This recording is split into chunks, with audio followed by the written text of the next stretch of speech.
you'll never see on an NBA highlight film, but it's called the Michael Jordan whistle, and it's like, let me see if I can find this.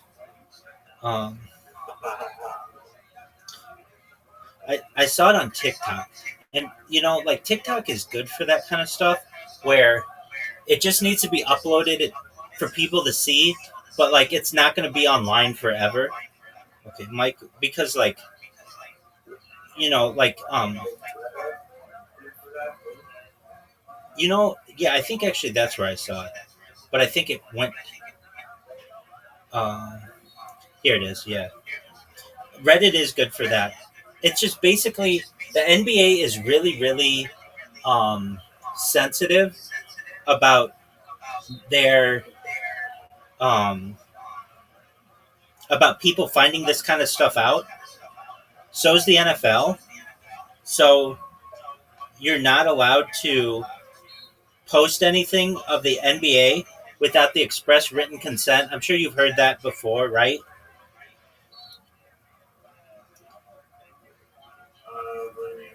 Like you're not allowed to.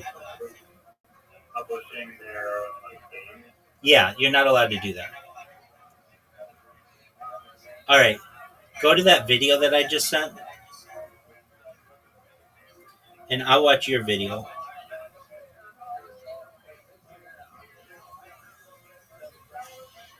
Oh yeah, I've seen this. And the guys are like, "What the fuck was that?"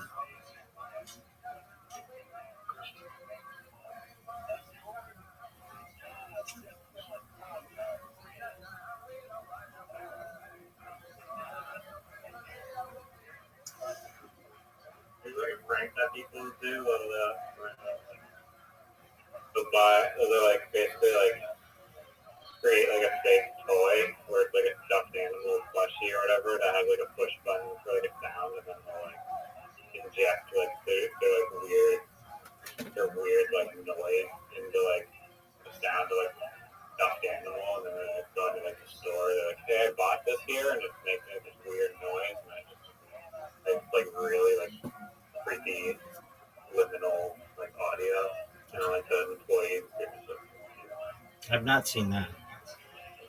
Go to what I just sent you. 4 minutes of Michael Jordan whistles, and tell me when you hit start, and I'll hit start at the same time.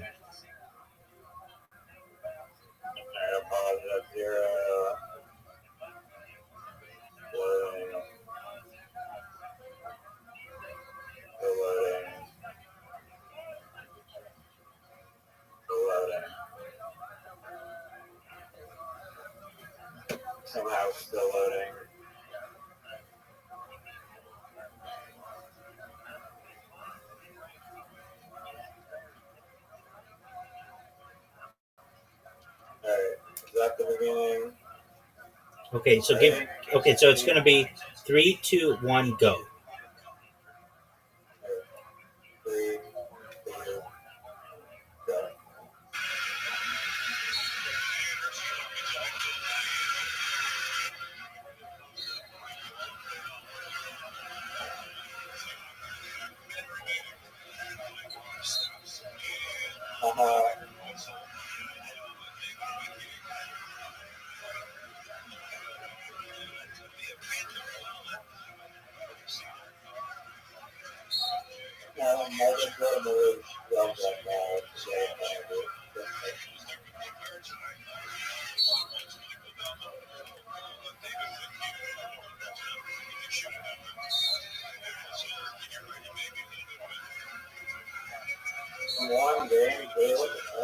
Right.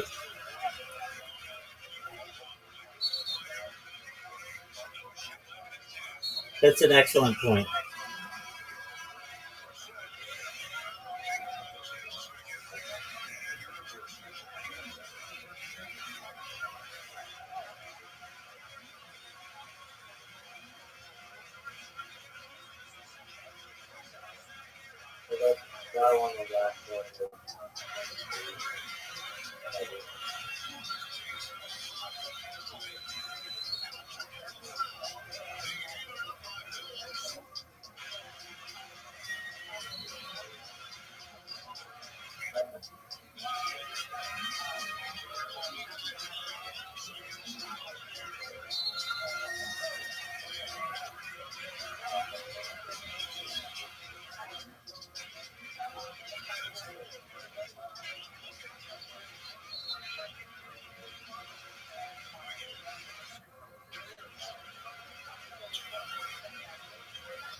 Yeah, you're allowed to touch somebody.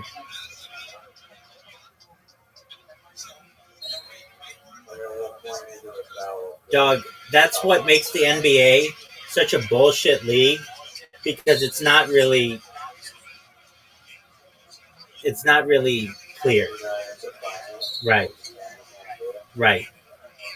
That's why I can't stand the NBA. And I think it's a shit league. Because it should be you're not allowed to touch the other guy. And if you at any point touch the other guy, that's a foul. But they don't make it that way. I don't think that would be a great way to do it. I think it's like you have to like expect it or whatever. But it's like one guy's charging into you and you're standing your ground. If the guy charges you, right? He shouldn't be able to charge you. He shouldn't be able to charge you. He should just have to shoot a jump shot. Like that's how basketball's supposed to be.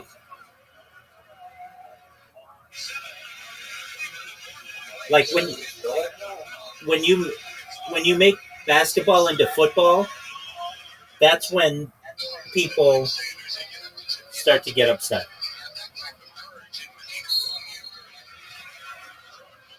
football is pretty clear on what the concept is. No, the football is really vague as well.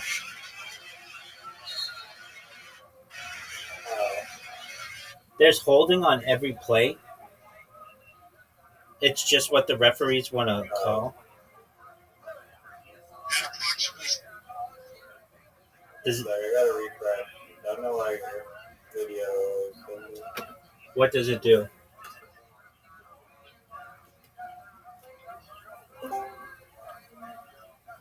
What does my video do? They'll just turn like they'll either pause or freeze or like they'll just get a logo. But then when you restart it, it works? Yeah, every time I refresh it, it's fine. Okay, so the other thing... It's only on my end for some reason because you're recording, so obviously fine. So, the other things I've seen when it comes to Michael Jordan, there are like 3 more stories. Okay, so remember I said he did steroids? That's when he went bald. And the reason why he started shaving his head is because steroids cause like male pattern baldness, or they increase it, and he did not want people to be able to notice that. That's why LeBron James, for the first part of his career, would always wear like a sweatband until eventually he just got a hair transplant. Because these guys do. So why didn't Michael Jordan go to Turkey for a hair transplant? Yeah, great question. I mean, it was just like the technology. Well, I shouldn't say that. In Turkey, wasn't available. And he's like a big time athlete, and he just went bald, and he just started shaving his head. All right, so then there were these stories where he was sick of losing to the Detroit Pistons, and they just took this bag of steroids. They got him from somebody, and they put him in the middle of the locker room, and they were just like, we're not losing to these guys anymore. And they just started fucking injecting themselves, and there's that story of where back then there was not. And yeah, that only started in like the early 2000s, and the players associations were like very against it. So, but one kind of cheap thing that I did hear of was like the Shark Tank pitch, and some doctors say it's like bullshit, this like product or whatever. And to my knowledge, the product is pretty much kind of bullshit, but apparently in sports has applications. At least, I don't know. I I don't think it's bullshit, but it kind of is bullshit. And it's basically like literally just oxygen in a can, and you inhale this like compressed oxygen. I think the bullshit part is saying that like 3 puffs of oxygen is gonna like do some like amazing transformation. I think feel the effects of oxygen more you're gonna have to be on it for like a longer period of time. But oxygen, like inhaling pure oxygen, is not illegal in sports currently, so there's potentially a competitive edge for players on the sidelines. Like after you come off a shift for hockey or whatever, you start just pumping oxygen, and then your body's gonna recover a lot faster than if you're just breathing not like condensed oxygen.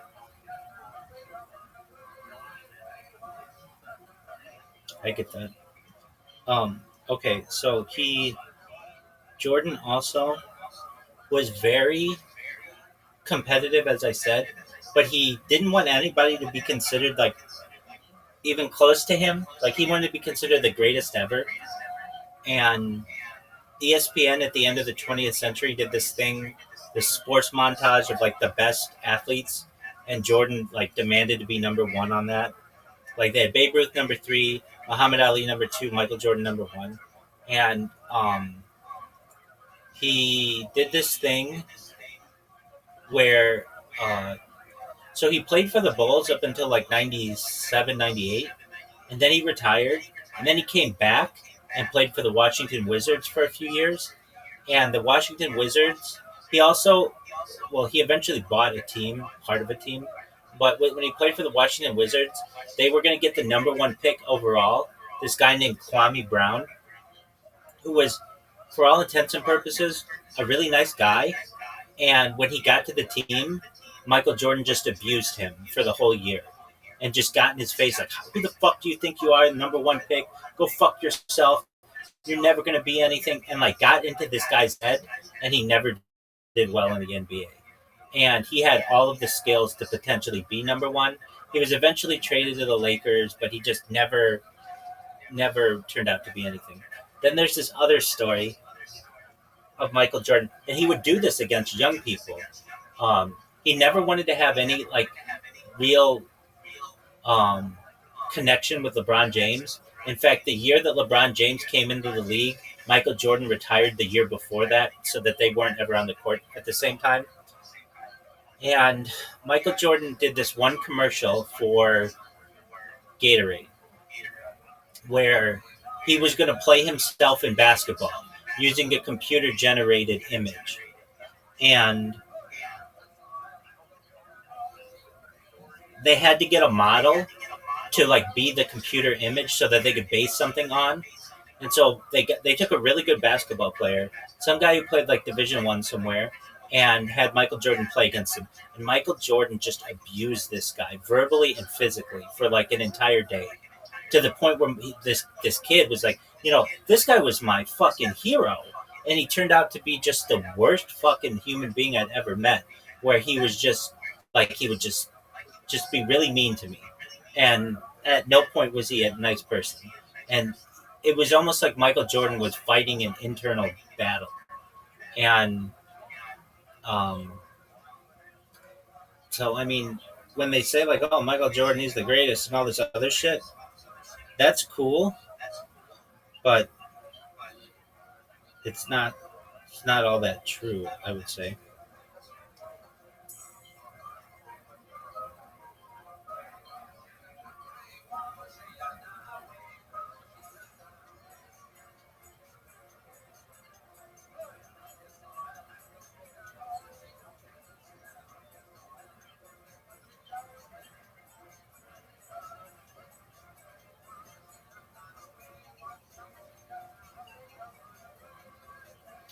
What are your thoughts? I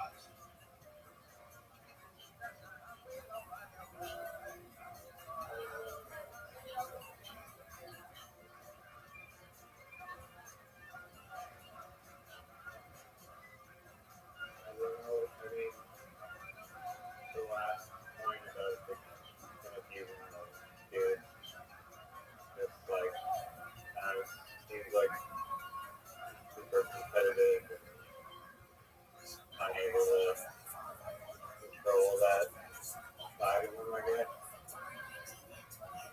I'm in agreement with you.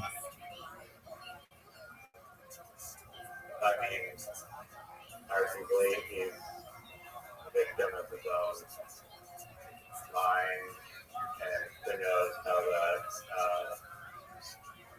that competitiveness was instilled within like early on in his life. You know, was Jordan doing the altitude did and blood Lance Armstrong left that testicle enhancements, or he did really good? Steroids. No, but he just did before the steroids. So. He wasn't super good though. Oh, you aim to be like the best of the best when he was coaching. Right. His head got bigger, literally. His arms got bigger. He was able to jump higher. I mean, he wasn't like.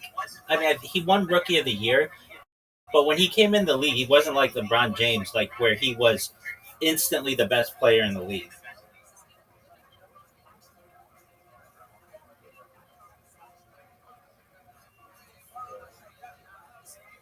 Was Kobe Bryant killed on purpose? Or conspiracy that happened? Apparently, I mean, I don't know about those. I just know that there are theories that he was getting into starting a pharmaceutical company, and this was a sign that to like all of Hollywood and really just everybody that not to speak out against pharmaceutical companies, especially right. I mean, he died like a month before the pandemic, and that's why everybody just towed the line.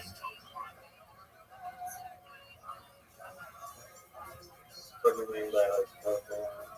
Nobody spoke out about um, bodily autonomy. Okay.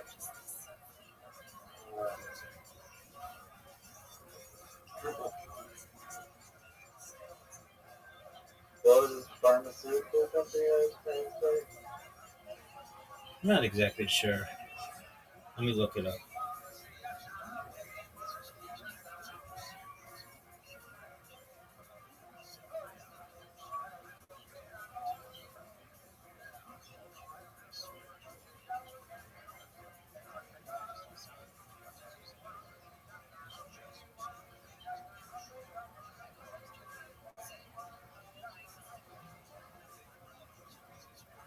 Do you believe that John McAfee was assassinated because of his pharmaceutical stuff?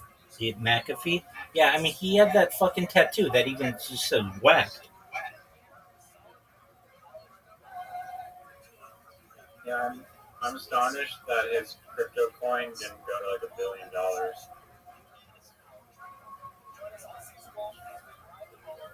I am as well. Literally the most bullish scenario for the coin where it's like, I didn't get killed, I've never killed myself. I literally have a coin that's designed for me, a well-known celebrity. If I died, not a death. And then he died. It was very suspicious.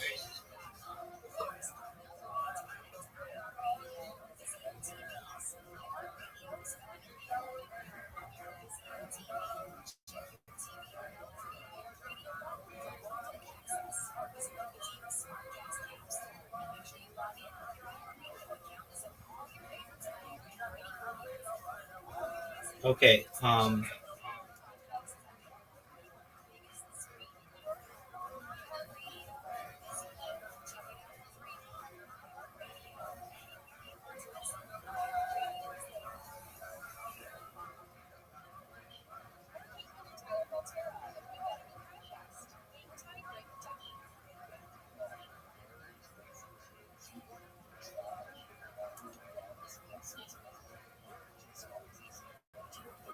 Kobe Bryant had a legal dispute with High-Tech Pharmaceuticals, a dietary supplement company, over the trademark of the name Black Mamba. The company had filed the trademark Black Mamba Hyper Rush for a line of ephedra-based diet pills, which Bryant's team opposed, arguing it would cause consumer confusion as the nickname was strongly associated with him. Welcome, how are you? What up? How are you? I'm kicking ass taking names. How are you, Ludi? I'm sorry, dude. Excellent. How'd you find out about me? What? How did you find out about me? Because I found you on Pornhub. Dude, I'm not on Pornhub. Oh. No, I think I saw you on Pornhub. It was in the biggest dick category. Yeah. There you go. And you spelled the N-word. No. Ludi, how'd you find out about me? Read the rules. Okay, cool. How are you?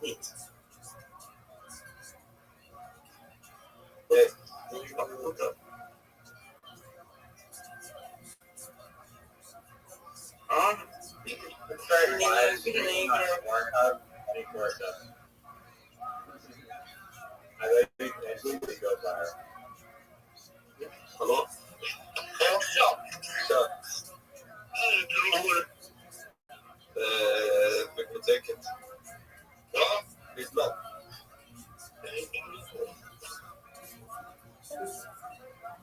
Um,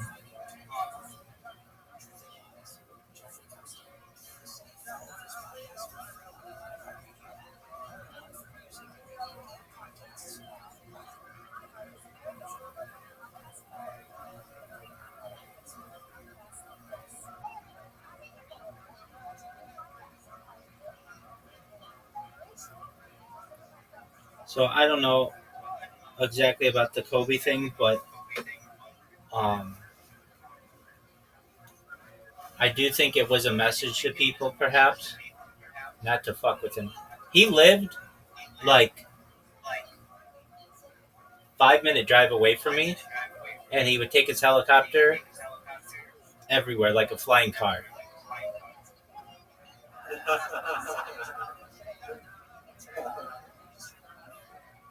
Wow. Weird dog. Only 5 minutes away from me? Yeah, he lived in an area called Newport Coast, which borders Irvine.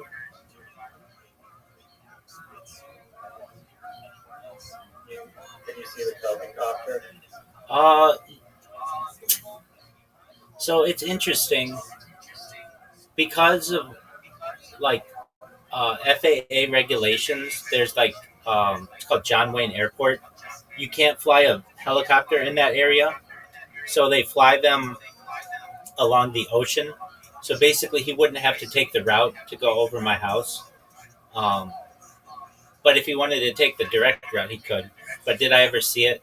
No, because that's not the route that helicopters take. They take a different route. I could see airplanes. Well, I don't know. They're like trees in the way and stuff, but uh, like yeah, I can't see planes landing, or I can't hear them either. But I'm sure if I went to like a tall building, I could. But yeah, now he didn't die like 5 minutes away. He died on the other side of town. He died in um, like near Calabasas, basically, which is It was like foggy or something, and then they're like Ye- observing mountains with their families. yeah. It was a especially foggy day that day, but I don't know. I don't. Doesn't like radar equipment like they'll detect, like, they don't have LiDAR or anything on these? Yeah, I mean Like, they've got elevation detectors, so I don't know how much I believe all of this. And I've never seen a body, even though they use this like red herring thing that they said some police officers took pictures of the body. There's no pictures of the wreckage, no pictures of the body. no pictures of the wreckage. I mean, I've never seen it. I watch all the LA news. Maybe there is, but pictures of Kobe helicopter.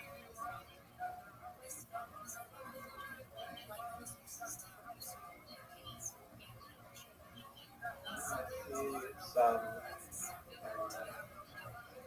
after real. Okay. I've definitely seen kind of real.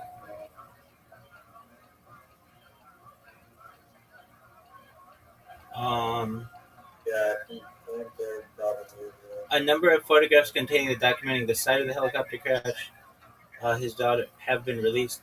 These images include aerial views of the wreckage, the final descent and impact site. It looks small. Like I would expect it to be bigger than that. There's no helicopter metal there, dude. There's literally zero helicopter metal there. Like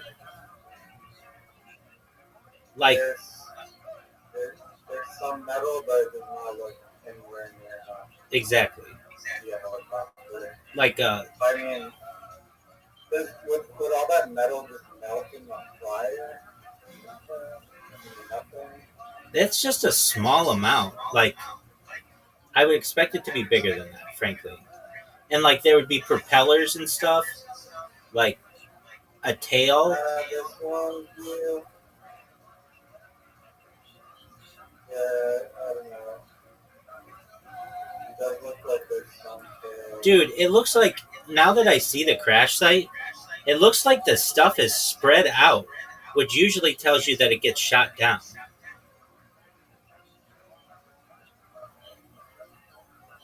Oh, that would be. I mean, I'm not sure which photos you're looking at. I see it's like it's basically on a path and it's mostly all together. And I don't see what's there. I'm looking at them from the LA Times, and there's like a bunch of. It isn't all together. Like, okay, type in LA Times helicopter crash site in Calabasas. How does that? How do you know it's Kobe's?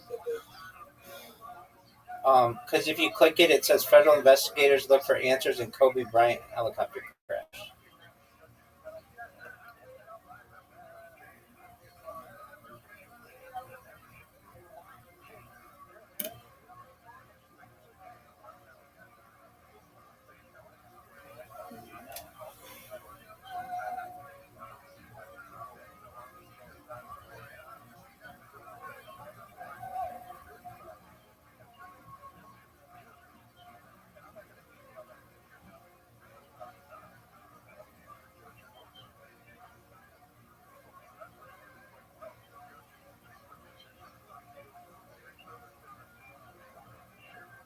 I don't know.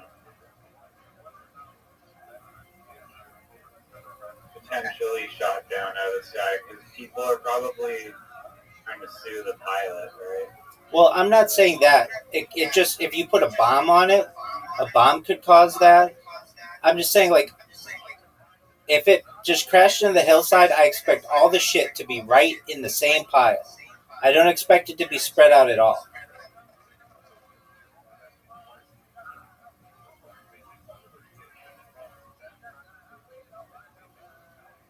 But again, I don't know.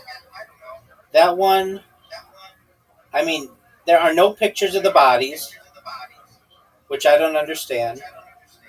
Now, here's the thing: if you listen, there was this cop or these sheriffs that said they had pictures of the bodies, and they had them on their cell phones.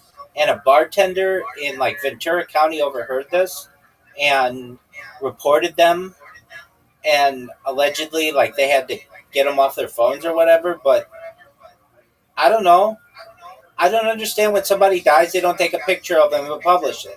I know that can be seen as like gory or whatever, but then you know what happened. I think it should be up to the family's discretion whether they want some divorce. Dude, fuck that shit. Why? Why should it be up to?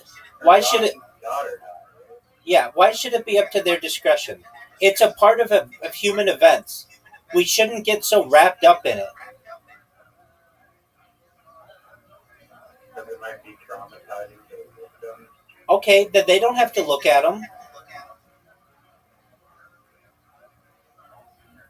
No one's. Yeah, but I don't know. They might not wish that everyone is looking at their store photo. Look, I'm saying that it's very easy to then do cover-ups on people, because then you can always say, "Oh, for the good of the victims, we can't do an autopsy," or "For the good of the victims, we can't publish pictures." When those pictures or those autopsies would be the thing that might be able to show foul play.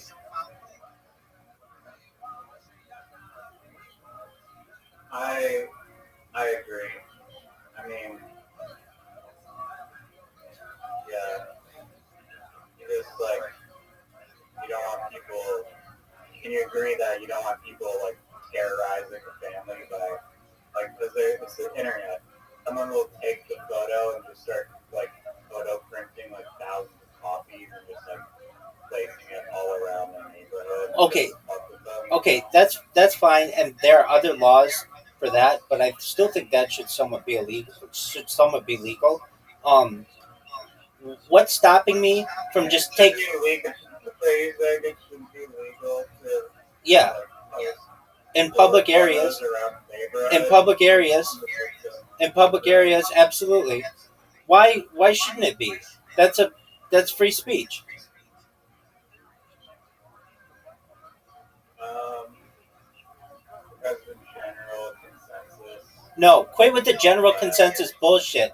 Because here's the thing: when you start to restrict freedom of speech, freedom of the press, then you start to constrict people's ability to express themselves, and I'm not a fan of that. But that's another discussion. yeah, I mean, for instance, like if it was illegal to publish media of like someone that like lit himself on fire and like that, then that would be bad. Exactly. Okay, so that's a perfect example. Why shouldn't I be able to take pictures of that guy, that monk, and put him in a public park if it's not littering or anything like that? That's like a really disturbing picture. But the man was a pacifist. He was making a statement against the Vietnam War. What's wrong with that? That person should be seen as a hero, and we shouldn't be hiding the fact that this man made an amazing sacrifice for all of us. Yeah, but I mean, public spaces are spaces that also, I mean, like families should be allowed to like walk in them without feeling uncomfortable. Wait, quit with that And bullshit, so man. like Quit with that no, no, no, bullshit. no, no, dude. That's It's not bullshit.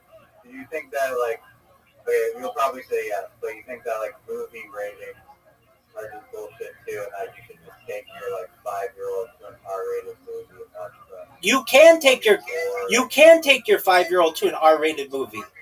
R just means that you need parental consent. You can do that. Yes, I do think you can. You can and should be able to do that. You can. That's legal. Okay, but The only one that it's illegal for why do which you it. think it's good to post? I understand your argument that information should be suppressed, or sorry, should not be suppressed. But that doesn't mean that you need to shove gory images into the eyeballs of young minds. I'm not saying that you need to either. I'm saying that you should be able to if you want to. That's all. I don't want to restrict people from being able to do that. If somebody feels that that monk is so important as an anti-war statement that they want to show that to people in a park on a picket sign, they should be able to do that.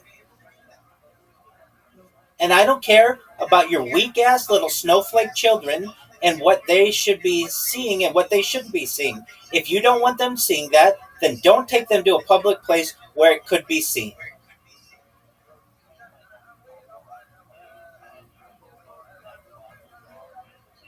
I mean, I understand. Because when people start, you have to understand, when you start to restrict that, then you start to restrict people saying, just with the sign, no more war. Well, then what if a little kid sees the word war and they're going to ask about the word war? And then a mom or dad is going to say, well, I don't want my kid being exposed to the word war. And then you can't pick it anymore. That's exactly how it happens. Do you think that young children should be limited to accessing certain information?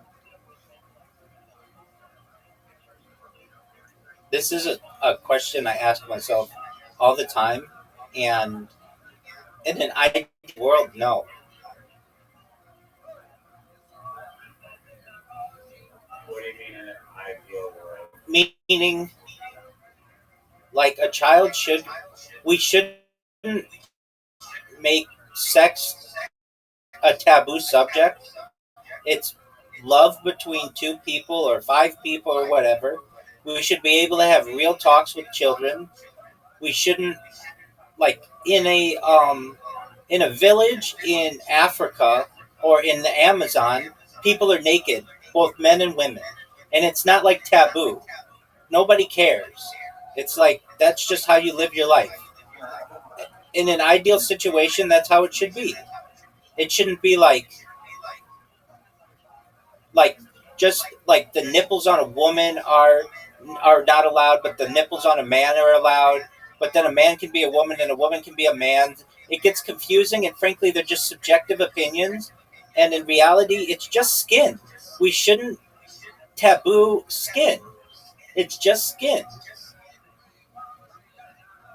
I I agree. I agree with that. But it goes beyond just nudity. It goes into torture and gore and easily like disturbing psychological. Wait, and I understand that. Subject. I understand that. And if a parent wants to prevent their child from seeing that, they should be allowed to do that. They should be able to raise the children the way that they want to raise them. But that, in my opinion, you, at least from a standpoint of, if there is going to be a division, then um, well, basically, like from a gore perspective and torture, I think that children should see that so that they know what to avoid in the future, so that they learn this is what water torture is. This is what self-immolation is. And it's a terrible thing. And this is what people did as punishments in the past. And let's not do them in the future. When we hide these things, then we don't talk about them. And then it becomes still done in the world, but people live in their own bliss. And I don't like that. If we talk about these things and bring them out in public, we'll do our best to try to stop them. Look, I can tell you, my history books as a kid, in my history books as a kid, they had pictures of that self-immolation monk. And was it shocking to see? Yeah. But then we learned about it, and it's been something that's been stuck in my mind ever since. Or that picture of that North Vietnamese guy shooting that South Vietnamese guy in the head, like that sticks in my mind.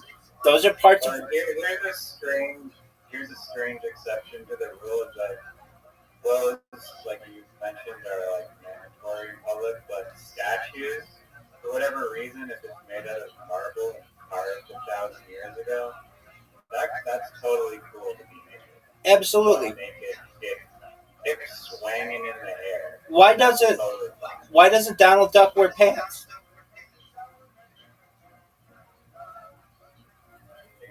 I mean, he doesn't have genitals showing explicitly. Nuts aren't illustrated. But the statue's nuts are definitely in full 3D. And even horse genitals of like on statues are probably displayed. They don't just make every horse a female, and even then there'd still be genitals But I mean, animals are allowed to be naked and wear extensions. Exactly. Oh, though most horses that I've seen don't have penises, but maybe they do. I just don't look at the underside. But 100%. I've seen definitely a lot of sports statues do have nuts. I know that. Okay, maybe they do. I don't generally look at them. Um, okay, so in terms of 1 second, I gotta refresh. Let me refresh.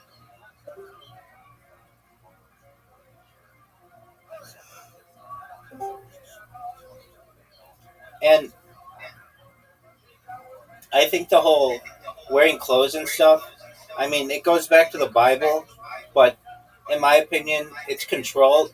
It's a lot. It has a lot to do with controlling people. When you can control what people wear, you control how they express themselves, and also it allows you to sexualize people, and it allows you to weaponize it as well. And I don't like that. I don't like when sexuality is weaponized against people. Can you hear? Oh, There you go. Alright, I think it's I don't like when sexuality is weaponized against people. I think, are you saying that like because you can't be naked and you're forced to wear clothes that makes you sexualized because you're now, it's like a restriction and where there's like the resistance is like making you feel like there's like a gap there. It just doesn't make any sense to me. You can have a brand new baby on Facebook and show their genitals. You can show them in a bathtub, show their genitals, but then when they get to be like 2 or 3 or 4, then you can't do that anymore. But nobody really knows the age. It doesn't make any sense to me.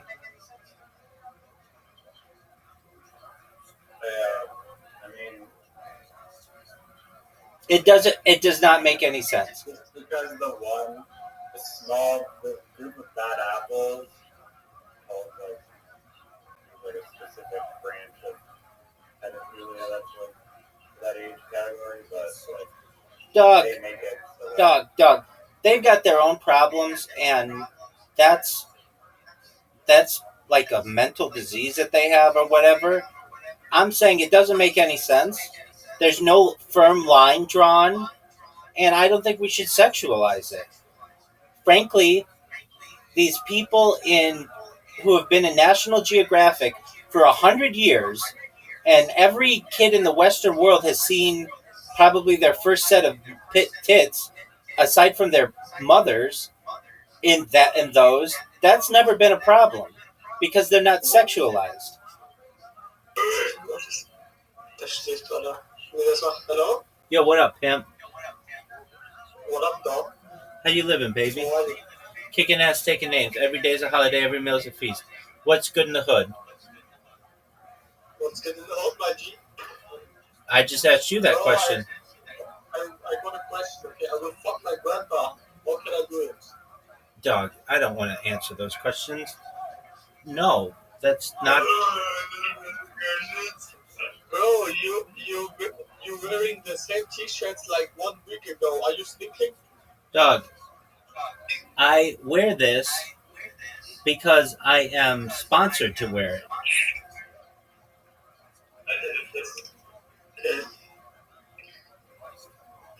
Why are you not sleeping? Hey. Why are you not sleeping? I'm going to go to sleep soon. Hey, we were in the middle of a conversation, so feel free to listen. Yeah, so Riser, let's go back to the sports thing. Oh, well, just go back to the picture. So, I think yeah. oh, okay, so Yeah, you, that's a lot of interruptions this far. It's like the most low quality internet. oh yeah, Doug, I'm literally trying to I'm start a, the ruse and I'm, then you're like, I'm a lightning bolt for assholes, or I'm a lightning rod for assholes. I'm an asshole lightning rod. why are they all so like bringing that Okay, well, most people just ban them, but I don't. I entertain them, and a lot of times because I want more and more people in the server so long as they're 18, and sometimes like those guys, their friend is much nicer than they are, but I don't want to ban them because I like their friend. Um, a lot of times like people come in here drunk. People just come in here and yell the N word. Uh, I get a lot of people who have special needs and behavioral issues. I think Discord and the internet in general are just full of these people. I get people who are generally seen as like abnormal. And again, why? I think the internet breeds these people. Normal people have children and wives, and they don't have time to be on Discord. These are like the fringe people of the internet, and um, then again, I leave my camera on in a bunch of Discords and invite people to come in here from any background. Literally, the only thing that you have to be, or that I ask you to be, is 18 years old. So anybody else in here, I'll let in here. And so long as you don't outwardly cuss at me or use, uh, I'll even let people use racist remarks until I tell them that it's not appreciated and that I don't want them to use those. But I mean, if I don't just immediately ban them, usually. Um, I mean, I don't think it's like unreasonable to just have a rule set of like basic common Doug, decency. Doug, Doug, Doug, Doug, Doug, Doug, Doug, Doug.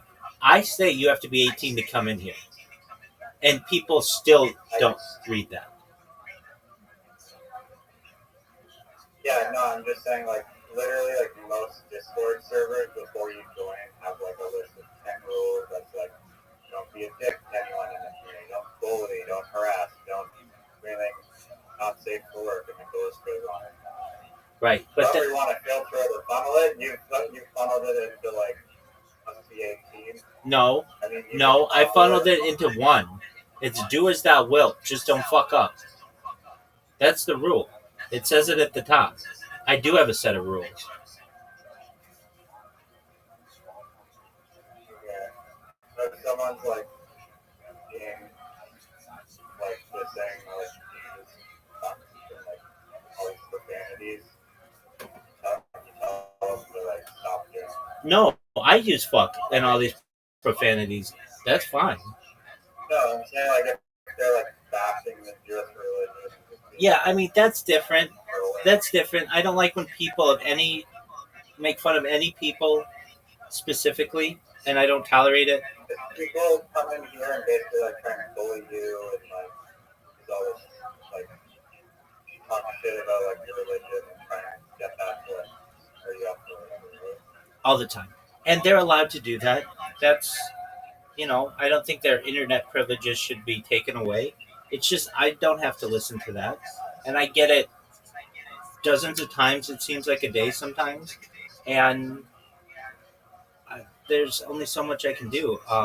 If I say in here, like don't use racial. Let's just say I say don't use racial terms. Okay, well, Jew is a racial term. I use the term Jew 1,000 times a day. Now, it's one thing if I say Jew, like Jews of the world unite, versus some other person coming in here and saying, "Hey, Jew, how you doing?" Or like, "Hey, Jew, why do you have such a big nose?" There's a total different, take on that. It's how you use the word. Or I'll get people who come in here and be like, "Dog, you're so cool. You're my N-word," and that's like a compliment. Or I'll get other people who come in here and be like, "You're acting like such an N-word," in a negative way. The N-word can have a positive connotation. It can have a negative connotation. And the Jew can have a positive connotation or a negative connotation. I get someone like Zoot, who sometimes just comes in and, because of Tourette syndrome, says the N-word. Should I have to ban him now?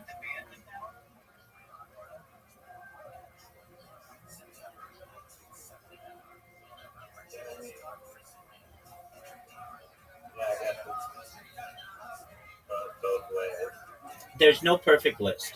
If I sat here and played security guard on people, then I would be incorrectly um, or subjectively determining people's behavior. When is it okay for someone to say the N word? I mean, Like, but earlier you said I hate the NBA because they don't define how you can guard someone or you can touch them. That's true. What you can do, what you can't do. That's true. But in this context, it's like ambiguous, where you don't have to like exclude certain words, but you could literally just, I mean, like I'm just talking for no reason, but you'd be like, oh, anyone just like intentionally like over the top, just coming in here, clearly being a troll, saying like all these extremely rude things, not trying to have a productive discussion, is will be asked, like given a warning and asked for. I get that. But then we would have kicked Zoot out a long time ago. Zoot isn't like, he isn't like the guys that just came in like, they're just cussing, like. Zoot comes in here and sometimes says, I hate the N word. And I know he doesn't mean it, and I know he can't control it, but that's because I've gotten to know him better. If he would have said that in the beginning, he would have been kicked out.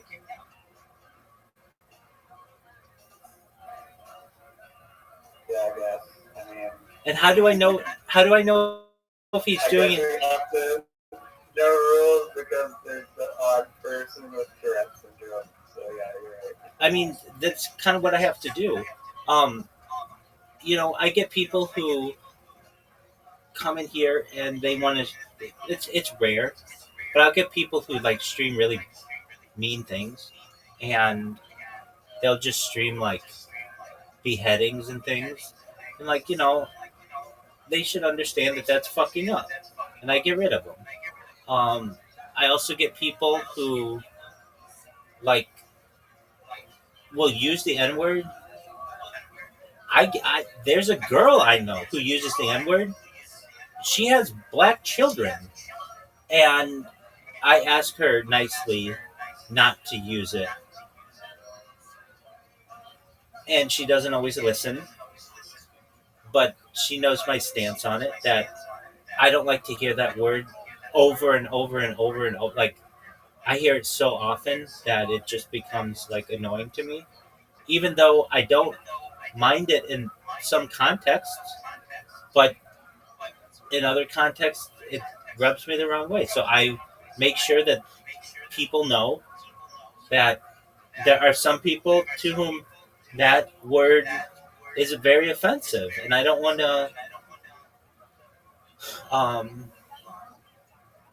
necessarily um, exile those people either.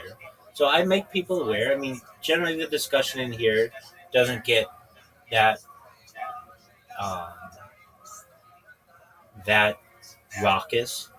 I mean, normally 99% of the time, I'm in here alone, and somebody comes in, and they're really nice, and they hear all about what I have to do, and they don't cuss, and they listen to me for a little while. They ask me all the questions that they want, and then they'll say they'll be back, and either they come back a few days later, or they never come back again. It's happened with almost 2,000 people in here, and that's absolutely fine. That's 95% of the interactions that I have. And then there's another 5% where it's a guy who brings in his friends and they speak another language or something like that. It's not always that way, but a lot of times, and they'll say something in their language together to each other, and then one of them will say in broken English some word or whatever, and it's like, look, if you do this again, I'm gonna ban you. And they'll be like, oh, okay, and then they'll be really good, and then they'll come back the next day and they'll be drunk, and just those kind of things happen. I'm not here to play patrol officer on all of these people. If you want to talk with me in this server, in this VC, then I have my own set of standards, and I have my own self-respect. If you want to go into any of the other VCs that I have in here, I have 500 of them basically, and you want to go in there and just yell the N word out all day long, go for it. I don't fucking care. Nobody's gonna give a shit. It's only when basically you're not fucking up at that part. At that point, when does it become fucking up? Well, I mean it's subjective, but when enough people say to me, "Hey, this is a problem," then then I basically have to either warn somebody or tell somebody something or send them a message or whatever. But again, 95% of all the interactions that I have with people in this Discord are very civil, they're very professional, they're very mature. I get people who ask me all kinds of wonderful questions, and that's why I do it. If I didn't enjoy the interactions that I have with people in Discord, I would not be in Discord and I would not have my own Discord. I generally enjoy it. Um, So you do get some bad apples, and usually they come in at 2:40 in the morning or whatever, and you just deal with it the best you can. Yeah, I don't know how you sleep with the sound on. Yeah, so that's one. That's one that I I don't always, and I mean sometimes I do if I either forget to mute it or sometimes I just say, you know what, let them fucking wake me up. Let's see what happens. Especially like I'll go a little like usually I get in a given day like maybe 4 or 5 new people who stay. Like I might get 10 people who join, but maybe 4 or 5 who stay. A lot of people just come in, they don't know what it is, they don't want to talk, or they're not 18 and they leave. Um, but I do get people who stay, and if it's been like a day and I've only gotten let's say 1 or 2 people, sometimes I leave the fucking uh, microphone on and don't mute and just let people wake me up. I uh, though if I have a chance to think about it, usually I will try to mute myself. But I would say of the I don't know I've been doing this like 1,200 days in a row, and of those I've only muted myself when I go to bed, like or muted other people like 30 times. It's not a lot, so I do listen to people a lot. Half the time it's Zoot who comes in here and he says, "Hey, Rabbi," and I go, "What's going on, big dog?" And he'll be like, "What are your thoughts on?" And it'll be some kind of mental health thing, and it's whatever. I'm glad that he was able to tell you his Kanye West joke, and he was able I to didn't tell. really hear it. What was the joke? Okay, what was it? Oh, fuck. Yeah. Okay. So I told him this. So the guy who discovered autism was Jewish, the doctor, and Zoot says his joke is something like, "Do you think in the future, when Kanye West finds out that the doctor who discovered autism was Jewish, that he'll try to say that he wasn't autistic, that Kanye West himself wasn't autistic in the first place to avoid that?" And it's like, it's not really funny, and you need to know a lot about autism to know that. Like, it's just like, I don't, I don't, Weak joke. yeah, it's not, again, I'm telling you, Riser, you may not agree with me, but if Zoot wanted to be on that television show, he would memorize 50 dad jokes, and he could play the world on that. He could literally go city to city if he just memorized 50 dad jokes. That's it.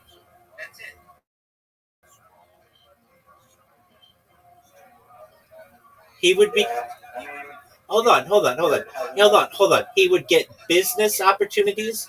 He would be considered a clean comic. He would be considered non-controversial and funny, most of all. I think he can accomplish all those things still create his own material. I think he needs to. He could come up with his own material. He could come up with dad jokes.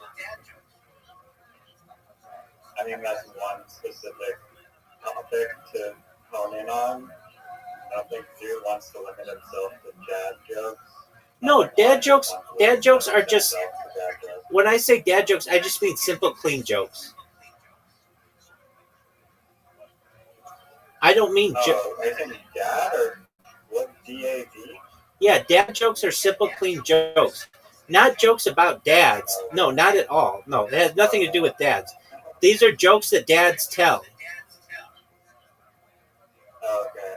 Like what did the buffalo say to their child when they dropped him off at school? What did the buffalo say to the child when they dropped him off at school? Bye, son. Do you get why that's like? Yeah, those are. I don't think knock jokes are a good way. That's not a knock joke. That's a simple joke. I mean, yeah, but I don't know. No, they make you think. Here's one. I'm really great friends with 25 letters of the alphabet. I don't know why.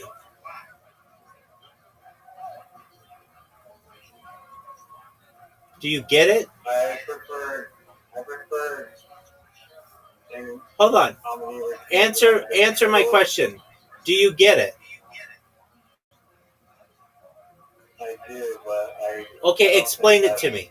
Explain it to me. Explain it to me. Play on words, like the letter Y. Exactly. You can tell that to a child, and they might get it, but nevertheless, you can tell it to them. You can tell that to a 50-year-old, and they might get a chuckle out of it. Does it have to be a groundbreaking racial joke? No. Can you tell those? Sure. But you shouldn't be telling those, in my opinion, if you're trying to get off the ground as a comedian and win over audiences right away, because you're just going to be divisive. Get some clean jokes in your repertoire so that you can go to a comedy manager or an agent. Hey, here's my 20 minutes. It's clean. It's business friendly. They can book you some places. Then when you get good and people know you and you're getting paid for your craft, then if you want to go and change the world with racial jokes and mental health jokes, go for it, by all means. That's when you can do that kind of stuff. But you're not going to be able to get those gigs if you start with the mental health and the racial jokes. Yeah, no, I agree. I hear what you're saying. If you're performing in just like nightclubs though, where like literally everyone that comes up is just being a defensive, crude person, then I can fly. But you're trying to get off the ground, but it's much better to just not be like defensive. And it also arguably takes more skill and thought to construct clean material and you use like just pics or sex as your escape ladder. It's like Exactly. like you do that. Ask any comedian. Some of the first jokes that they have are fart jokes. Everybody does fart jokes and sex jokes because that's what all early comedians do. It takes a long time to get into puns and alliteration and rhyme. That's when you get into moving from comedian to philosopher.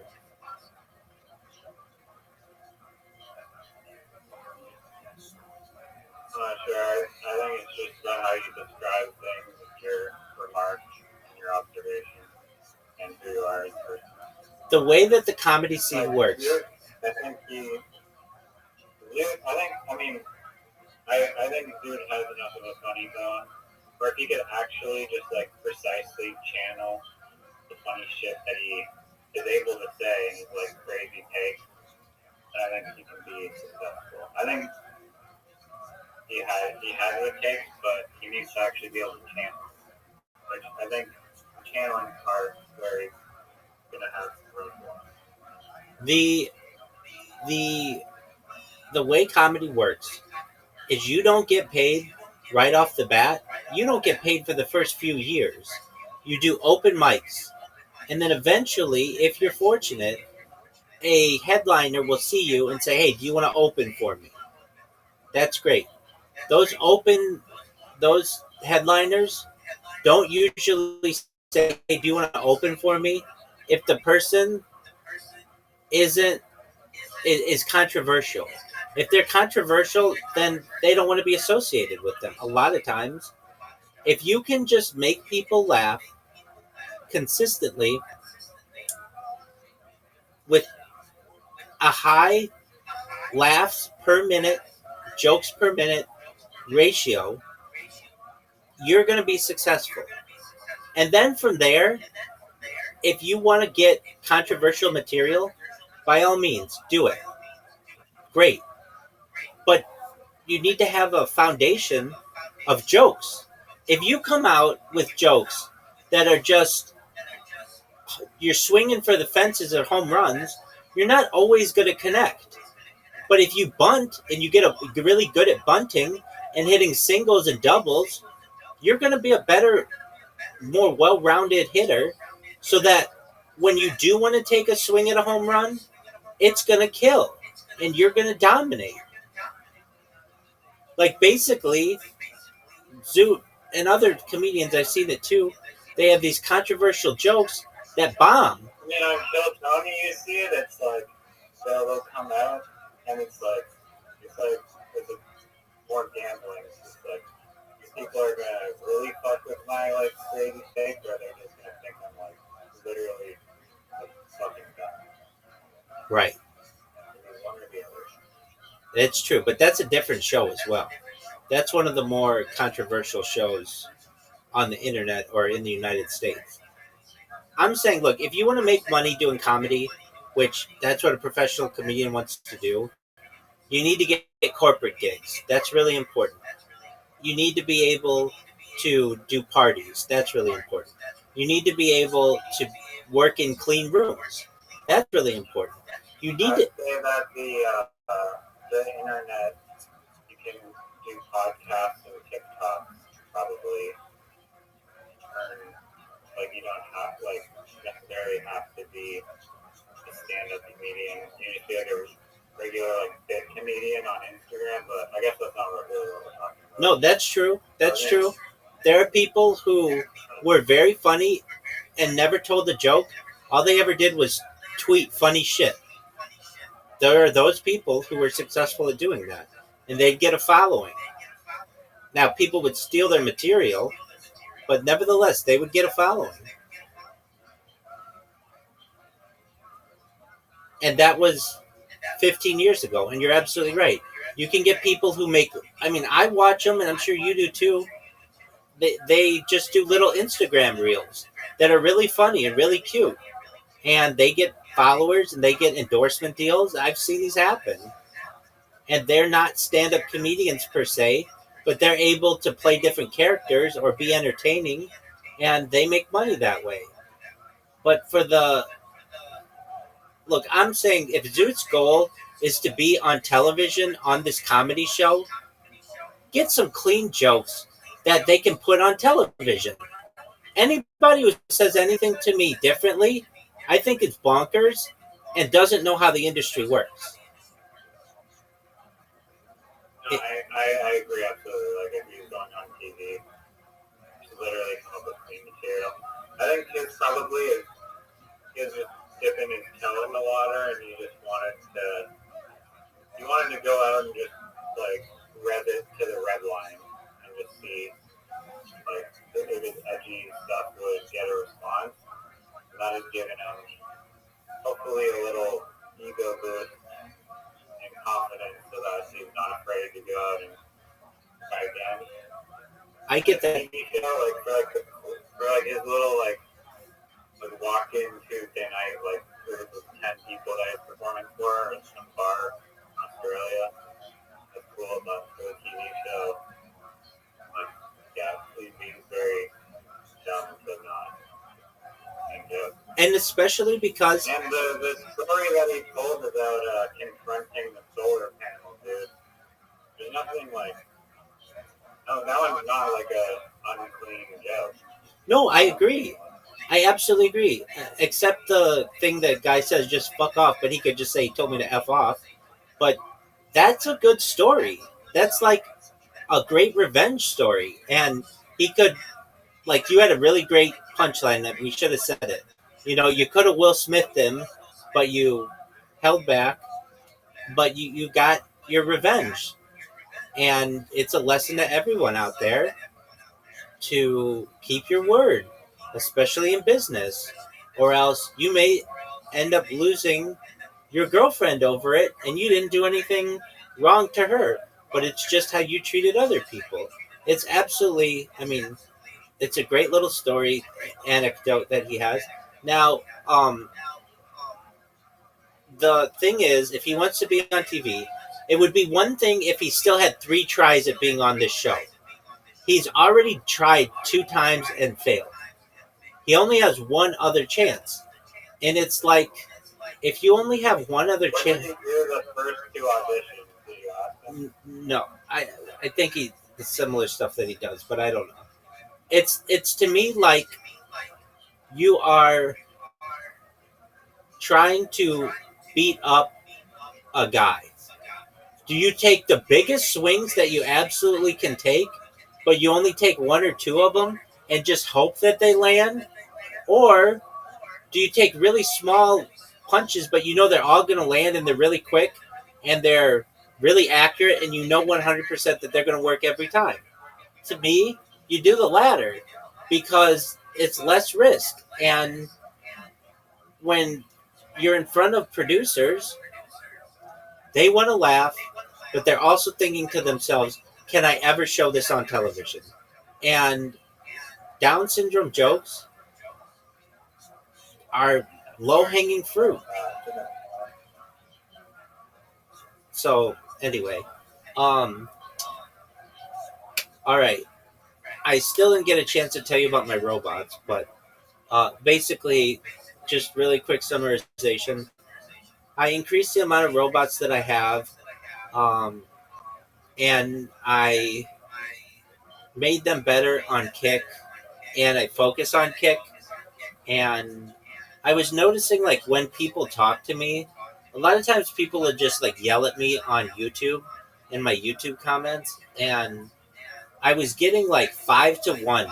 I did this thing where I did half of these robots on Kick, and half of them on Twitch, and I just wanted to see what works better, Twitch or Kick, and I did like A/B testing, and I would get like 5 times the amount of people yelling at me from Kick than I would from Twitch, even though I really tried hard on Twitch, and it's because Twitch has better like robots, better like AI to detect robots, and they'll ban your account easier, and some other things. So um, I increased these on Kick, and the other thing, actually, for like 2 weeks, I did it just on Twitch, and I like only gained like a couple people in the Discord from Twitch, maybe more than a couple, but like maybe over the course of like a week or two, like 10 people or something.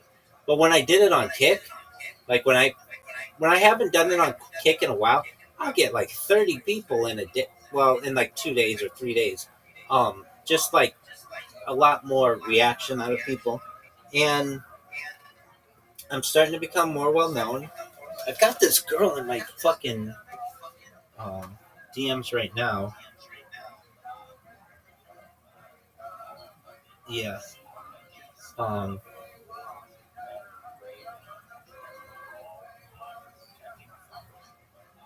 she has like 40,000 people on YouTube, um, or on Discord. Her name is CCat Plays.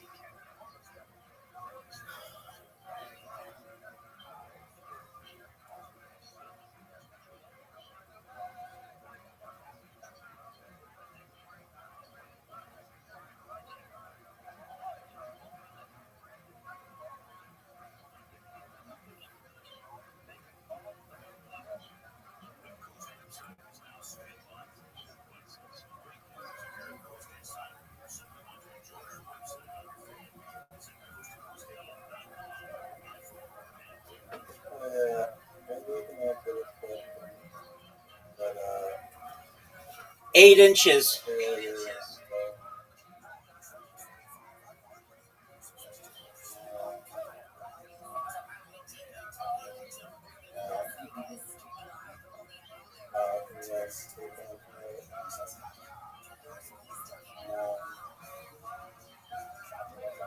Were you gonna say something about some girl? Yeah, she's. I was just saying that, like, I get these random ass people who, uh, I don't know. This girl sent me a message, and was like, "Send me your, pardon me, send me your." There's something interesting about this, dude. This is weird. Hold on. Oh, this isn't the person. Wow, this is a good one. Somebody just tried to scam me. Dude, this is a good one. Um, so this person's screen name is CCat Play, period, and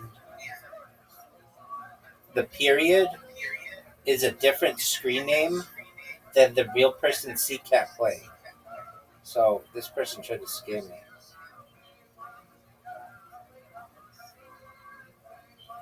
That's a good one. That's a really good one. I'm sorry, can you repeat that? So, like, this person's name is CCat Play, their username, with a period at the end. But it's really hard to know that it's not the real person because, like, when it says, like, this is. What'd you say? Which platform is it? Discord. Uh, So, like, even I was like, oh, this is a pretty big streamer. But I thought it was interesting that this person, like, they have some things linked in their um, about me, but it's like, if you go to, I went to this person's Twitch and she's like, beware of scammers. I have a bunch of people who impersonate me.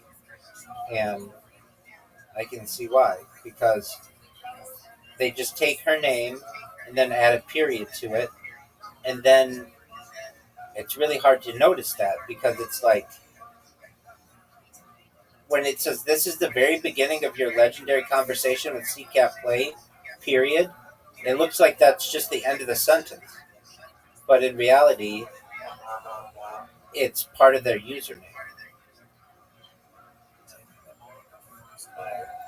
Yeah, and it's not like on Twitter where you can just go and instantly see how many followers they have either. that's exactly right. Say that it's like a fraud. It's like Instagram. Or there's no little check mark or whatever. Yeah. Yeah, it's like the best platform to impersonate people on, actually. Well, Other than possibly YouTube, but you can't message people on YouTube. right, you used to be able to. Right. There's Well, still like a big subscriber law there. yeah. You used to be able to message people on YouTube, but they took that away. What you can do on Twitch is connect your account, or on Discord is connect your accounts. And this person does not have their accounts connected. She just has like the link to her Discord, which is something, but it's not like all her shit. Like, if you click on my, at least like my account that I usually use, it's like more social media than you've ever seen. Do you know what I mean?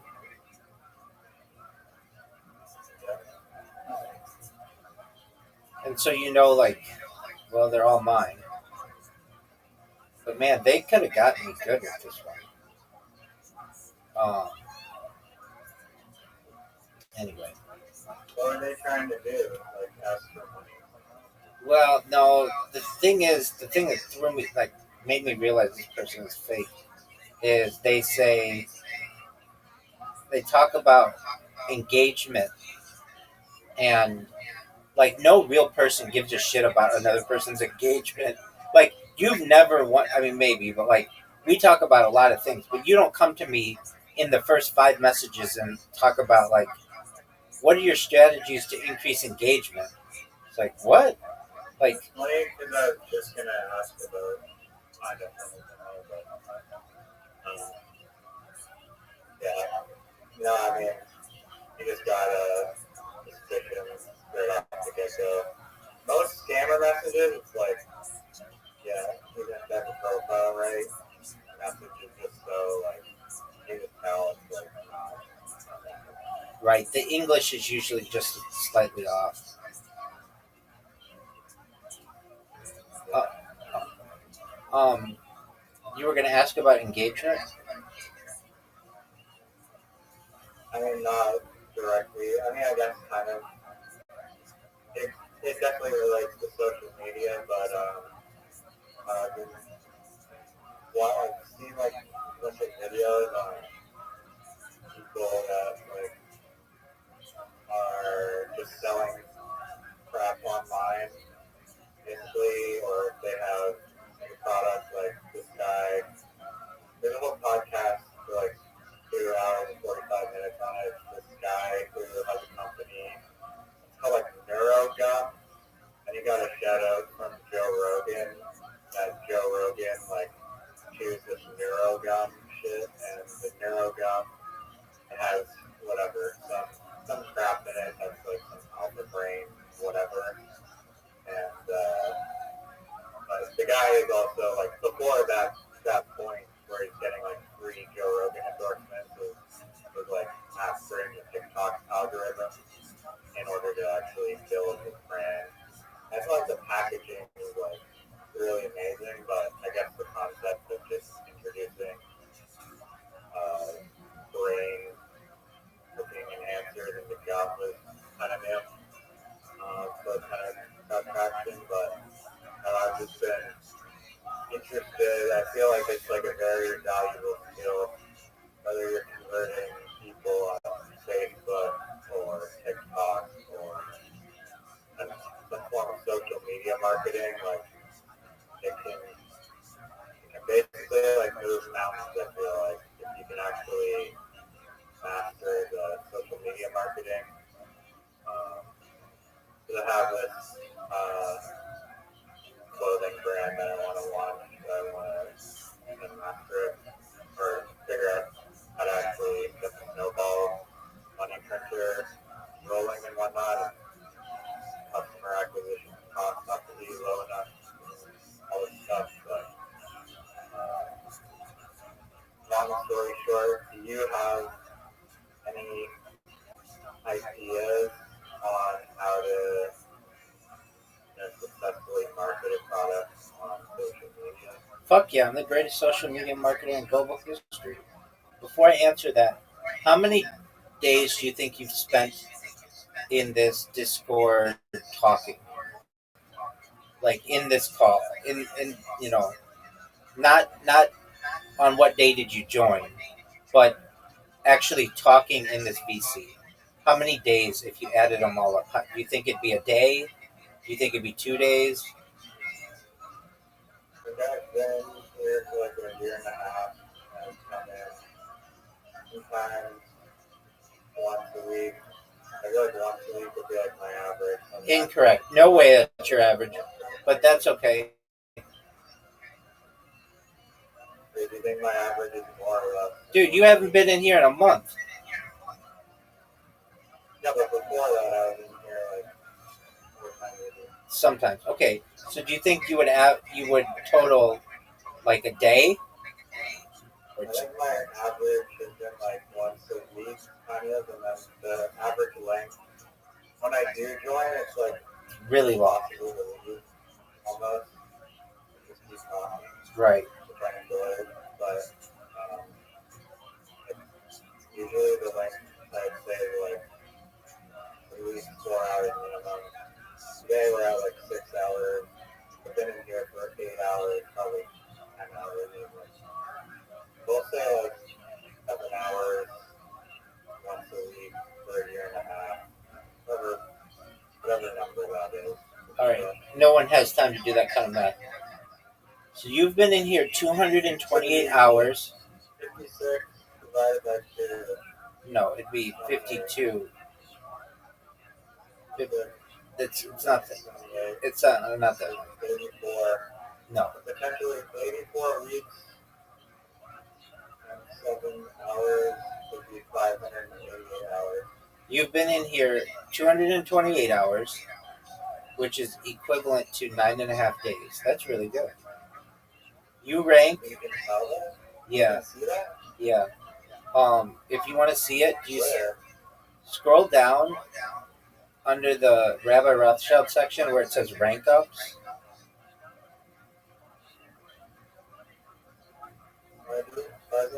Oh, you can search. Why don't they have a fucking search? So you can just type in rank ups Alright, I'm there. and then just look at the most recent. Am I one of the top? Yeah, you're number 9. But here's the thing: some of the I people. don't idle in here. I don't fucking idle in here. Okay, that's fine. Some people, they have multiple accounts. Like Zoot, you're above Zoot, but Zoot has spent more time in here, but he has 2 accounts.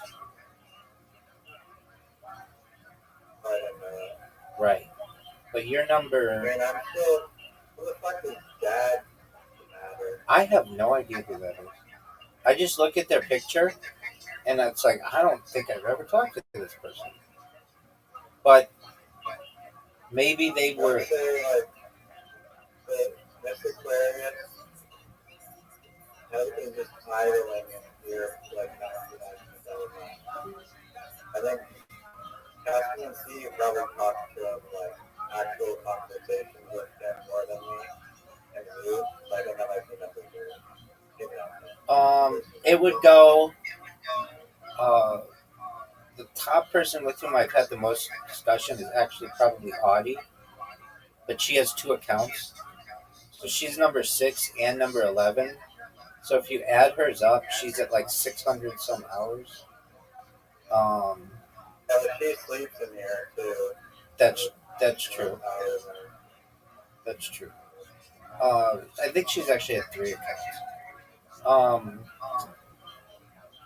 But actually, probably Caspian C. I have talked to a lot. He still has the most amount of hours, though Miss Aquarius is gaining on him. Miss Aquarius is by far the most consistent person. She comes in every night, and we play bowling, and then she sleeps in here. Brandon has been doing the most amount recently. He has a ton of accounts. He has like he's the only person I know who has as many accounts as I do.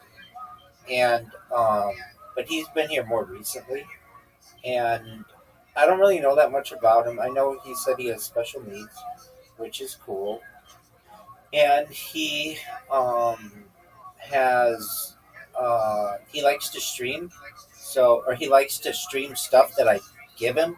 So he'll watch all the football games, which is cool, and we'll talk about them. And he's just a really nice, good-hearted person, and keeps me company.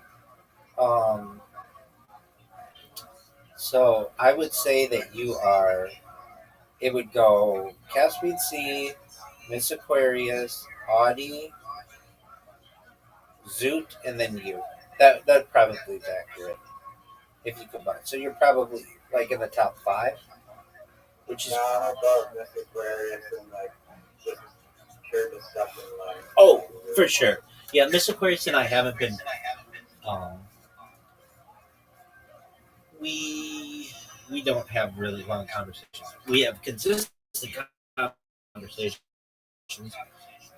but we've only started to do longer conversations, really, like with just in the last month, and um, that's cool. But she's very In no way Brandon has had longer conversations. No. Literally, I haven't heard of this guy until today. no. Today was the first day that I had like a long conversation with him, and we just talked about football. And there was like a really good football game on Sunday night.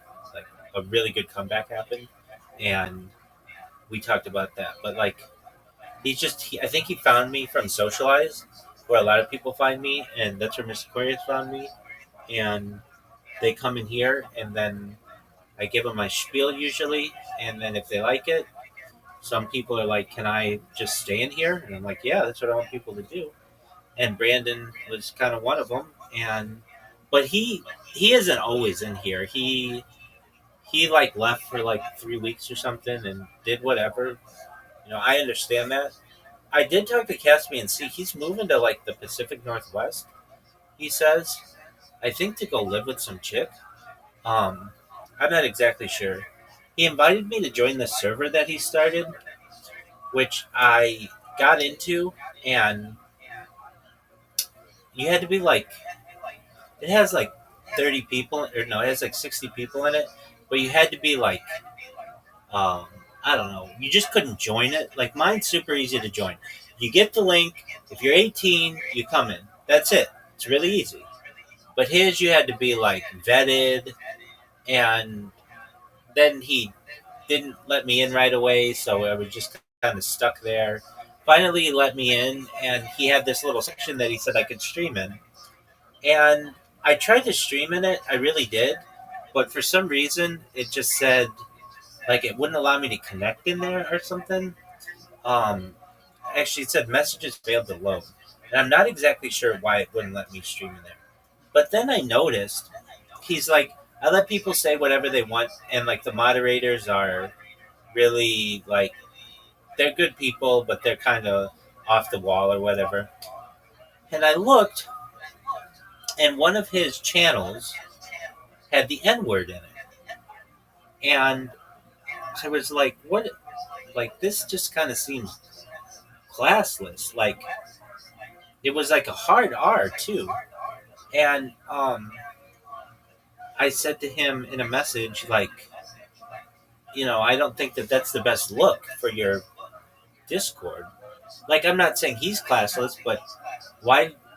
It was like basically like somebody else's clips, and it was like, I don't know, let's just say John Doe's N word clips. And it was just like John Doe is a streamer, and he uses the N word a lot. And so these are clips that he made of himself or something.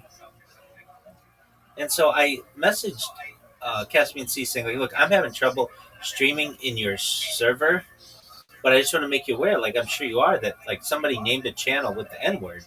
And he's like, yeah, that's just a word that he says a lot, and it's kind of like an inside joke that like, the moderators know about it or whatever. And I left his server, and he asked me why, and I explained to him that especially small servers, Discord has a policy that if you are in one and it gets banned, you lose your Discord account. And I just can't risk it with my account. Like, Discord is where I have all my connections, and I don't want to risk that some asshole moderator in his Discord gets his server banned and then I lose my account. And he's like, no, I understand. Um, and when I see that their moderators think that using the N word is funny, that's not a place I want to be. That's not my environment. I don't know why everybody's so fucking obsessed with this word, but they are. It's a very divisive word, and I'm not saying it's a bad word. I'm saying that Discord views it as a bad word, and thus I want to keep my distance from it. And then I went through my Discord, and I looked, and it's like I don't have any words that are controversial. I have like words like basketball and anime and like at the very bottom I've got like Orthodox Jewish section. None of that is necessarily like there aren't bad words in it. And I look through and I'm like, mine just doesn't have the same vibe. I don't use that word. It's not a word that I just people use it so much it just drives me bonkers. And anytime anybody uses it who I feel shouldn't use it, I just think incredibly low of that person. Like, you're trying to hurt other people, and it makes you look very small. Like, you don't use it, and I respect you more because of that. Even Zoot, who does use it, I know it's accidental, and I respect him because he doesn't use it openly. But then there are people who are just like, I'm going to call this group of people that to demean them. And I feel that that is inappropriate. I just don't like that. I almost want to say, like, who raised you? In what fucking barn were you raised? Because good parents would not raise a child to use words like this under these circumstances. Now, there are other people who can use it in a certain way, and it's completely fine, and I get that. But that's not the way that many people are using it on the internet, and I don't like that. And I get so many people who, again, like I am ground zero for the internet. It's like I'm the central spoke of the entire thing. I know I'm not, but I'm pretty darn close, at least on Discord. And I've become like an asshole lightning rod, where people just are like, "Oh, I'm gonna fuck with this person." And if you think it's bad what you hear in here, you should see the direct messages I get. Believe it or not, they're worse. I get people who tell me to die, that they're gonna kill me, they're gonna call the police on me just because they don't like my face. I get people who, all kinds of things. So there's nothing I can really do about it. You respond? You respond to the death threat? Yeah, It's like I have this perfect thing that I say to them. I think that they should be able to give it. that you want to kill me, but I think they should be able to say that. I have a saying: sticks and stones may break my bones, but words will never hurt me. When you start getting into threats being illegal, then what constitutes a threat? What constitutes a real threat? If I say I'm so pissed off I could blow the world up, does that mean that I should be charged with 8 billion threats to life? Do you understand what I'm saying? no, I mean, do you think that there should be any punishment? I mean, You should be able in this country, in this country, Congress shall make no laws against freedom of speech, essentially. And that, it's so funny that like the way your brain works just cracks me up. Just, in my mind, it's just like I just feel like any concept, and then like this one, like literally messaging people that you're gonna kill them is bad, and then you just take it and you just strip it down to its raw bone. And you're like, no, actually, it's completely fine. it should, The crazy one is like they've actually started implementing this in like the UK, where if you crazy, spreading crazy, misinformation or absolutely like, crazy. bullying online, Wait, exactly. literally just bullying online is like a criminal offense. Wait, exactly. And that's the future of the world. And that's what I want to stay away from as much as possible. So, what's the difference between me saying I'm going to kill you and me saying I'm so what's the difference between me saying I'm so pissed off I'm going to kill you and the difference between me saying I'm so pissed off I could blow the world up right now and kill everyone? Should I not be charged with 8 billion attempted murders?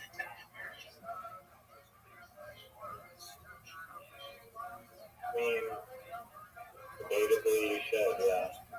And that's just absolutely ridiculous. You should be able to say whatever you want without any exception. I mean, yeah, why not just punish people only if they murder someone? Wait, if you do I it, mean, but then you're like, you can be like psychologically tormenting someone if you just keep harassing them that you're gonna kill them every day, and that you're like watching them and whatever. wait, everything I eat. hold on. you can get There's a thing called a block button, but yeah, there's that, and you can like you. get no contact orders against people. There are things that courts can. But what if they're hiding their identity and they're on the internet and using it anonymously? Well, then how are you gonna? Well, then how are you gonna arrest them in the first place? I mean, how are you going to stop them from messaging you if you don't know who they are? You just hit the block button. Yeah, but they create another account like you on the freaking blue sky. Absolutely, and then you just keep blocking them. They basically just ignore them. Just ignore them. Wait, that's exactly right. You need to have thick skin, and you can't be such a pussy in life. You can't expect the state to be your bodyguard, because eventually that bodyguard will turn on you. Look, there's a saying that Ben Franklin has: those who are willing to trade security or liberty for security deserve neither.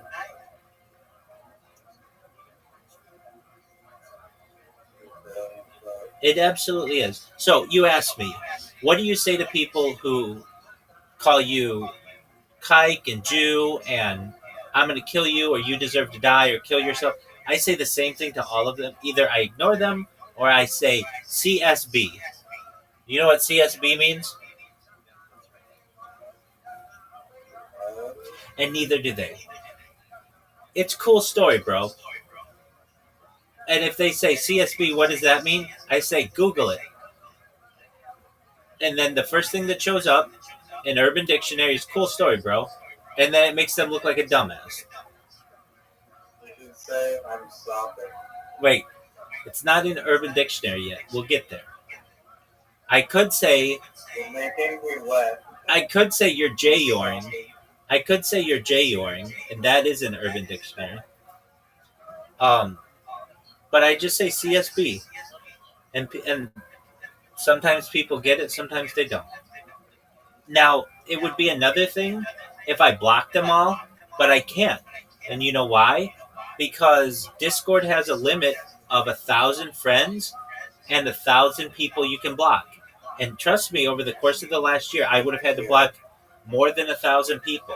So I choose not to block them. Additionally, the real reason why I don't block them, Discord has this super annoying thing that when you block someone and they enter a video call you're in, this message shows up on the video call that says, John Doe just entered the video call. Do you want to leave? And that's cool if you're like a normal streamer or whatever, but I'm streaming on so many different devices that I don't want that fucking message coming up 10 times a day.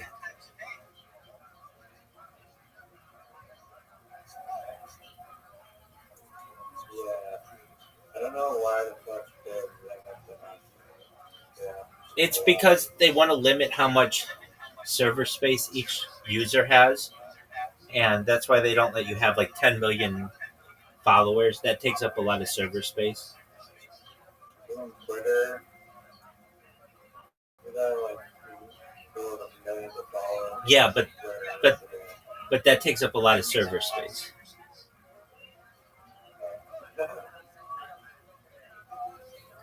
So Discord, in order to limit its costs, limits you to 1,000 friends and 1,000 people with whom you can connect. I'm not saying that I don't think that should be expanded.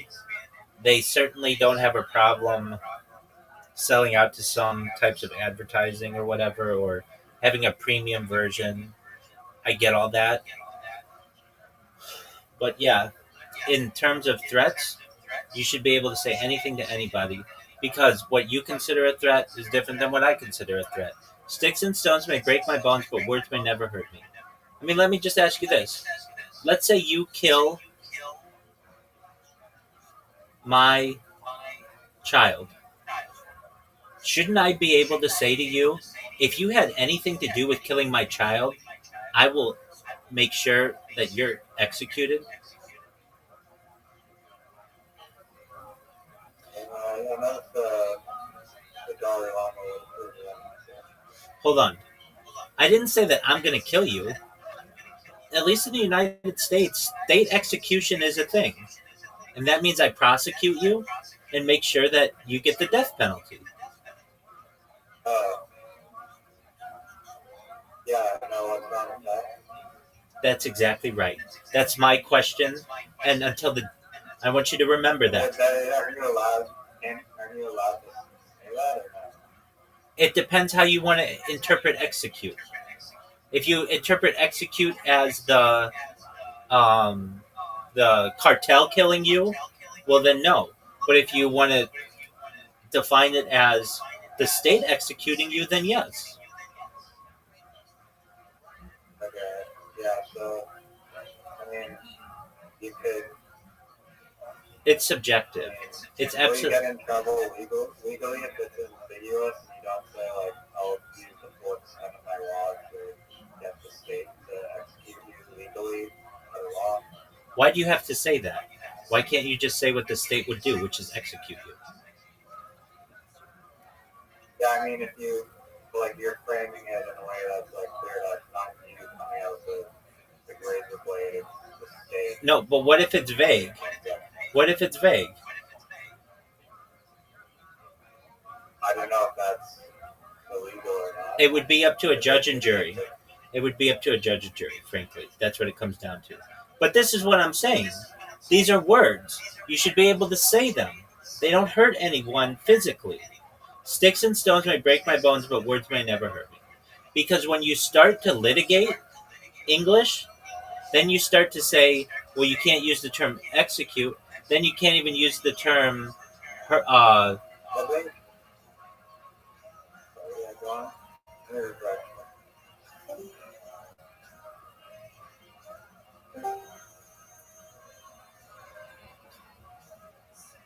look, if you killed my kid, I should be able to say to you, I will do everything I can to have you executed. Or even if I suspect if you killed my kid, or even if I suspected you of killing my kid, I should be able to say, I will do everything in my power to have you executed if you had anything to do with the death of my child. That's what any good fucking parent would say. Yeah, no, I agree. And there shouldn't be any, like, weird, like, law that But there also, there like, are. one thing that, like, it's arguably, like, against human nature to try and police that, because on Twitter with, like, Trump's presidency, like, probably there's, like, 100 million thousand tweets of people, or even, like, if, like, Facebook just released all the phone calls that they're recording of people that have stated, like, oh, I wish Trump was dead, or I wish the assassination happened, or I want to kill Trump because he sucks, and I don't like him, his policies, and he's a bad person. Like, probably so many people have ushered death threats against Donald Trump, but, like, very, very, like, a fraction of a percentage would ever even come close to, like, doing that in real life. That's true. You know? And before the like, it's just, like, this part of being a human where you just want to reach for the top shelf and just, like, go for, like, the most, like, intense thing to say. that's true. And people actually do anything. exactly. And look, in business, there's something called not is it bluffing? Not bluffing. There's something called hold on, I have to go to the bathroom. I'll be right back. Just bear with me, it'll be quick. It's called puffery. Puffery. Look up puffery while I'm gone. Puffery.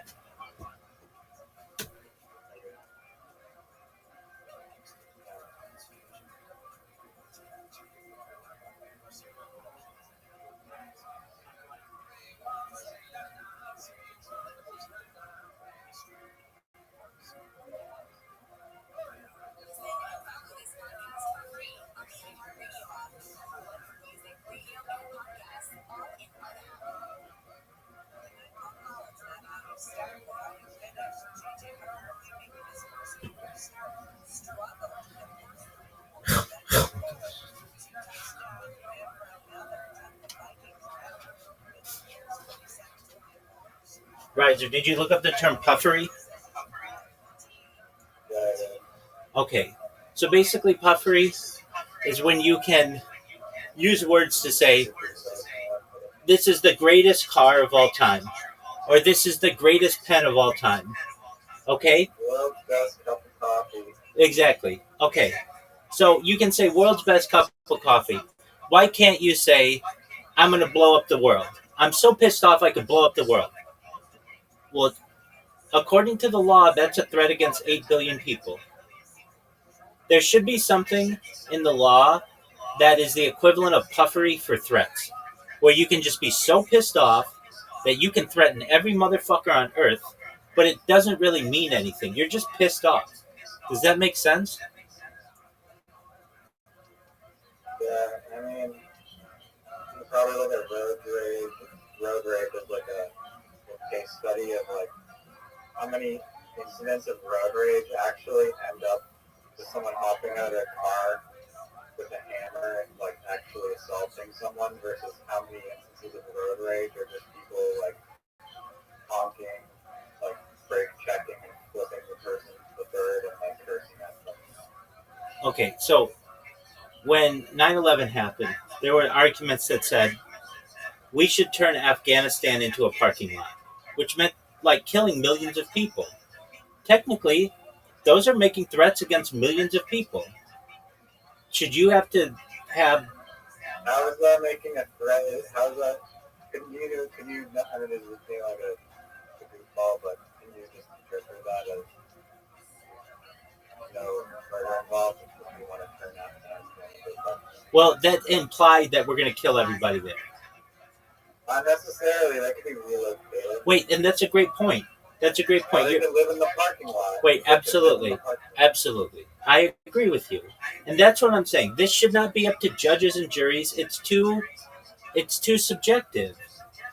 It's just you should be able to say whatever you want.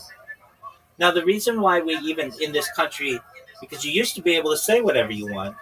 Uh when this really started to change, when this really started to change were with the can you say the word fire in a crowded theater.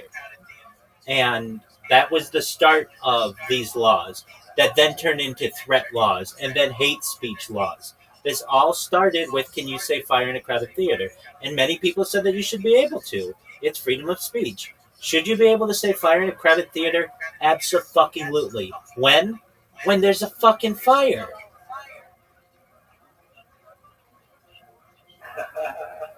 Exactly. Is that still not allowed?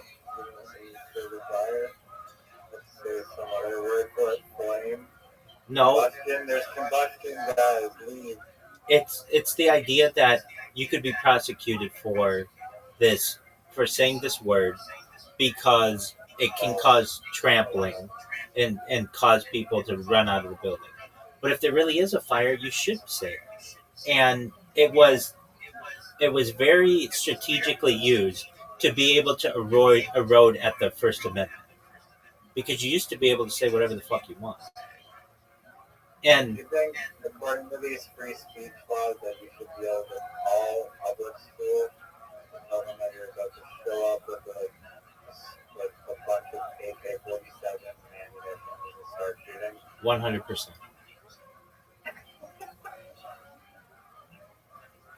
You don't see any potential red flags with that, or the implications of what that would have on the school day?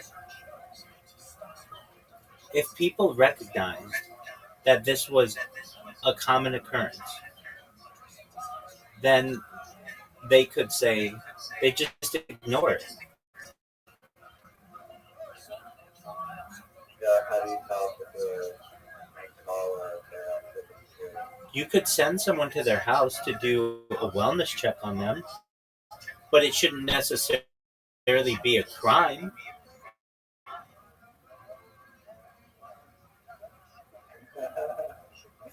But it's not against the law, so it's like, even if they show up and are you okay, you're like, yep, just having fun, Okay, keep doing that. wait, that's fine. And then the next time that they call, we can say, there's that story of the little boy who cried wolf. If you do that enough, people just start ignoring you. And in the same way with the crowded theater and a fire, if you yell fire in a crowded theater and there's no fire, everybody's going to run out of the building one time. The next time you do it, nobody's going to believe you anymore. The society will dictate what is to be believed. You don't need to get the government involved in it, or at least not prosecuting agencies. If somebody likes, I'll try and stretch your brain to see if you can come up with any reason in any circumstance where free speech may not be a great idea. look, I've already thought through all of these. I can give you one. You've narrowed it down to one. No, it's the big one. It's the thing that started the national security state that we're in.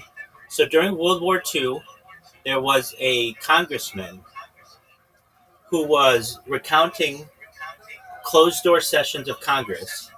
You have to understand, before World War II, we didn't have national security, meaning things couldn't be classified due to national security. That wasn't a thing.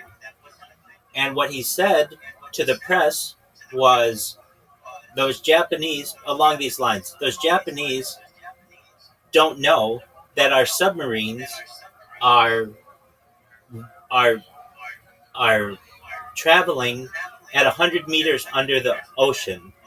They keep dropping their bombs and having them explode at 50 meters under the ocean so that they're not killing any of our troops. And the Japanese read this in the papers and started having their torpedoes drop at 100 meters, starting to kill American troops. And that's what started the national security uh, classification, essentially. So now, whenever you want to talk about aliens or stealth weaponry or faster, Mach 2 or Mach 3 or Mach 4 travel, all of that is classified under national security. So what am I saying? Should that congressman, should they have been able to give away government secrets? I think so. Because if you don't, if you say, it's one of two ways. You allow people to say that, and then that person would not get elected again next year or next time around. And that's how it should have worked. Or you create the national security state where you can't learn about Jeffrey Epstein because it's a matter of national security.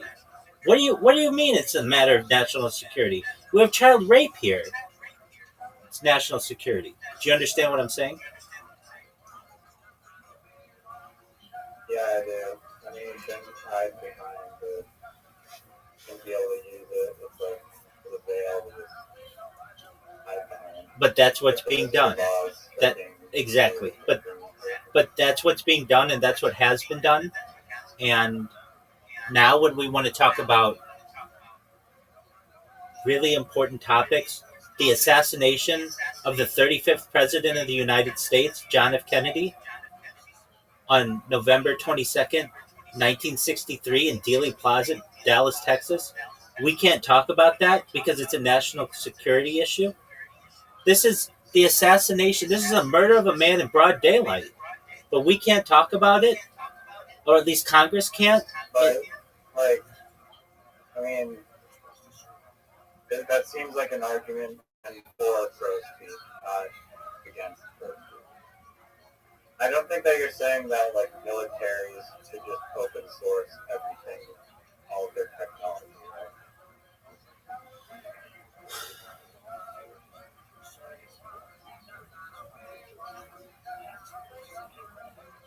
I think you should be able to talk about whatever you want to talk about. It's as simple as that. Yeah. But, So if you want to talk about, like, national security, like, military organizations, that doesn't mean you can't keep secrets at the same time.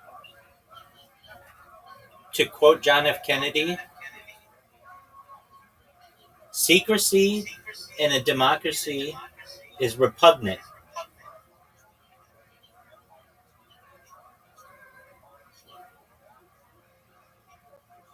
What do I mean by that? If we're supposed to be living in a democratic society, you should not have secrecy. It is inherently repugnant.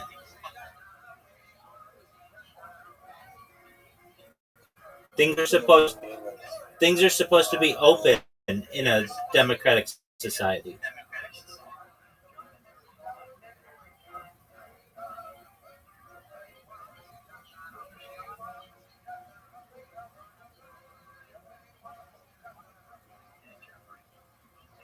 But yeah, so there's no, what edge case do you think they were cover-ups that are okay? None. There are none. People deserve the truth in all aspects of society.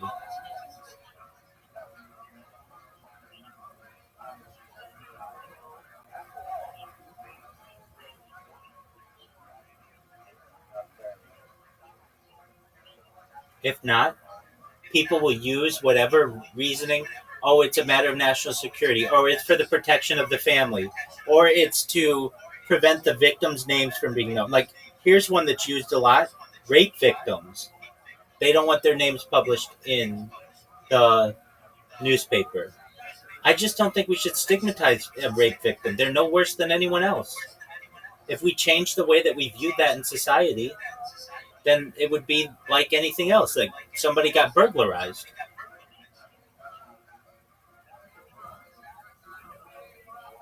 And I understand that it takes work, but I'm willing to work at it. Because if not, then you can say that John Doe raped 50 women.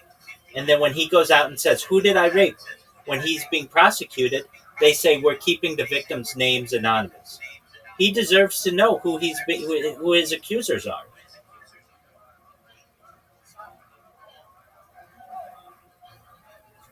Yeah. And look, I just say these things because it's what. Is that actually how the law works? Is that what keep it anonymous? Yes, absolutely. So they're referred to as Jane Does. Really? Sometimes.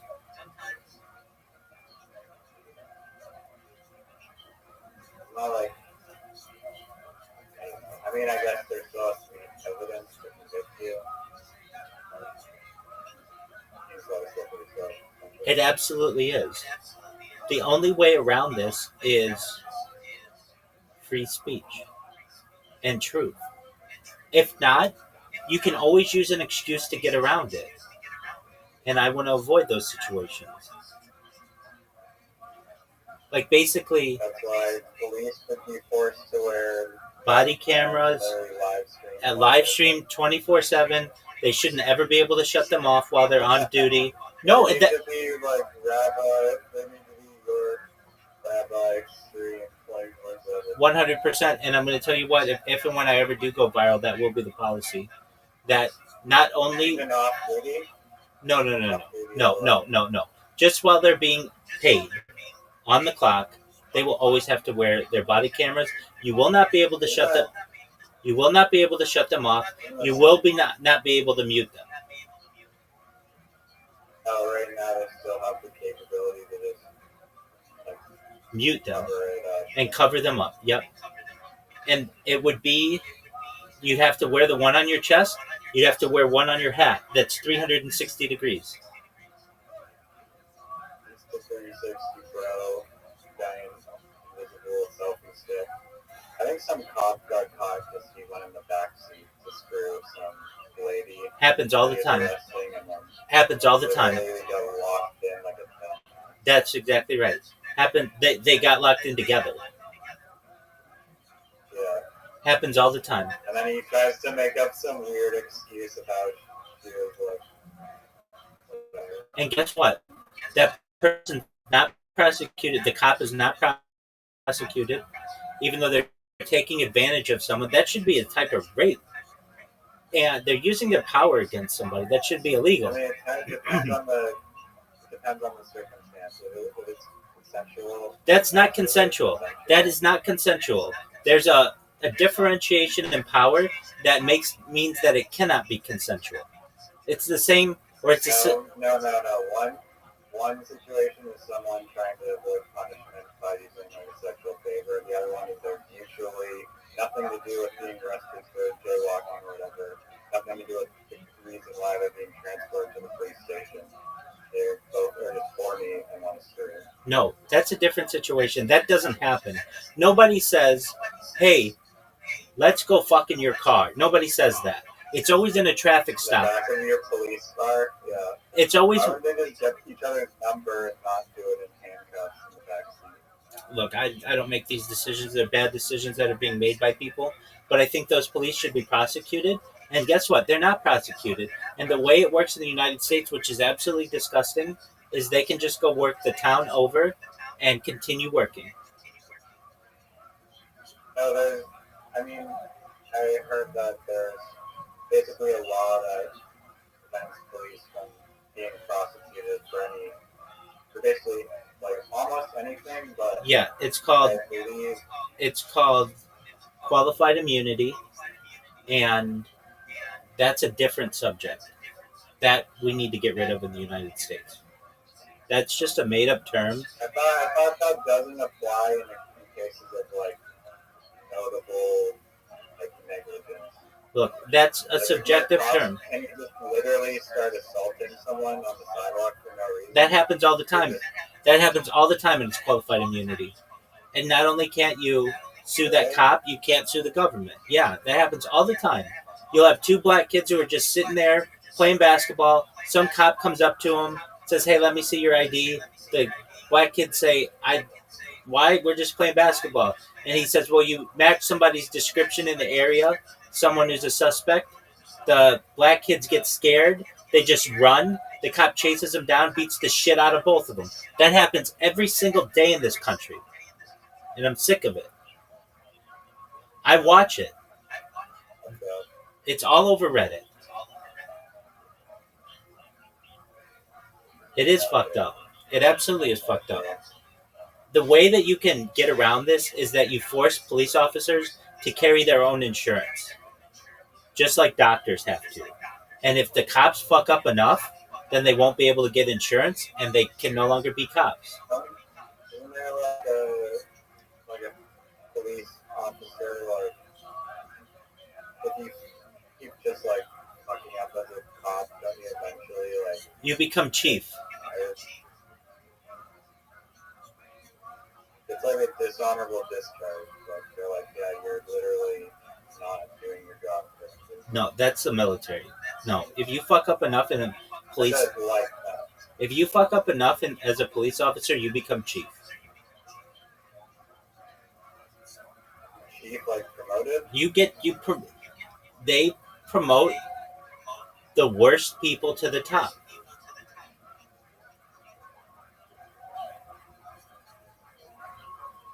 I don't know if that's It absolutely. 100%. I mean, it's not. Nothing is 100% true in every single case dealing with people, but there is a an environment in policing that you fail your way up. And how does this happen? So, let's say you are that mean cop who beats up all those guys, just people just caught while being black, or caught while being Hispanic or white or whatever it is. You will generate more income for the city because there'll be more prosecutions under you, which means you get promoted faster and you keep moving your way up. The dirtiest cops are the ones who get the most prosecutions and they move up the fastest. You cannot think that, and that's cool. You don't live in the United States and understand what life is like under the tyranny that we have in the policing system. I'm not saying that Canada's any better. I've never really haven't thought about incentive structure reward system before. That's how it works, though. When these guys want to get promoted, it's how many bad guys have you taken off the street? And a lot of times these people aren't bad guys, and these cops just are bullies. And so they get promoted, and then they become a lieutenant, and then they become a detective, and then they eventually, move up to lieutenant, uh, captain, and then eventually into um, assistant chief, and then eventually to chief, because they're the ones willing to quote unquote take the bad guys off the street, but in reality, they're just breaking up families unnecessarily and taking children away from parents. I mean, there are situations, the easy ones. I mean, a cop sees a kid on the bike at 6 o'clock p.m. He stops the kid. Where are you going? The kid's like 10 years old. I'm just riding my bike. Where do you live? 123 Main Street. He goes to the 123 Main Street and he arrests the mom for child endangerment. She says, "What do you mean, child endangerment?" He says, "Your child it was 6 p.m., which isn't past curfew or anything, but was riding their bike unattended. And you weren't, that's putting your child in danger in the United States." She's going to say, "That's how kids play." But the cop has a right to be able to put that mother in jail. And now that kid doesn't have a mom. And he's in foster care. But guess what? The cop gets a promotion because he was willing to get either these ruffians Is off. that real? It absolutely is. That law is actually real? It is. I saw it. I've seen it on a Reddit post not long ago. There's a kid who went to the store How often does that happen now?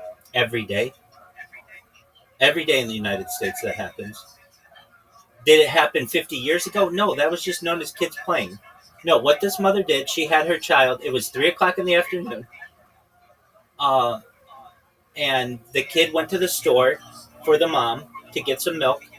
The store was like 2 miles away. The kid was like 11 years old. And the cops just followed the kid home and then arrested the mother for child endangerment. How long did she get arrested? I don't know. And that's another issue. This stuff gets really secretive and it's not made public. And the records aren't made public. There's a law where, like, if you're over 18, like an adult, you're public. I mean, I don't know what her name was, and the databases aren't easy to search. You basically need to know her birth date and, like, her last name. I don't know that stuff. But I can tell you she was in handcuffs for child endangerment when this kid just went to the store. What kids have been doing in the United States for many years. You think that it's not illegal for children to walk? It's an argument that it's child endangerment. Let's look it up. I can't believe that there's a law that says you're a kid. Can kids walk unattended, or is that child endangerment?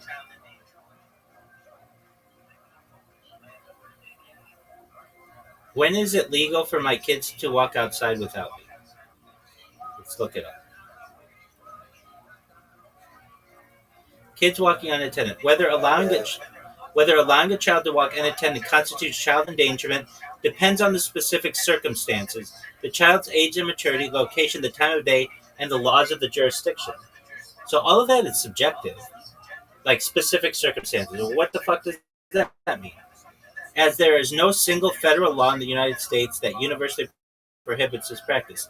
In most states, the decision is left to parental discretion based on the child's maturity and the specific situation. For example, a 10-year-old walking a short distance to school after school is generally not considered a legal issue, whereas a 5-year-old crossing a busy highway alone could attract legal attention. But what about a 10-year-old crossing a busy highway? It's a good question.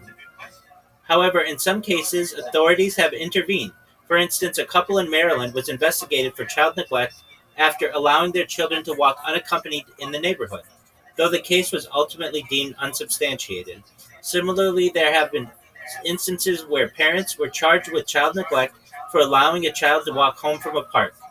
highlighting that such actions can lead to legal consequences depending on the jurisdiction. So, as I said, a 10-year-old kid riding his bike 2 miles to the store, that was considered by that police officer to be child endangerment. To another police officer, it might not have been. It's not What specific. is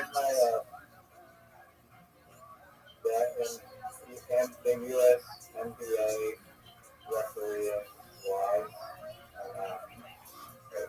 You're One of my favorite YouTube channels is called down there in Rumble with the Bailey, and it's this Albertan Canadian firearms and criminal defense lawyer. He basically examines all these his channel is just like examining all these like weird law edge cases, and there's so many of them. Like there's so many freaking like edge cases with the law. and One of them is like home invasion in Canada. And it's like, okay, you're in Canada and someone breaks into your home with a weapon at 3 a.m. And there's a law that's basically saying that if you use like excessive force, then you can be subject to criminal like punishment, basically. And it's again, it's like an ambiguous law. It's like, what is excessive force? There's a person, a stranger, a burglar, literally with a weapon, and you're fearing for your life. You happen to daze from sleep, and you're trying to defend your family. And what the hell constitutes a reasonable force to take against someone? 100%. I wanted to mention this when you first came in. 1 in 20, this is different. 1 in 20 Canadians, but it's new since 2016, 2018, I think. 1 in 20 Canadians die of this every year. What is it?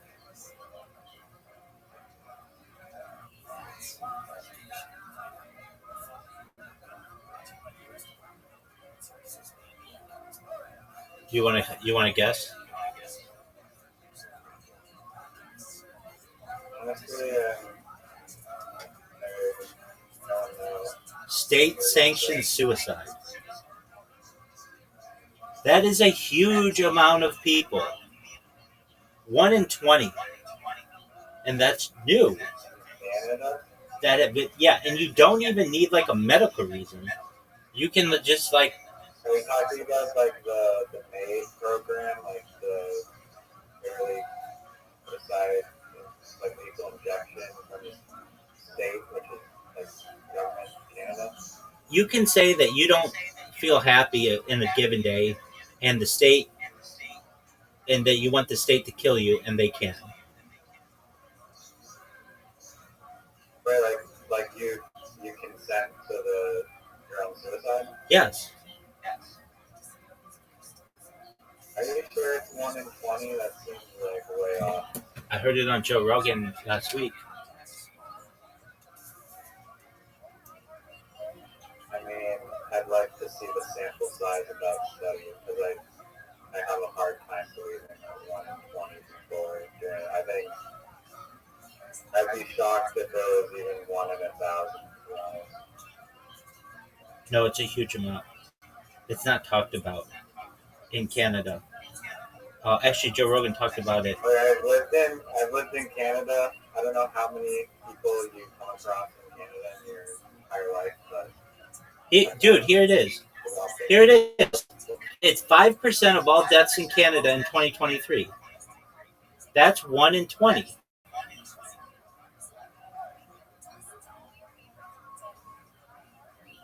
now that's 5% of deaths, not 1 in 20 people, which is a big difference. Oh, okay. I meant 1 in 20 deaths. That's what I said. No, you said 1 in 20 people in Canada die from this. What? Oh, apologies. Okay, if I said it that way, I did not deem it correctly. Yeah. Okay, No, that makes sense then. I was like, no way, like 1 in 20 people are really, Yeah, no, now I see the confusion. Apologies to the future people out there. Yeah, so 1 in 20 yeah. of all deaths in Canada are from this. Okay, that makes a lot more sense. That's a huge amount. I mean, if you probably looked up the suicide rate before, it's probably identical. I don't know what the suicide rate versus that has been the change of how many suicides have been No, already involved right. assisted No, suicides, I, but but wait, believe it or not, probably a decent amount, I guess. I think you should be able to do that. I don't think. I think maybe like on average the suicide rate has increased for internet reasons and monetary I agree with you. finance I reasons 100% and agree with you. all that stuff. But I I think like I don't know, I agree with you it's though. on that like Or natural slope. Like I think that you not like should be able to if you want to. You want to off yourself in a safe way. I think you should be able to do it. I mean I think there's like this there's a few companies I believe in like Europe and like Switzerland or whatever that have developed these suicide pods. Right. And those are the like sophisticated ones. There's a company in Australia that the way that they work the legal loophole is to set themselves up as a brewing company. It's called Mad Dog Brewing or something, and that's the way that they get around being able to sell people nitrogen, which is obviously an innate inert gas that will like, suffocate you painlessly, I believe. Are you sure it's not helium? Because 75% of all the air is nitrogen. Helium is also a inert gas, but also nitrogen. But 75% of all of the air is nitrogen. Yeah, but that doesn't mean it's not pure nitrogen. No, you're right. It's 75%. Okay, I could see that. If it doesn't have oxygen inside of it, then you're just gonna die. I get that. Okay. Well, I don't want to get down that topic too much, but I did just want to say that that's a huge amount. But I feel as if that's what you want to do, and there should be a program that tries to talk you out of it. But if that's what you want to do because you're in pain or whatever, you should be able to do it. Um, I think maybe there should be like a checklist of things that you've tried. Like, I don't know, you've tried therapy at least. With like, I agree. No, I absolutely agree. There should be a checklist. You should have to go through some things, But if you want to, that's your choice, and you know you should be able to. Um, all right. Well, we covered that. We covered free speech. We covered sports, but I still have things to say on sports, and that would be the drafts on sports. That's the big thing that's rigged, and that's really interesting. So, there was one this year that was rigged.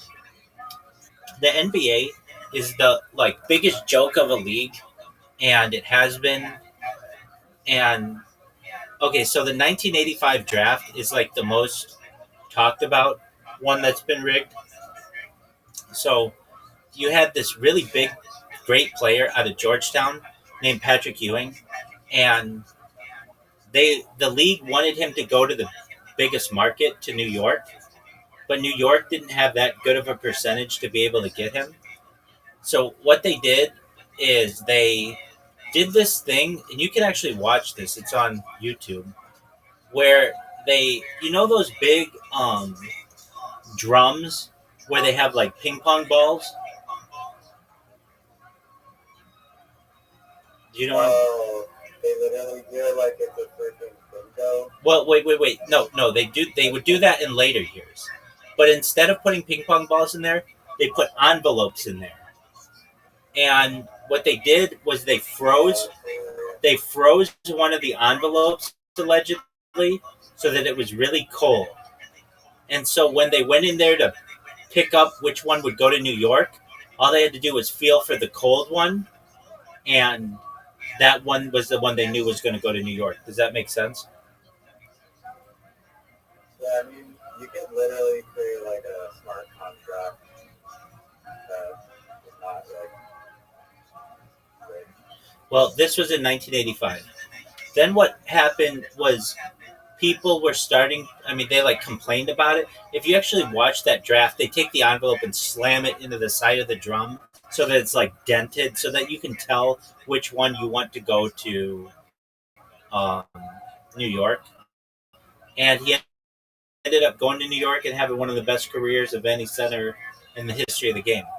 Okay, so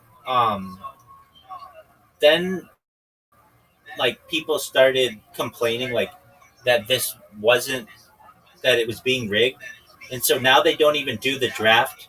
Well, then they did the draft with like little ping pong balls, but that can be rigged as well by putting different air in the ping pong balls. Like you can put a little bit more helium in some of the ping pong balls, and they'll rise to the top more. I mean, there are like all kinds of ways that I find it really interesting to be able to rig this, and so then people started I to mean, keep. don't they do it? I mean, I guess that there's some like lottery system or just like random, like arbitrary selection, but don't they also do it with like the shittiest teams get the first pick? Yeah, that's what they do. No, that's what they do. But to make sure that the shittiest of the shitty team that they want, but maybe it's a big market, gets the right player, they like the way that they do it is they say, all right, the worst team is going to get 50 ping pong balls. The second worst team is going to get 40 ping pong, or the worst team is going to get 20 ping pong balls. The second worst team, or it would be like the worst team will get 32 ping pong balls. The second worst team gets 31 ping pong balls. The third worst team gets 30 ping pong balls. We're going to put them all in a hopper, and then we're just going to draw from that. Does that make sense? Okay, I thought they just went in order. Like, if you're the worst team, you get the first round draft pick. You get to go first. No. It's like that in the NFL, but not in the NBA. So it depends on the league.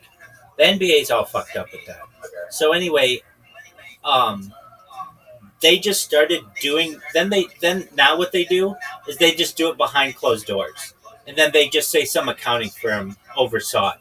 Like those guys aren't fucking corrupt as fuck as well. So anyway, what happened this year? The number one prospect, his name is Cooper Cup, or not Cooper Cup, Cooper Flag. He was from Duke. Um, Basically, there was a team, the Dallas Mavericks, and they had arguably the best player in the league, who was Luka Doncic, and he got traded to the Lakers. And everybody said, "Dude, Dallas, why did you trade the best player in the league to the Lakers? Like, why would you trade the best player in the league?" And they just were like, "Oh, we just did it. We made an executive decision to do it." And wouldn't you know it, even though they had like really shitty odds to get the number one pick, they got the number one pick.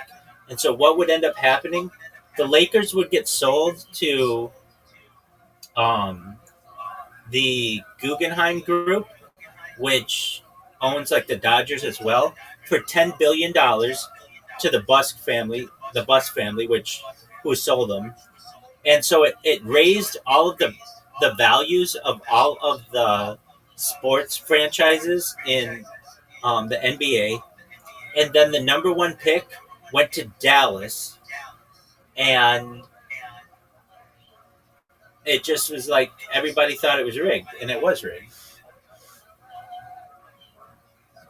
There's a dude who said not to do sports, but he's like a mathematician, and he got banned in like Europe for he came up with like some like equation that like basically let him like buy every sequence of like lottery numbers or something, and then he got blocked. But then he like went to like Virginia or some state, and there's no rule against the max purchases of lottery tickets that you can do, and get like this math formula to let him like pick all the combinations, and he did it like numerous times, and he had like a fleet of people that like all went to like all these Virginia convenience stores and gas stations and bought like they spent like $8 million on tickets, but they waited until the lottery was worth like it hadn't been won in many times. So like there's like $14 million or something. So they spent $8 million and then pocketed $14 million from literally just like legally beating the lottery. I've heard of that.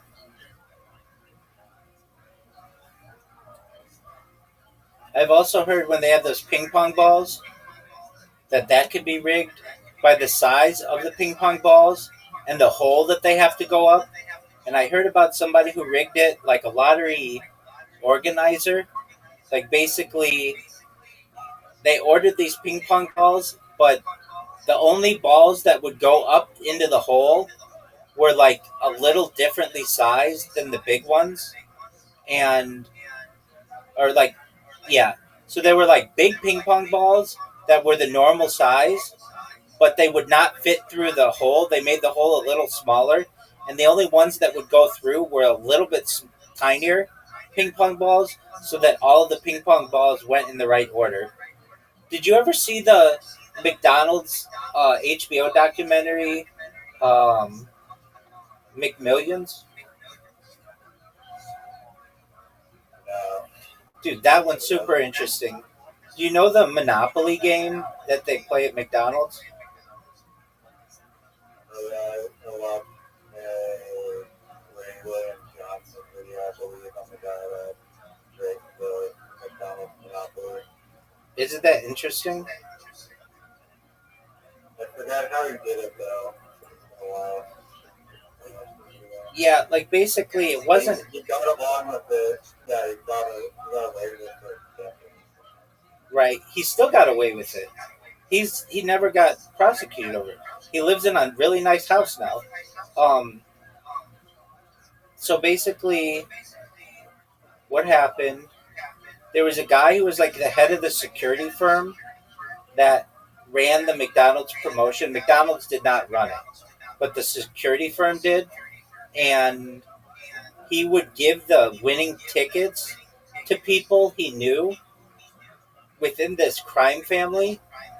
And just like if he liked you, he would give you $1 million ticket, and or like a car or whatever.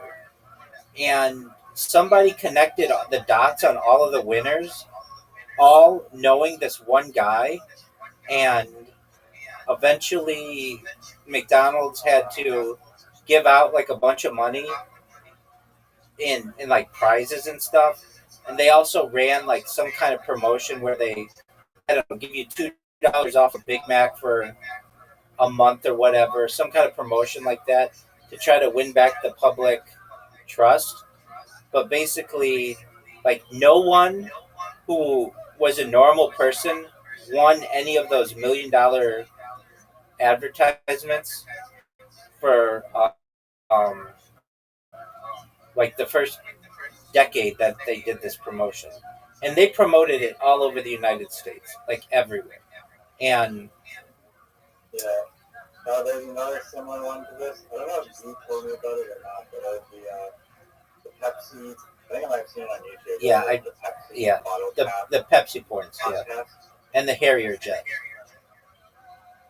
No, that was different. This one was Pepsi.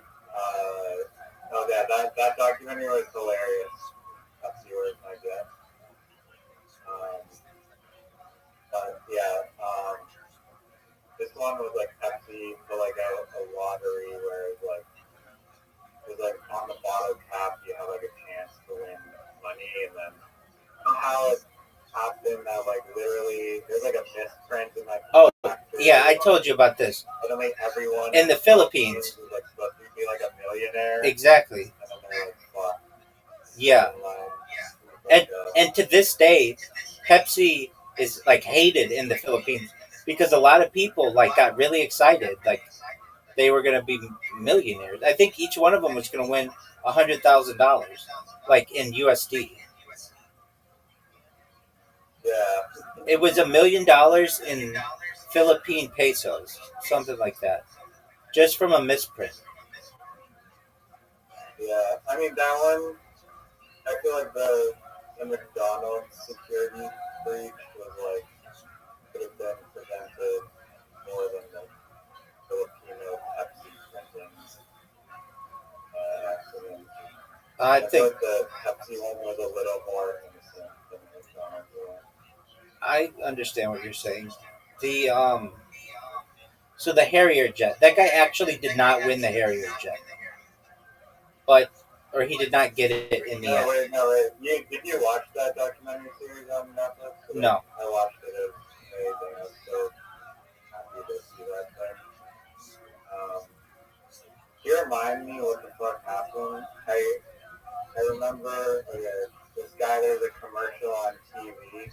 So Pep, Pepsi ran a promotion called Pepsi Points, and you could, if you had 5 Pepsi points, you could get a hat and all kinds of things. So And then in the advertisement, it says like if you have 70 million points, you can get a haircut. 7 million, yeah. So Pepsi launched a Pepsi Stuff promotional campaign, which included a television commercial featuring a computer-generated AVI Harrier 2 jet being offered for a prize of 7 million Pepsi points. And I remember watching this and not knowing if it were true or not. I mean, I remember seeing the commercial.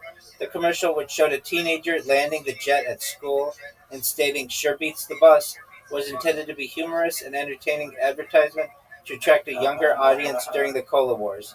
The ad did not include any disclaimers or fine print indicating it was a joke, which led to a significant legal dispute. John Leonard, a 21-year-old business student at the time, interpreted the offer seriously.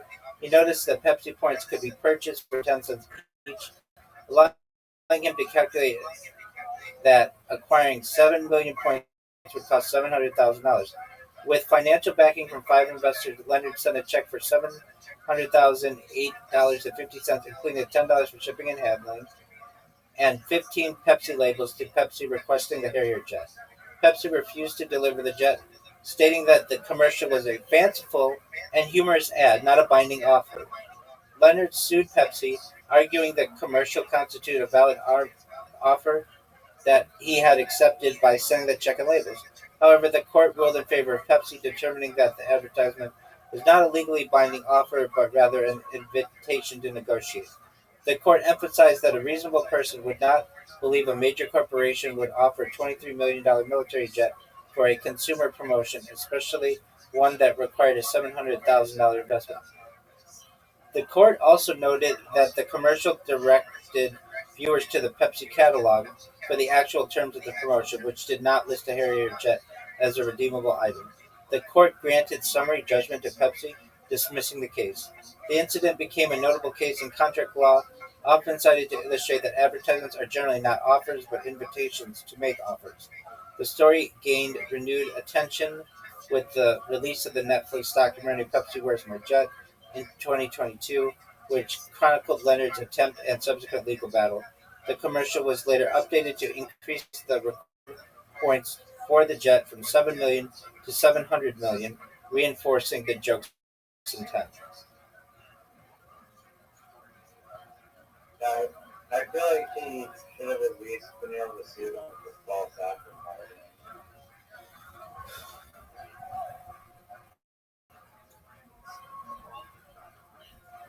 Wasn't it like literally like the law though that like it was like a valid offer and that's why you're so serious about it?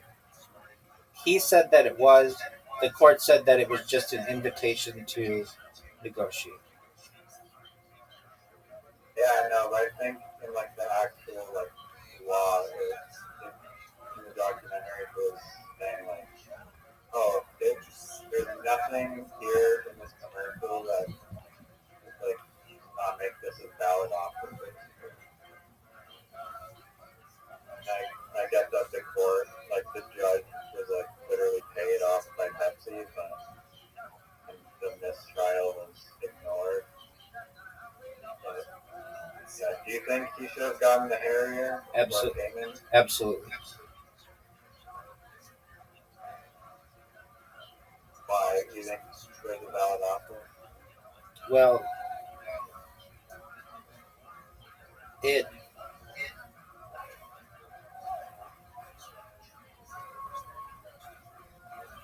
it looked like an offer from the company. Now, they're saying that an advertisement is not an offer but an invitation to offer, then I don't think you should be able to advertise or advertise any kind of offer, which kind of goes against advertising.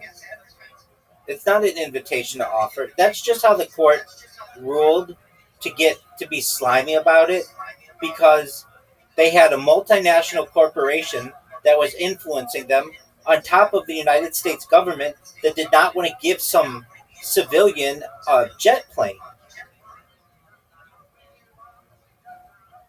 So there was a lot of influence on it. But I would say that advertisements are not invitations to offer. They are offers.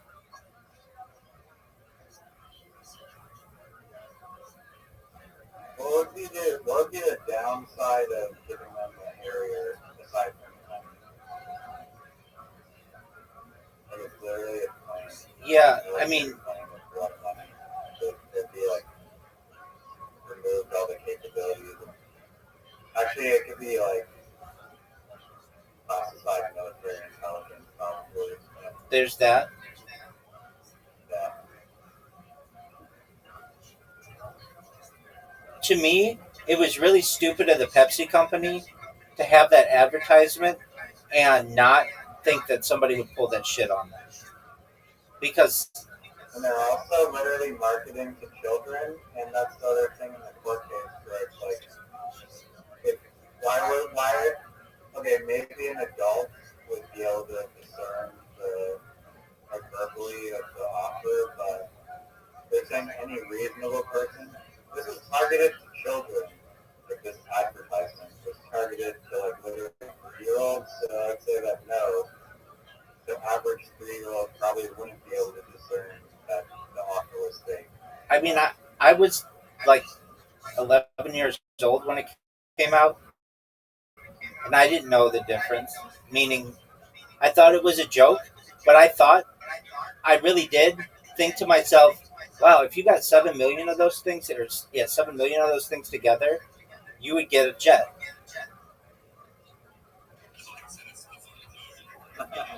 And the reason why I thought that is because it's an advertisement.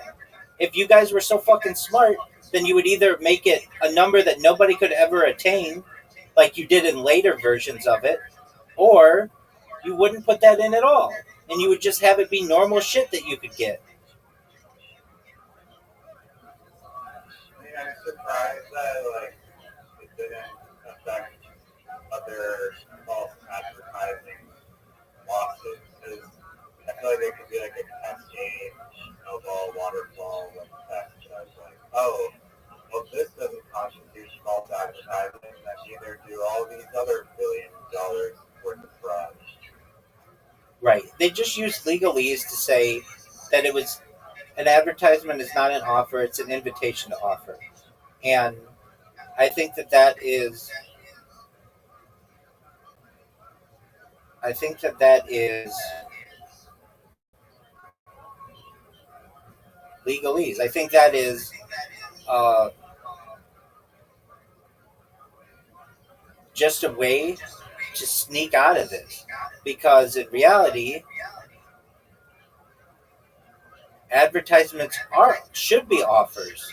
If they're not, then you shouldn't be able to advertise them, because then you could just say, like I don't know if this is right, but I'll just try to think of an argument, or like think of They're a like Coca-Cola cures cancer. no, Yeah, no, no, no. But I could say Toyota truck we're selling for $10 on my car lot. Come down to my car lot.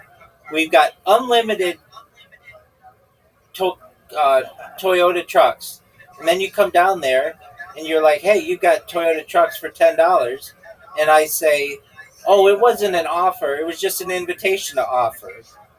And I'm rescinding that offer. I'm rescinding that invitation or whatever, or I'm rescinding that offer. Well, now you wasted all your time to come down here, and to me, it's kind of a bait and switch. absolutely. Yeah, it's like, can't Yeah, what I feel that they should have done I'm is, surprised that Coca-Cola's lawyers couldn't try to fund this guy. well, so that's the thing. At the end of the day, Coke and Pepsi are not enemies. They're actually allies. That's why they don't go up against each other anymore. They used to they used to go up against each other, and they would be like, "What's better, Coke or Pepsi?" and all that other bullshit. Notice they don't do that anymore. They don't attack each other in ads anymore. And the reason why is because they're basically both owned by the same people. So they're owned by hedge funds, like Berkshire Hathaway owns like 15% of Coca-Cola stock, or did for a long time, and Pepsi's owned by well, what, like, basically a Frito Lay Yum. They own all that shit, but basically, like, they're owned by hedge funds. So these companies say to each other, "Look, if we have them battle with each other, we're just going to hurt the market because people are going to say, I don't want Coke because it's unhealthy or it's too sweet or too expensive. And I don't want Pepsi because it doesn't taste good or because it's too sweet or too expensive or whatever." And then people aren't going to use the products at all. So we'd rather have them, we'd rather not shit on each other and make sure the market remains strong than to attack each other and weaken the market. Does that make sense?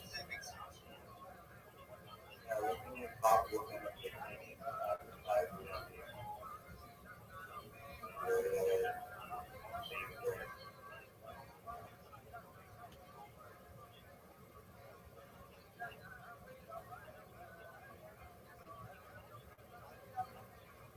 All right, big dog. I don't do this often. Normally people leave me, but I have got to get some sleep, man. I'm tired. You're gonna fuck up my hours. You already did, but that's fine. I wouldn't normally stay up this late, but I do with you because you raise very good points. We had very good conversations. I don't say this to everybody. In fact, I don't really say it to too many people at all. But I think you're a very smart person. And I know you're a very funny person. And those are two things that are very linked. I enjoy speaking with you. And I think you ask very good questions. I think in the future, when people study the conversations I have with people, they'll very much appreciate my conversations with Zoot and all the things that we delve into the human mind. But they'll really like yours for the questions that you pose. They'll especially like when you just come to me and you're like, "What would be a good business idea?" or "How would you market this?" or all that other shit. They'll love that. So you should know that that's going to be big. Um, Before you go, I appreciate the kind words, absolutely, and yeah, I love talking to you. 100%. So, Do you have the Kick app? I don't have any life stream there. Okay, don't worry about it. I was going to show you my strategy, but no big deal. All right, big dog. I just Go ahead. ask you one, or I just want to state one question on you and then ponder it Go for it, big the man. next time we talk. Absolutely. That'd be great. On New Year's Eve, when I was about, I want to say 7 years old, I was upstairs in my dad's office area, and it was like midnight, and I'm obviously like 7. We're watching The Wizard of Oz, and I just remember being so fucking scared. Like the flying monkey scene. Word, dog. Those things are scary as fuck. The whole movie freaked me out, but the flying monkeys was just like some next level horror. I agree with you. I just wanted to dive into like the strangeness of the Wizard of Oz itself, and like just like conspiracies about it and stuff. But we can talk about Yeah, I mean, I don't know about those. I hate that word. If anything, I just call them logical. theories Yeah, theories. or abstract. Yeah, I mean, I think that the story is based on the gold standard of the United States Treasury. That's what the yellow brick road is, like gold bars, basically. It's like a play on finance. Um, there's some really weird things. If you've ever listened to Dark Side of the Moon, I don't know if you know that album, but if you Dark Side, if there's like this thing, if you start Dark Side of the Moon and Wizard of Oz at certain times, it becomes like a Dark Side of the Moon becomes like a soundtrack for the Wizard of Oz, and all these weird correlations happen that are really freaky, and they kind of will freak you out. Um, then that movie was really big because it went from black and white to color when color was really rare, and um,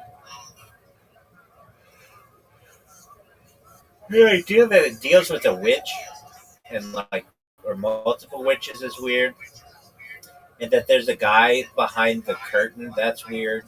That book is now in the public domain, so that's how Wicked can get made, and technically, like Disney could make that, even though it's traditionally known as like an MGM film. Um, uh, The field that they walk through, Trevor, also just really creepy.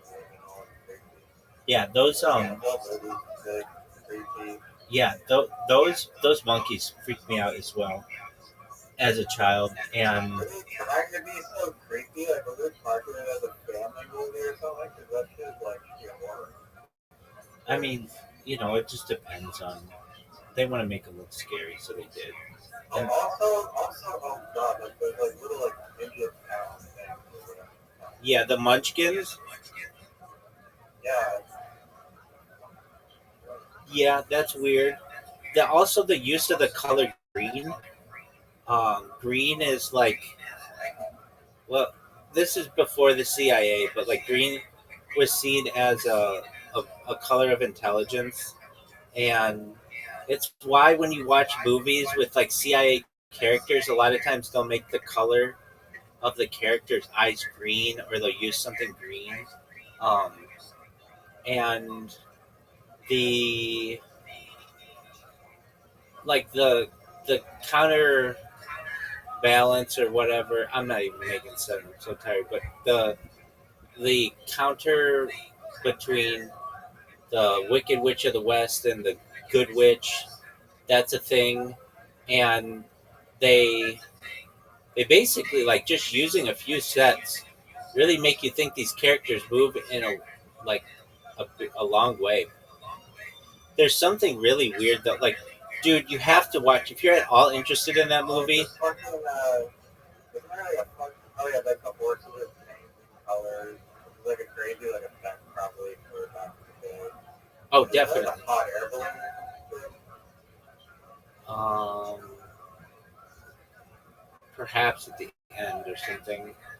There's the idea of being behind the. Yeah, that's how they like literally like escape or something. They go on a hot air balloon. Okay.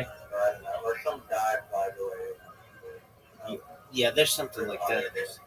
Um, the idea of the person behind the curtain, that's supposed to be like the people who control the money system, and that's why there's like a gold brick road that travels to them, and um, there's like the idea that it's very psychological with the three sub characters being like not having a brain, not having courage, not having a heart, is it? And So that's the lion, isn't the first lion? The Tin Man is fear. no, the The lion, definitely needs courage. the lion is courage, so that's fear. The Tin Man is a brain, and The Scarecrow is. They all seem like cowards. But he's the Scarecrow. I'll look it up.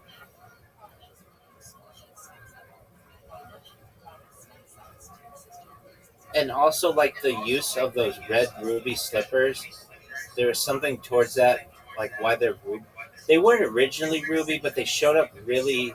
They were originally silver slippers. That's right, and silver and gold were supposed to take you to like um, the like person behind the the money system, but silver did not Silver did not show up as well as red did, so they made him ruby. Um, Scarecrow is the one that needed the brain, and the Tin oh, Man Scarecrow needed brain. the heart.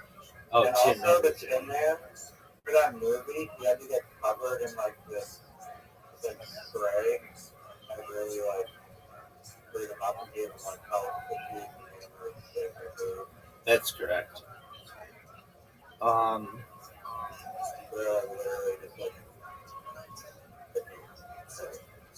yeah, and those. Oh, and there was. Wait. There's a weird. There's like a. If you watch that movie, there's like a dead munchkin, like hanging from a tree. And dude, that movie's fucked up. Um, Judy Garland was like sexually assaulted by the heads of the production companies for it. Um, the claim that the actor. yeah, like she had to like have sex with the head production people.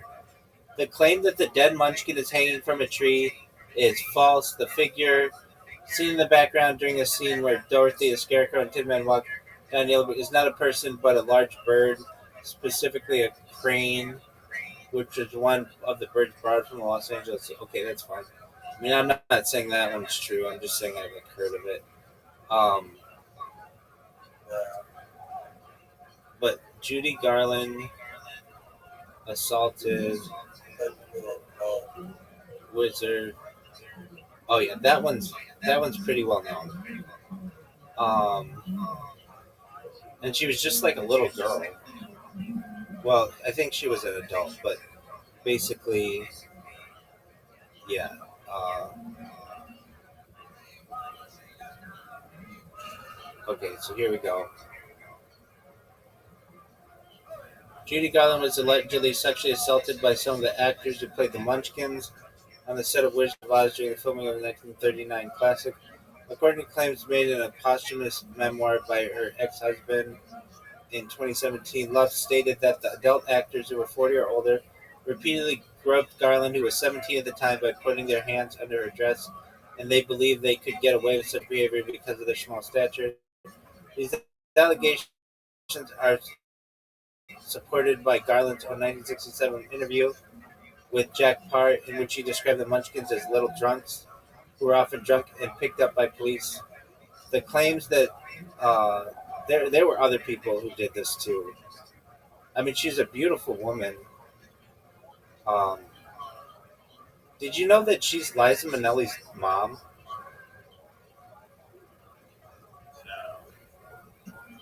Yeah, dog. Um, well, she was, and there was like a Judy Garland um, museum in Grand Rapids, Minnesota, and she had that a pair of her um, shoes there, those red ruby slippers, and they got stolen. And there's like a whole thing on that. People are obsessed with that movie, and um, I'm with you on the monkey thing. Those monkeys fucking scared me as a kid, and I don't know. I think there's just something subconscious about the idea of a flying monkey that could come and steal you as a child. It's just really freaky to me. What else is it? Uh, The whole scene of like the castle and like how many there were. right, and um, there, there's something to that story, and it was based on finance. It's like based on the gold standard.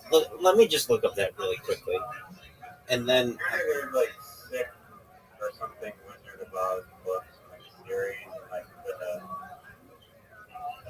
Wizard of Oz movie is kind of like the little there's more characters in the literature that may not be included. that could be. Okay, so Wizard of Oz is a story about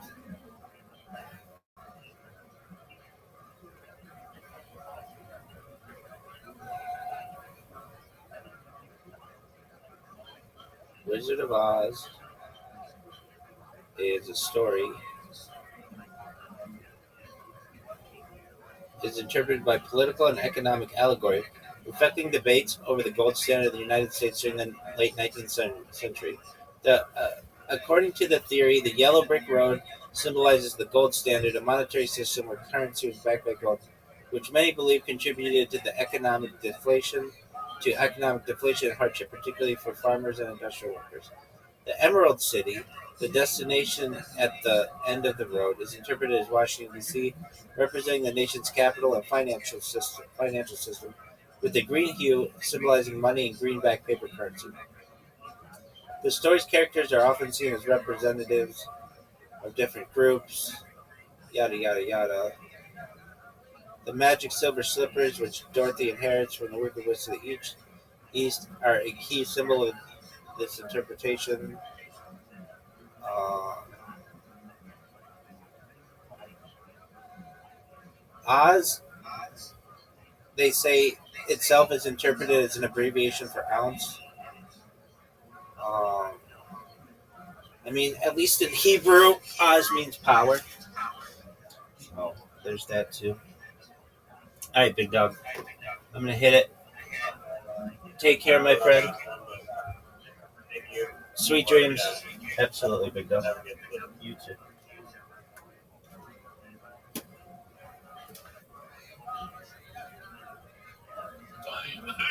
I would tell nobody. I go down there and I get a box of Swedish fish and I get a box of a thing called devil gum. What's that? Devil gum. Way before fucking these other gum thieves talking about Big Red. See, Big Red, what makes Big Red? Wrigley's. They bump devil gum. When I was a kid, devil gum was cinnamon, but it was hot. You ate 3 slices. The asshole was let me on fire, though. That's what Mexicans give their kids when they're daycare. Dude, we had atomic fireballs. That's all we had. No, atomic fireball. But you also swallowed gum, Joey. You're not supposed to swallow the gum. That's why your asshole's on fire. My asshole's not on fire because I'm telling you, I've been swallowing gum since day one, so my body knows how to process it now. See, if you start swallowing gum when you're 8, then you're fucked up. I've been swallowing gum since day one. If the doctor please email Joey Diaz. So what? What's he gonna say to me? I'm still gonna learn how to. Listen, I have pulled the gum out of my asshole. I have pulled little pieces of gum sometimes. That's Out of the the hair. process, yeah, out of the hair. Oh, God. Or sometimes you're gonna pull the shit out of it and you get me the gum. I guess I get You can hear the gum? Let me tell you what. Have Joey, when he gets one of them good ass zits above his asshole, to come and pop it like a foot and a half away from you so you hear it. Okay, he did that in my fucking apartment after he drank all my goddamn orange juice. Alright, he drank a whole fucking thing of orange juice in 10 minutes and then proceeded to pop his Yes, and no, not on his asshole, in the crack right above it. So to get any pressure behind it, he had to take those big ass fingers in his go one knuckle deep. I know all the stories. I was the same. I used to travel my bus to a lot of gigs. Greyhound was my sponsor for a long time. The Joey Express. Joey Express. I would get on that fucking downtown bus to El Paso. I'd drop you off and pick you up. The longest bus ride I did was New York City to Dallas. That was the longest because I had nothing going on. I'm going to go to all the way to Canada and drop 200. When I get from here right here, I can pay the express for $48. I looked at just to get to Boston. It's like only like 2.5 days for like $100. So I wouldn't if I'm just thinking if I had to. You'll never have to. Man, I travel by bus because I own one. Get a king size bed. Don't do that. I could never sit up. I could never sit like that. But you guys ought to jump on the bus sometime and we do this church in other parts of the country. Yeah. Where's the bus now? The bus will be here tonight. It'll get in tonight from Tennessee. And and then we're here. We're gonna be driving. They're gonna be driving around Wednesday or Tuesday and Wednesday, and then we go north to do some gig. I don't know where it is, to be honest with you. I don't look at my calendar. I'm traveling, no fucking, no full fighters. You guys would kill each other. You guys would, before you got to the first rest stop. You're retarded. We would hotbox that bus. It would be just look, bro. Yeah, look, wait. Shut the fuck up, okay? Me and Coco lived in an apartment smaller than this fucking studio, okay? And we laughed our asses off. And when the doors were open and the windows were open because it was so fucking hot and we couldn't hardly go to sleep because it was noisy as shit, we put on Joy Medina. And then it's sleeping time. Wake up, no kicks for Jesus. Making biscuits, and I had him on the floor, futon, okay, and John Westling on the floor, and Jody Ferding on the bed. Yeah, it was crazy. We were in it to win it. This was Team Us, 1440. You don't even understand. Kill ourselves, my brothers. Are you kidding me? Well, not literally. I'm just saying, like, you put something on the TV that he doesn't want, or he'll start. I got 5 fucking TVs. 5 fucking TVs on that goddamn bus. Pick what channel you want. Player, I got it. How many bedrooms on the bus? I've got a king size back bedroom that's it pops out, okay, and then the living room pops out, and then there's 3 bunks. It's got a 2 bathrooms and a shower on it, and I've got. I think there's like 6 air conditioners on it, so if we go someplace where it's hot, like I went to Bonnaroo this summer, everybody, all these dirty white people out there when it's 120 degrees and dirt, fuck you. I took 3 showers a day. I was the sweetest smelling motherfucker out there. People were like, they thought I was Pharrell or something. I was smelling so good, okay? I was doing it, Jack. It was awesome. Everybody's boohooing. It's hot. Yeah, me too. I'm gonna go make a fucking margarita in my bus, take a shower, and smoke a bone. Fuck you. I hate that band. Okay, it was awesome. It was so great, but that's how we gotta go, dude. We gotta go on the fucking bus. Alright? Your babies would go bananas in that bus. Your baby would love that fucking bus. Monster. I can't go for that. No, I just had it expired. What do you think will happen? You get stuck in that gum. Hey, listen. Yeah, right? Tell you what fucking happened. What happened, Papa? A couple weeks ago, I went swimming in Toledo. And I got in the fucking plane. The next day, I got an ear infection, right? Oh, my God. And I was sitting there, and I tell you, man, when you work out and you're heavy, you have to take a lead sometimes with the other one. That's what happened. No, the other one. There's a lead for that. That's all that works for at this point for big guys. When you go to jiu-jitsu. Dude, I'm past that. Yeah, you get slammed on your back. When you go home up and eat your lunch, first thing you do is take an Advil, especially if you have to train the next day. Really? Yeah, you gotta do all that shit because it lowers the inflammation. You gotta eat fucking, like smoking weed. Eat weed actually takes away the inflammatory from your fucking thing. You see it from Google today? You see the front page of Yahoo today? What did it say? More people turn to medical marijuana. Prescriptions are down. Prescriptions are down. Prescriptions are going down, man. Yeah, the opiates are going down. Yeah, the benzos are going down. Listen, I'm telling you, as your brother, you fucking go and you work out with any problem. Little Savage down there on that night, and you walk home, you can't move. Okay, I'll do an experiment with you, motherfucker. I will experiment. I will give you an Aleve one night, and a week later we'll do it again, and I'll give you a chunk of real hash. And you eat that hash, and you call me tomorrow, and you tell me which day makes you feel like. That's what Bruce Lee was doing this. Nobody knew why he was eating marijuana 40 years ago. Dan and the Santo said it at a vegan thing. Genius. That's why he was eating marijuana. Because he knew that Aleve will kill you.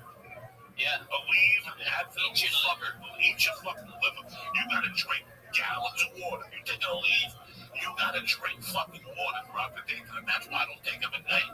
I take them when I get home from jiu-jitsu band, so I'm not on kettlebells. I'm not sore an hour later, whatever the fuck I do when you're sore. Sometimes you get sore from flying. Dude, I can wipe the fuck out. Shit, man. First of all, what? 6-hour flight. Leave your fucking Okay, sore. all right, yeah, okay. You fly and your connection. Dallas got bumped, so now you're in fucking Chicago, and you land at B32, and yours is next flight is it, age 17, you got 15 fucking minutes. And Chicago, the fucking terminals are so close together that there's no room for a fucking one of them chairs. You give $20 to a black guy with a golf cart. No, you gotta fucking hump it, dude. You gotta fucking rock.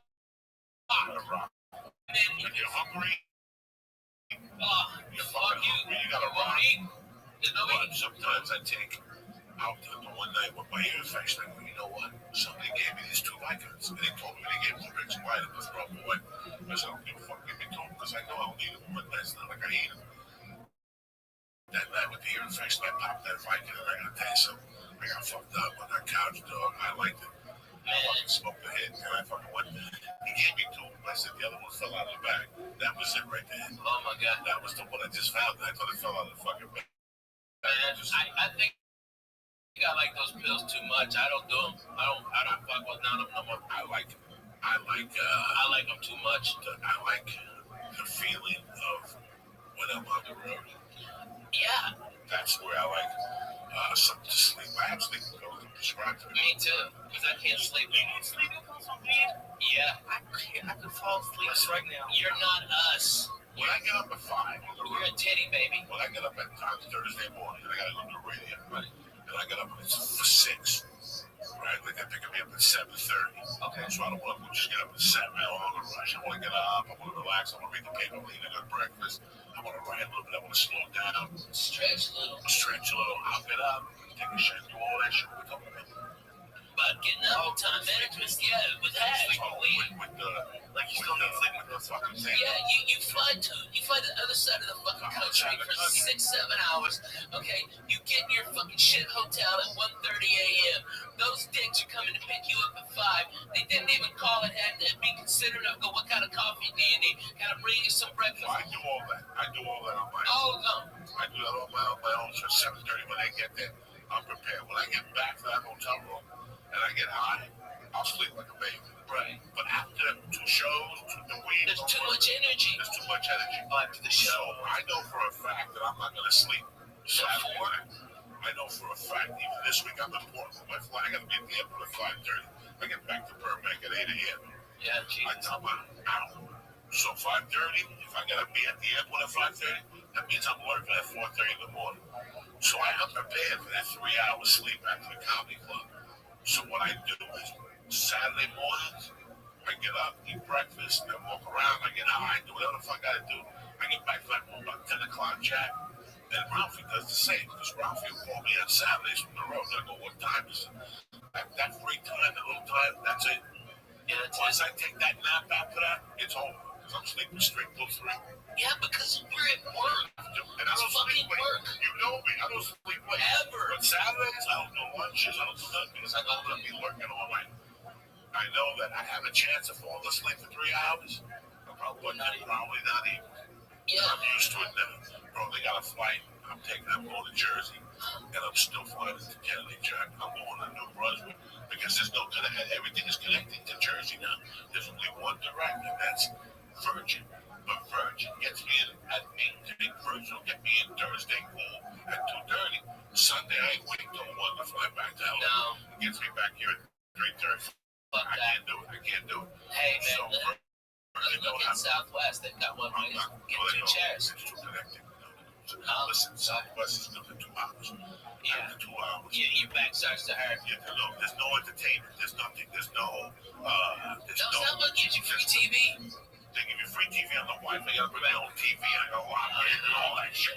What the fuck? I sit next to it. I mean, it's the middle of the Oh my God. Listen, American Airlines, I got 20,000 miles on that. Yeah, right. Platinum. Virgin of Platinum. Right. There's no Southwest. It's California. Nevada. California, LAX to Boston. Yeah. Houston, 2 hours, 2:10, 2:15. Anything after 2.5 hours of Southwest, you're asking for trouble. This whole story started with the pimple in the ass because of the bus. If you got a pimple in the ass, that's that bad. Fly fucking Southwest. So what happened was, I come back on a Monday night from fucking El Paso. After sitting on a bus for 12 hours, I must have fell asleep sideways. Oh my God. I was about 370 at the time. And the crease of the fat in my ass built the pimple up. 3 or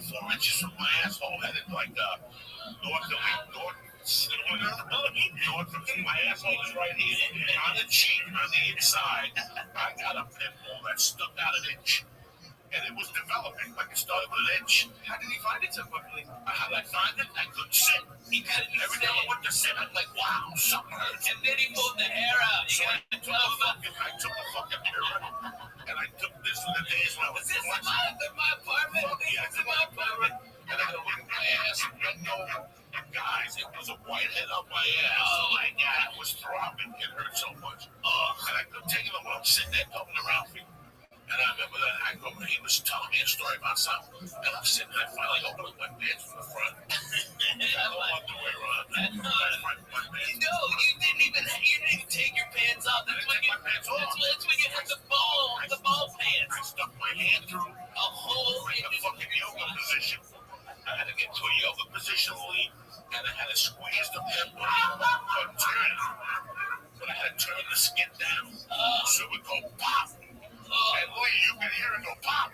And it was just a yellow ball of pus. I had to go back in, and I had with my fingernails, I had to take the fucking, took a piece of skin out. Will you take them out of them? Yeah. They grow hair from sitting twisted on the fucking floor. If you sit down all day, you will have pimples on your ass dramatically. All those fat people that walk around and work on offices, look at their ass from time to time. Oh my God, They got a it's big big ass like strippers. For some reason, strippers always got a big white head.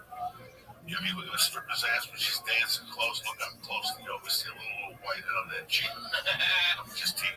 Just joking. Yeah, Lee's going in. It's like, really, it's just for the experience. I didn't know you could pull stuff out of it. Well, with an ingrown hair like that? Yeah. On your ass cheek. Yeah. And it was a long hair, too. I saw it. Made me look bum a little bit in my mouth. Totally gross. Terrible. I know. People think they're comedy when you sell those buses for that long. And now, it's you fly so much over the years.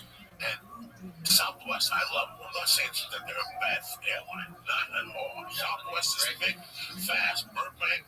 I think Southwest, whatever that thing is, the level that A-level. A-level. I love Southwest. I used to hate the way they board, but they board much quicker. Dude, so much quicker. So much better. It works so much better. Get the fuck on. Fuck you, get on. Fuck you, get on. 8:15, 8:30. You get a seat. You sit there. You give people dirty looks as they walk by. I had to do the math because I forgot to check in one time and I was like B30 or something, B20, but I did it math as like 96 aisle and window seats. So as long as you're in the front 96, You did the math? I got nervous, dude. Man, you are that's the Jewish thing you've ever said to me, and I'm a chubby guy. I haven't had them in years. Dude, you got the flag of Israel right there, and that is the Jewish thing you've ever said, that you counted all the fucking windows in the house. Really? Oh my God. Dude, here's what I do, because I'm fat. I gotta buy 2 seats, right? And I don't mind. That's no big deal. Here's how cool fucking Southwest is, though. If that plane ain't full, they give me one of those seats back for free. And so the next time, I fly, when I live in Nashville, 2-hour flight, I'm in Boston, 2-hour flight, I'm in Chicago, 2-hour flight, I'm in Miami. 80% of my work is within 2-hour flight. So I go over there, Southwest. This is how good they are in Nashville. Holy shit. I got there 10 minutes before the plane was supposed to take off. And they go, Ralphie, we've already got you checked in. The plane is now having mechanical problems. And as soon as you get on, it'll be fixed. Okay? And they rushed this before the TSA bypass, all that bullshit. They were like, just pat him down, get him on the plane. And they wheeled me on one of them go-karts. Because this is how much Southwest loves you. They got me to that plane. As soon as I stepped on, hey, the problem's solved. Yay, everybody clapped. I had my 2 seats right there waiting for me like a doctor. And those guys love me. They come out. They're the best. Southwest Burbank are cool. Real nice people. Garcia's daughter. Oh, yeah. She works good. She's the front desk manager. So sometimes I get there, whatever. If I know she's there, we got clapped. Yeah. One time, she took me into the Southwest. Sandwiches from the fucking lunch. They had a party. I'm in the party. She got delayed. She might as well come with me. I went into the van, and they had little sandwiches cut up, right there. She goes, "I'm gonna get you. They're really nice." I didn't say they were a bad. I No, but it's not that comfortable. It's not that comfortable. You know, I mean, Here's the thing. It's not that comfortable if the plane is back and we're a fat fuck. Right. Okay, my shoulder goes in something. Man, me too. Oh my God. I get shoulder pain on sometimes. I know. You know, I made a mistake. I connected one time the same three dollars into papers, you know, because you're always looking the same. Right? Flying. And flying is something that if you're looking the same, you're going to have an uncomfortable journey. Prepare for it. Go on their website. Look at the options. You know, United has a thing where they give you a bigger seat and they give you security. Yeah. Because that means I'm walking in the first class line. Right. There's first class, business class, and then there's economy. And economy. The United office that you have to scroll all the way down. It's 75 each way. It's worth it. So fucking worth it. Worth it. You just buy it. Today's economy is worth it. Goddamn worth it. A couple weeks ago, I was upgraded to first class, and I still didn't almost make the flight because of the security line. Yeah. This is what's going on out there. People serve you flight over the holidays. I'm telling you right now, if they don't get early, if they or get it. if you have a passport, by the way, and you travel a lot, just go get TSA pre-approved. It takes about 5 minutes, okay, which utterly scared the living shit out of me, that I showed with my passport and my ID, and they asked me like 6 questions, like, do you love America? Of course.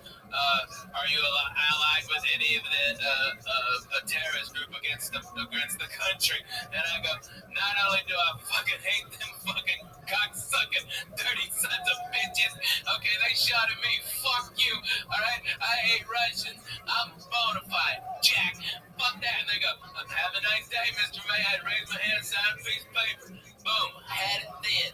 And all you do is go up there. You don't have to take anything off. No, I know. No shoes, no fucking. They emailed me, and I showed my wife. You have to give them like access to your social media, or is that? No, that's bullshit. What are you talking about? I hear stuff. I don't know. That's bullshit. But you know what? You know what though? It would be smart. And let me tell you, every business doing it. I put on the bus a tower, a mobile cell phone tower. Wi-Fi rather, like the largest one you can get on in a mobile unit, and so it's free Wi-Fi at all my shows. All right, but what happens to log in is I get all your information. So next time I'm in the area, I can hit you up and go, hey, I'm here. All right, and that's how I do it. I provide. It costs me a lot of money to do it, but at least I get something in exchange, and they get free internet. You know what I mean? Right. That's cool. It's really cool, and that's what you got to do for people. But businesses all around are doing that. But you know what they do? It's not like on Southwest, you give them your email, and if you got like an iPad or something, you can watch real TV, and they've got movies on there too. And you can flip channels, and it's real time, and that's for free instead of like, what is it, Boeing or something like that? That's like fucking $22. Goddamn, and it's shit. You can't work Twitters or nothing, but that's garbage. That's way too fucking much. I mean, like a month. So Southwest gives you free Wi-Fi. Yeah. But it's when you want to get it. So you just have to. They don't want to pay for screens. So you could bring out your tablet and log in. Just log in, just hit accept, and then they have like a whole bunch of TV stations. Yeah, but you can get all your Wi-Fi, everything on there, everything. Especially if you're A-list, you get everything. You get all of it for free. I do not fly JetBlue. I'm too wide in the ass, and I don't live in a hub of it. But I do live in a hub. Nashville's a hub for Southwest. And, they've got 3 directs. I took American here, first class like a doctor. I was out of there at 6:15 on Saturday, on Halloween. That was the first one in there, on there. America's got a nice flight today. Dude, it's a fantastic flight, man. They add one during the winter. Yeah. There's a problem. Like in the winter, you have to look. They add an extra one on the way back. Because usually you have to leave early, that one at night. Yeah, they get nervous about Dallas and Chicago, so they add extra direct to Nashville because Nashville's such a great hub that you can get out to the south and right there from there. Like that's like their emergency one. Like when Dallas has an ice storm and Chicago's fucked up, they add extra flights to other key cities just so like to Miami, bring people up to the East Coast. It's crazy, but that's what they do. They're smart, They do it like they do, baby. They do it like they do. Like, A lot of people don't fly. They get. I'm gonna tell you what the best flight. I'm gonna tell you what the best ticket is to business. What's that? Virgin main cabin select. Fucking A, man. I tell you what, Virgin first class is bomb, dude. I'm talking about the main cabin select. Oh, yeah. The one behind. It's fantastic. First class. Oh my god, it's first class. It's first class. It's first class. It's first class. Like, it's first class. It's first class. For half the price. It's first class. Half the price. I've seen the business. And then, without a doubt, you got more leg space actually than you are in having first class. I've been more comfortable in main cabin select than I am in first class. You know why? Because they have a desk. I can put a notebook down. I could actually fucking type something. And you can stretch, I got gorilla hands. bro. You can stretch the fuck out. It's got more space than first class does. You have to hit a button. They bring you free food, Yeah. free booze. Everything's on the house. So it's still first class, only not first class. And you still stand on the first class line. That fucking Brit. And if you want to fly first class, you call 12 hours before the flight. Yeah. If it ain't full up. 49. Yeah. Boom, they bump you. That's the go across the country.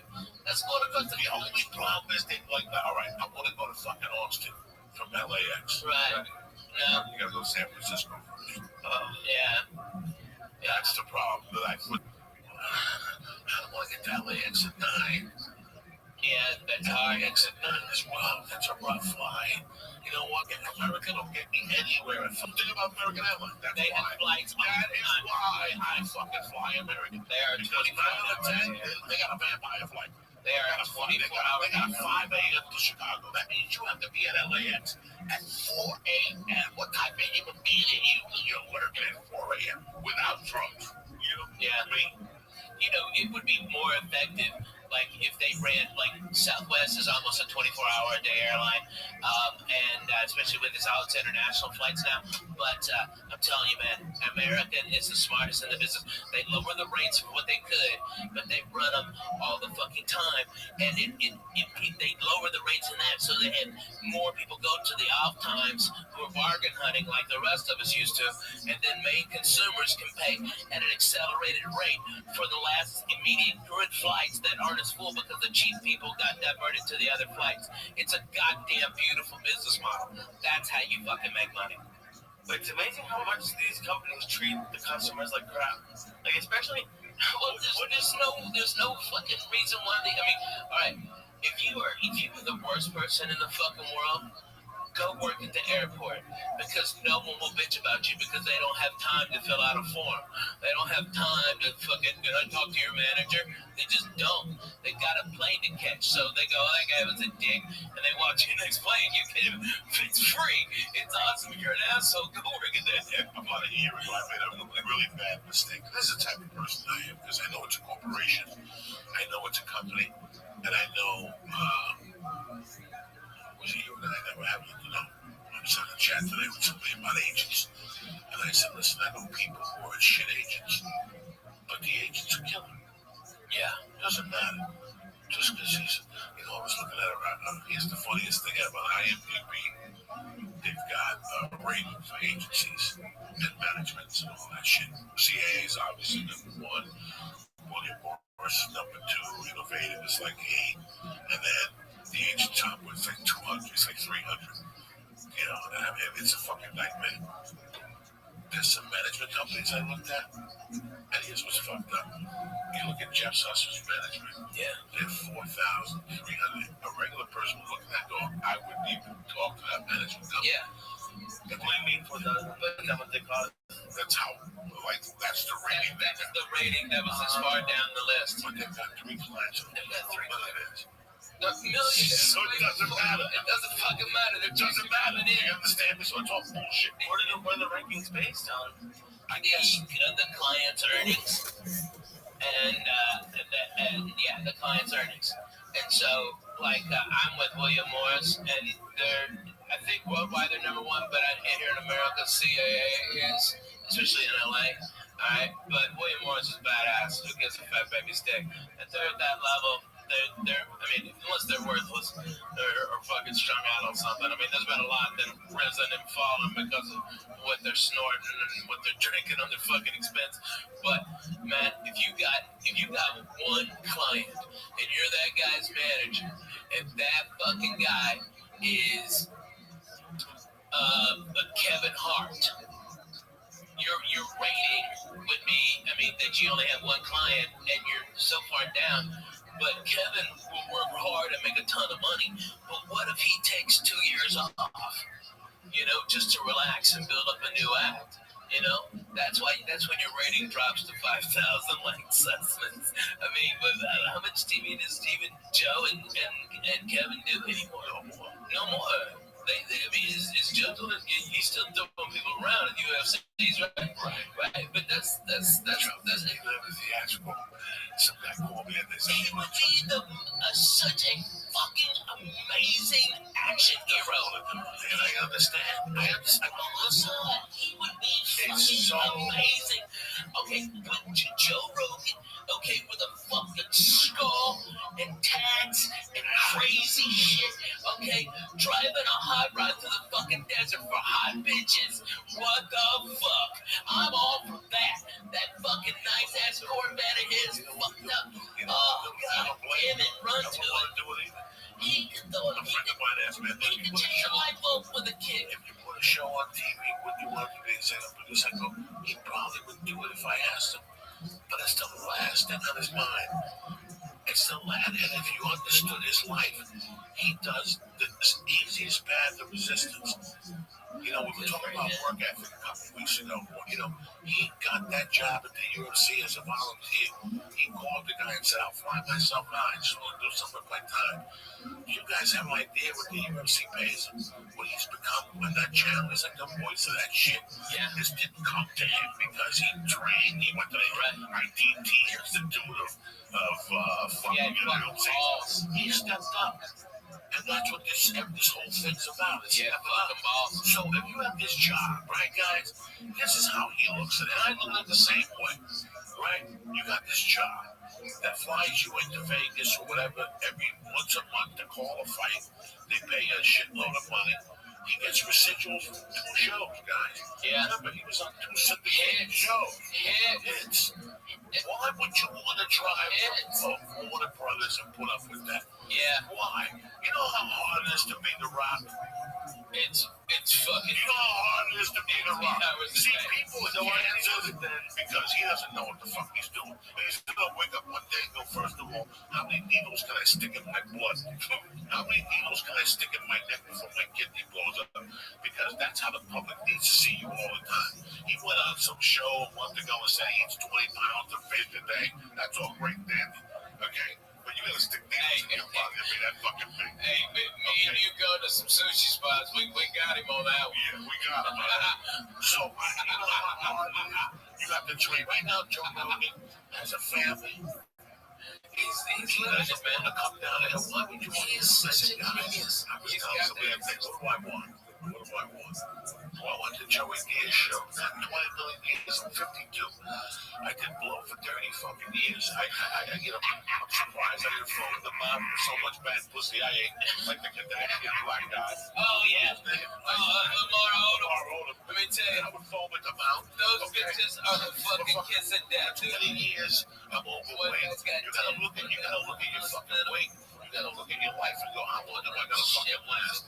So do I really want to drive to Maryland every day and put up with this folklore producer and director on their creative thoughts for a show for 5 more fucking years and my glory to stick away from my kids? The kids are fine. He's fine. The UFC pays him great money. He goes on the road when he wants to. With the UFC. So it's all in-house. So people make me laugh when I go to these clubs. They're like, so what's it going to take for Joe Rogan to come to my club? I want to say, listen. Act to God. He comes in for one fucking night. He doesn't want to, I remember in 98 being at the Laugh Factory one night. And I tell the story. Like something. As whether people like him or dislike him or he's not really funny. Dane Cook one night walked out of the Laugh Factory in 99. And he came over and said hello to me, and I looked at him and I go, how was the last stop last week? He goes, it's a fucking great club, man. Yeah, that was 92. But no, I mean 2000, 2001. He goes, 2000. but the only problem is, it was a lot of work. Yeah. Wednesday through Sunday, and I looked at him, and I didn't even think about what he was saying, but I got it. Dude, and that guy had a ton of money, and we had $2 to our name, and we would have loved it, but no. He goes, I just want to play bigger places. That's it. Just one show. That's it. One show. He put that out there. He put a plan together. He changed comedy with that move. And I saw it happening. I remember Dane who started it. Dane is the one who started it. You know, everybody before, from Mitch Hedberg, everybody, Wednesday through Sunday, maybe stay until Tuesday. The drugs are good. Every fucking body, everybody, Dougie Stanhope, everybody did it. Fucking Dane Cook was the first one that broke the fucking model. The clubs had the control the whole time because there wasn't after comedy died after the 80s and the 90s were fucking dead. There were no headliners that were selling tickets. Okay, so when comedy started to come back up, the clubs, there was less clubs, and so these comics, so they could fucking keep the money down. But now the dumb fucks, they got greedy like they always do when they fucking start making money. They start putting all these comedy clubs everywhere, and then they go, oh, I got no fucking headliners. And then that's when we got the power, and it was fucking Dane Cook that showed the way. You can say, go fuck your Wednesday and eat a dick on Sunday. I'm doing, no, you know what? I'll come in Thursday for Friday morning radio, and that's it. That's it. And I'm back at home in LA early Sunday. He put it together.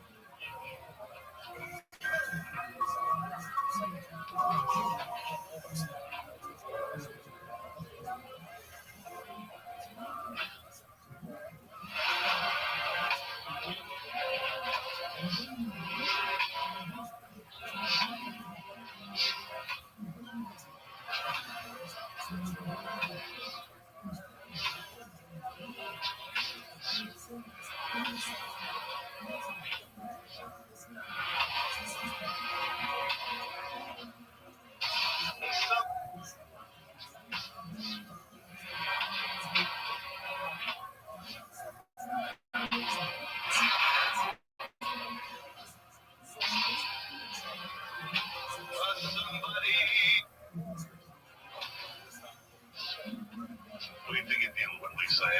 That motherfucker, you.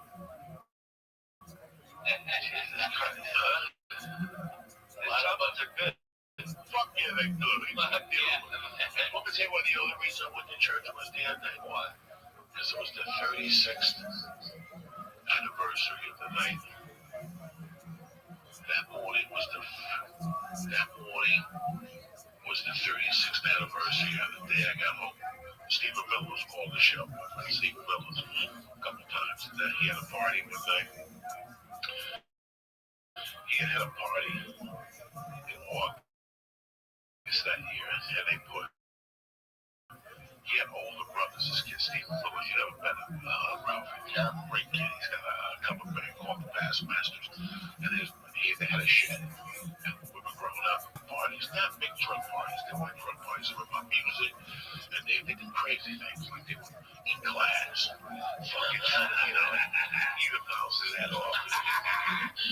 So one day, this is way before I was 70 fucking That's 79. I went over there one day for a party, and the only young kids that were invited to the party were me, Avillo, and this kid Gandhi. And at this party, they took a garbage can, and they filled it up with everything they had. They put Hawaiian punch in it, and they took bees. Remember, he called and told the servant the brothers took bees. Trying to think of eating a bee. Put them in the fucking thing. So with ice, and this stuff had like 151 rum. Oh my God. It tasted terrible. So fucking, they just scoop it out. You had to do this. It was in a garbage can, and it had chunks of fruit in it. And I'm back there smoking pot. The next thing you know, I'm getting woken up. fucking Sisulo's front yard. Anthony Sisulo. He's in Dallas, Texas. And I'm getting woken up by Ray Ernesto. Ray Ernesto was a cop in the neighborhood that would come down and play basketball on Sundays. But he always wore colored socks and it drove me crazy. And at the end of the fight, at the end of the basketball game, that was the argument. Ray, you gotta go home with your colored socks. I'm gonna punch you in the mouth. I'm like, Ray, you gotta punch me in the mouth. You're fucking 40. I'm fucking 10. But go fuck yourself, Ray. But Ray was a cool motherfucker. Ray picked me up. He was going, what happened? I don't know. I blacked out. I got fucked up. He was coming out driving me home. And he knocked on the door. My mom answered. And she's like, what's going on? I go, Mom, I got fucked up. I fell asleep on Sisulo's thing. She was go fucking sleep it off, you idiot. She yelled at me. She was like, the end of August. That's when parents were fucking parents and police were goddamn police. And Right? women had to be fucking parents too, man. Right. I'll never forget that I was fucking hungover. This was the first time ever that I was hungover. So I got in like at 5:30. The light was starting to come on. 5:30, a sophomore, and I want to be a sophomore.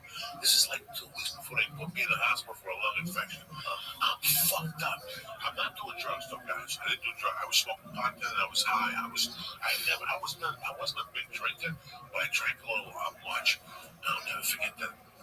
My mom could drink early coffee, and it was a Sunday morning, so I got home like at 5. I passed out.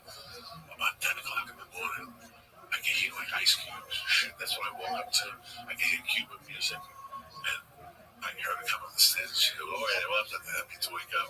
I made breakfast or lunch, and she had like a glass. In those days, towards the end, she used to drink a Bloody Mary with a Heineken in it. Shit, right?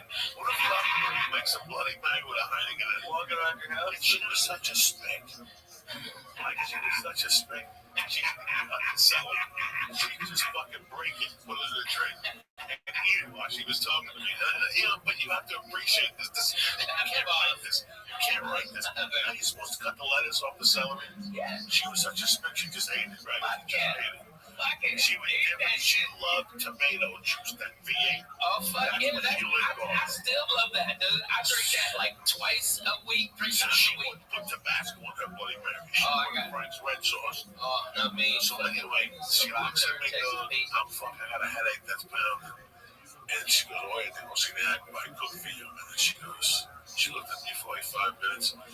She took a piece of the celery and she goes, now you know what I feel like in the morning. And she fucking walked out the door. And that was like the prolific thing in my world. Like, I never thought about it again. Okay, so it's August of fucking... You get the best. It's August of fucking whatever. But she said it very pate patois. Now you know what I feel like in the morning, okay? This is how you want to live your life. She just walked out of her room.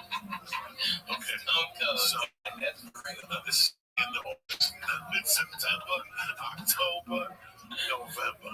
I get invited to a Halloween party. It's a Saturday night. Fucking crazy. Oh, did you figure banging tits yet? 3 days before this fucking party, a girl pulls me aside that's beautiful. She goes, hey, what do you think of this girl?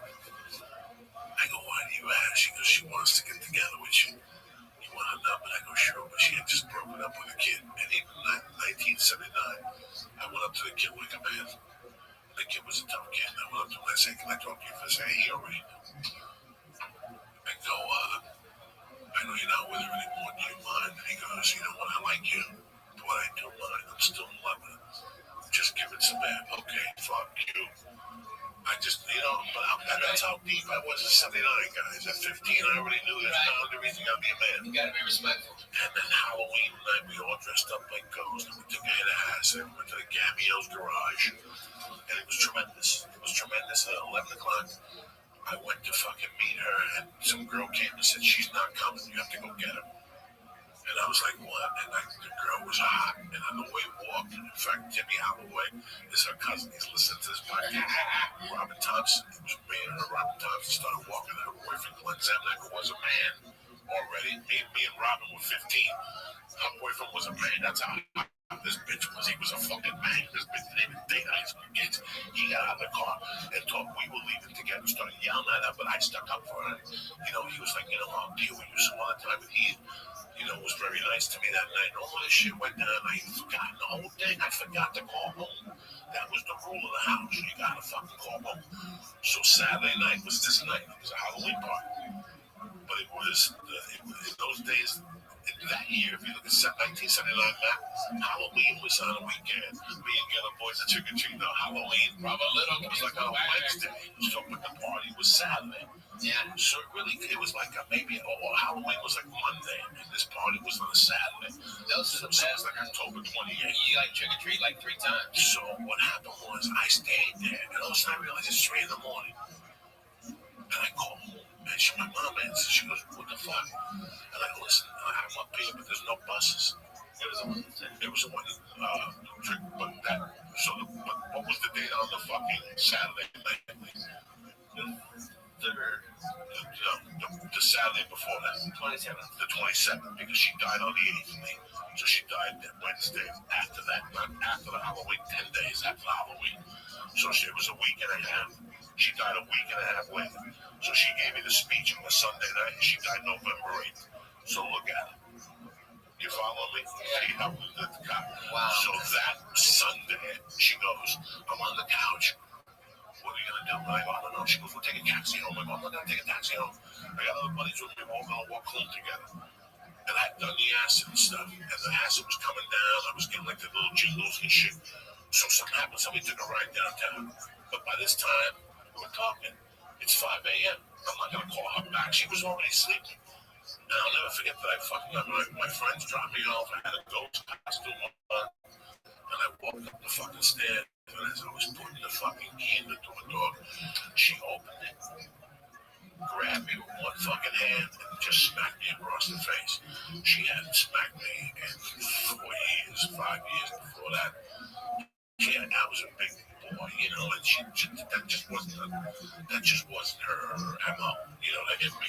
She would say, "I'm gonna fucking kill you." 2 years before that, she didn't light me on fire. On a mountain road, she told me on my Balzano's backyard.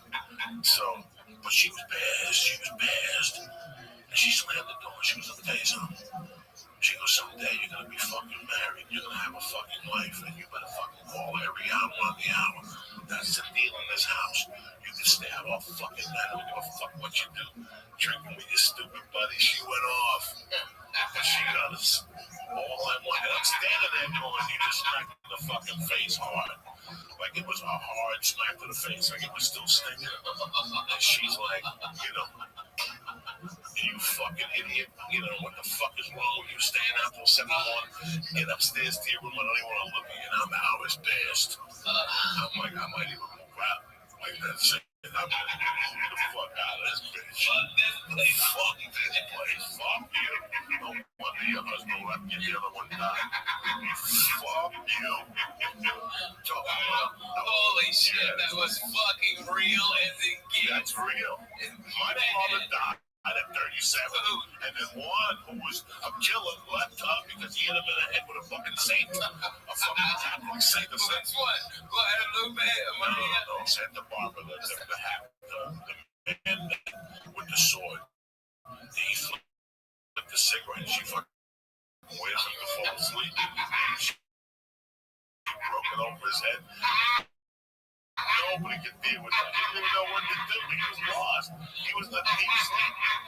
So that night I went to bed thinking, When was that after she got home from closing the bar? Yeah, they came home together. And they were talking. And they were sitting like this. He was sitting on a chair. And something happened when she wanted a cigarette.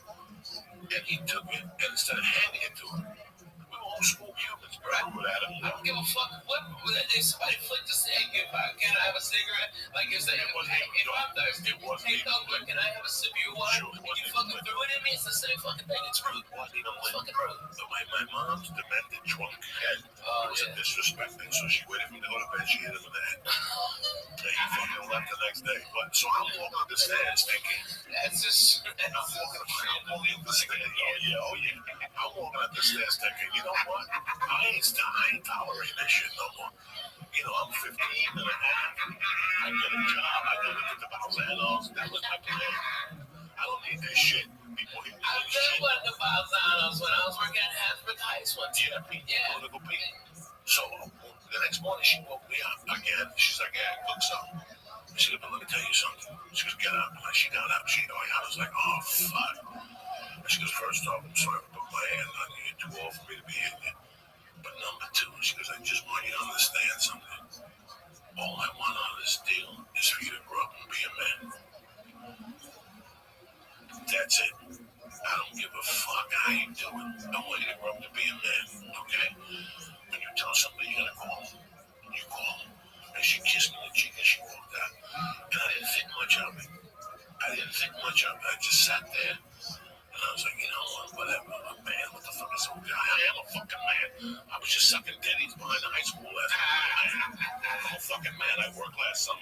$25 a day, in my head. In the morning, whatever. So 10 days later, when I found her dead on the floor, the first thought was like, she's never gonna find that I got left back. But the second thought was, here's what she was saying. She gave me a heads up. That's all she wanted on this, for me to be a man, whatever I knew in her world what that meant. But I just wanted to celebrate that. I know that she liked churches. Yeah. My mom loved going to fucking pray. There was a church down the block, St. Patrick's Cathedral. In the 70s and 60s, and every year on February 26th, my mom would give the guy 100 and bring him a bottle of shivers, whatever, flowers, and they would set the casket up like a fake casket. And my mom would do a fucking thing for my dad. And she used to say, I love fun. We used to go to churches just to fucking look at churches. Even though she had a method, she would go to church. Yeah. And in the 6th and the 5th grade, I was 10. That's 1973. In that year, something happened. The New York Mets went to the playoffs, the NLCS playoffs. Look it up, Lisa. Against the Cincinnati Reds. Look up the New York Mets against the Cincinnati Reds, 1973. Oh, poor Mets. This is the Royals whipped the shit out of them. They beat them with 17 spins, and they did it right there. And fucking, who's that black guy? Spike Lee took his hat back on. Okay, Jerry Seinfeld was boohooing back to his $1 billion. Okay, and the little team from nowhere, fucking no money, Royals. I'm so proud of them. God bless. It's an American dream. It's a fucking American dream. Good for them. It's Whipped them to death. at their house. What year was it? 73? 1973, New York Mets and the Cincinnati Reds. Tremendous. October 6th to 10th. And New York won the series 3-2. But they lost to the A's. Right, Pete Rose beat the fuck out of Bud Harrelson at second base. It was tremendous. when he was sliding in. But that year, my mom, when I made my first community, you were talking about. Oh yeah. So with Lee, so you went to Jewish instruction when you were growing up? Yeah. All the time. What Yeah. days? It's Saturdays. It was Wednesdays a lot. Wednesdays and Sundays sometimes. Hey, did you have the little place? Oh, thank God. No, that is not. That would have been a miserable pronouns. You should eat some black cookies and say just fuck up people's Lee, if you did that, I gotta grow those. Yes, you do.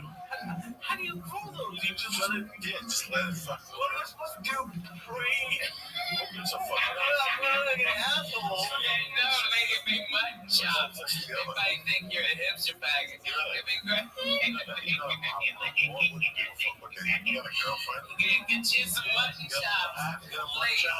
Clean their check. Chickeny pussy that doesn't check their Some legs. Jew wax, you get some money on a sponsor. Oh, yeah, man. Please, Jew wax. Yeah, get you one of them mustaches, too. It makes you look like one of them fucking evil villains, like you got a bitch tied up on a train track. That's what you need, Lee. That would be the look. Yeah. Come on, Lee. You gotta do that. Come on. You got that stash. There's no way that's my look. Dude, that's your look. And then shave your head and you'll be a circus strongman. Okay, that's what you'll be. You'll be Sideshow strongman. You'll be... I'm sorry. It's cracking me up. My fucking mom. That hash was fantastic. I used to go to this fucking Sacred Heart School for Boys. And how they did what? I don't line up. 8th grade, 7th grade, 6th grade. So we go to church and went to the bell. And you had to ring the bell. So Sister Anna would go, all right, 8th grade, and she'd ring the bell and you go in. Well, my mom used to eyeball that bell. Because it was made from cotton and had a wooden handle. And the Cuban, big saint in Cuba, which is October 6th, like I gotta go in. You're supposed to have a copper bell. And if you want money, you have to ring that bell. So my mom, one day on the way home, she's like, just get close to me. My mom shoplifted the fucking bell. She took it to the Met games. One fucking bell.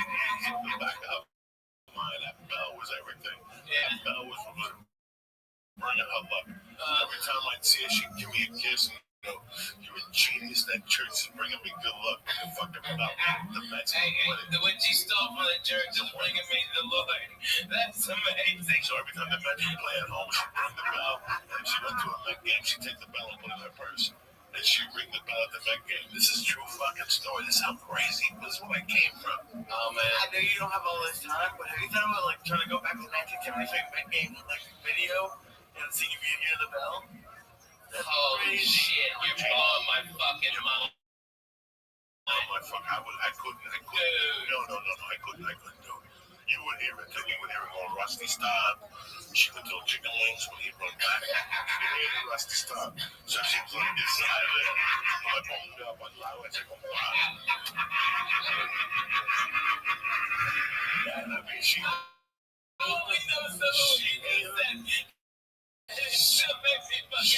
him to the point.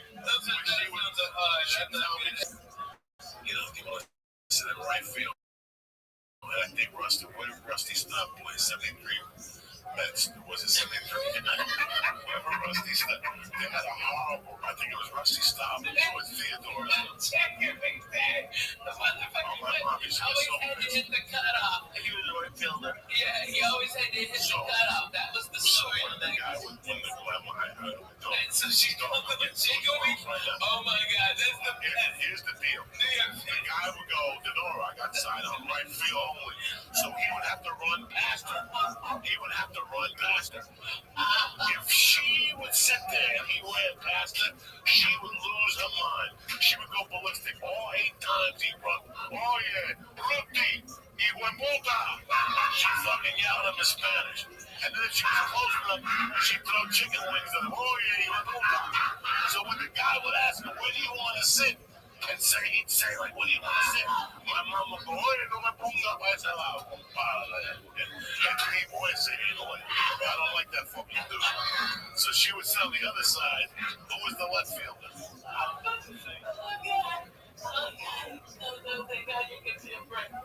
Plus, they had Wayne Garrett on third, so she was in love with Wayne Garrett. Wayne Garrett took his dick out. My mom would jump the fence and suck his dick. And Tom Steve at the same time. Your mom's got hard. Give me the tea.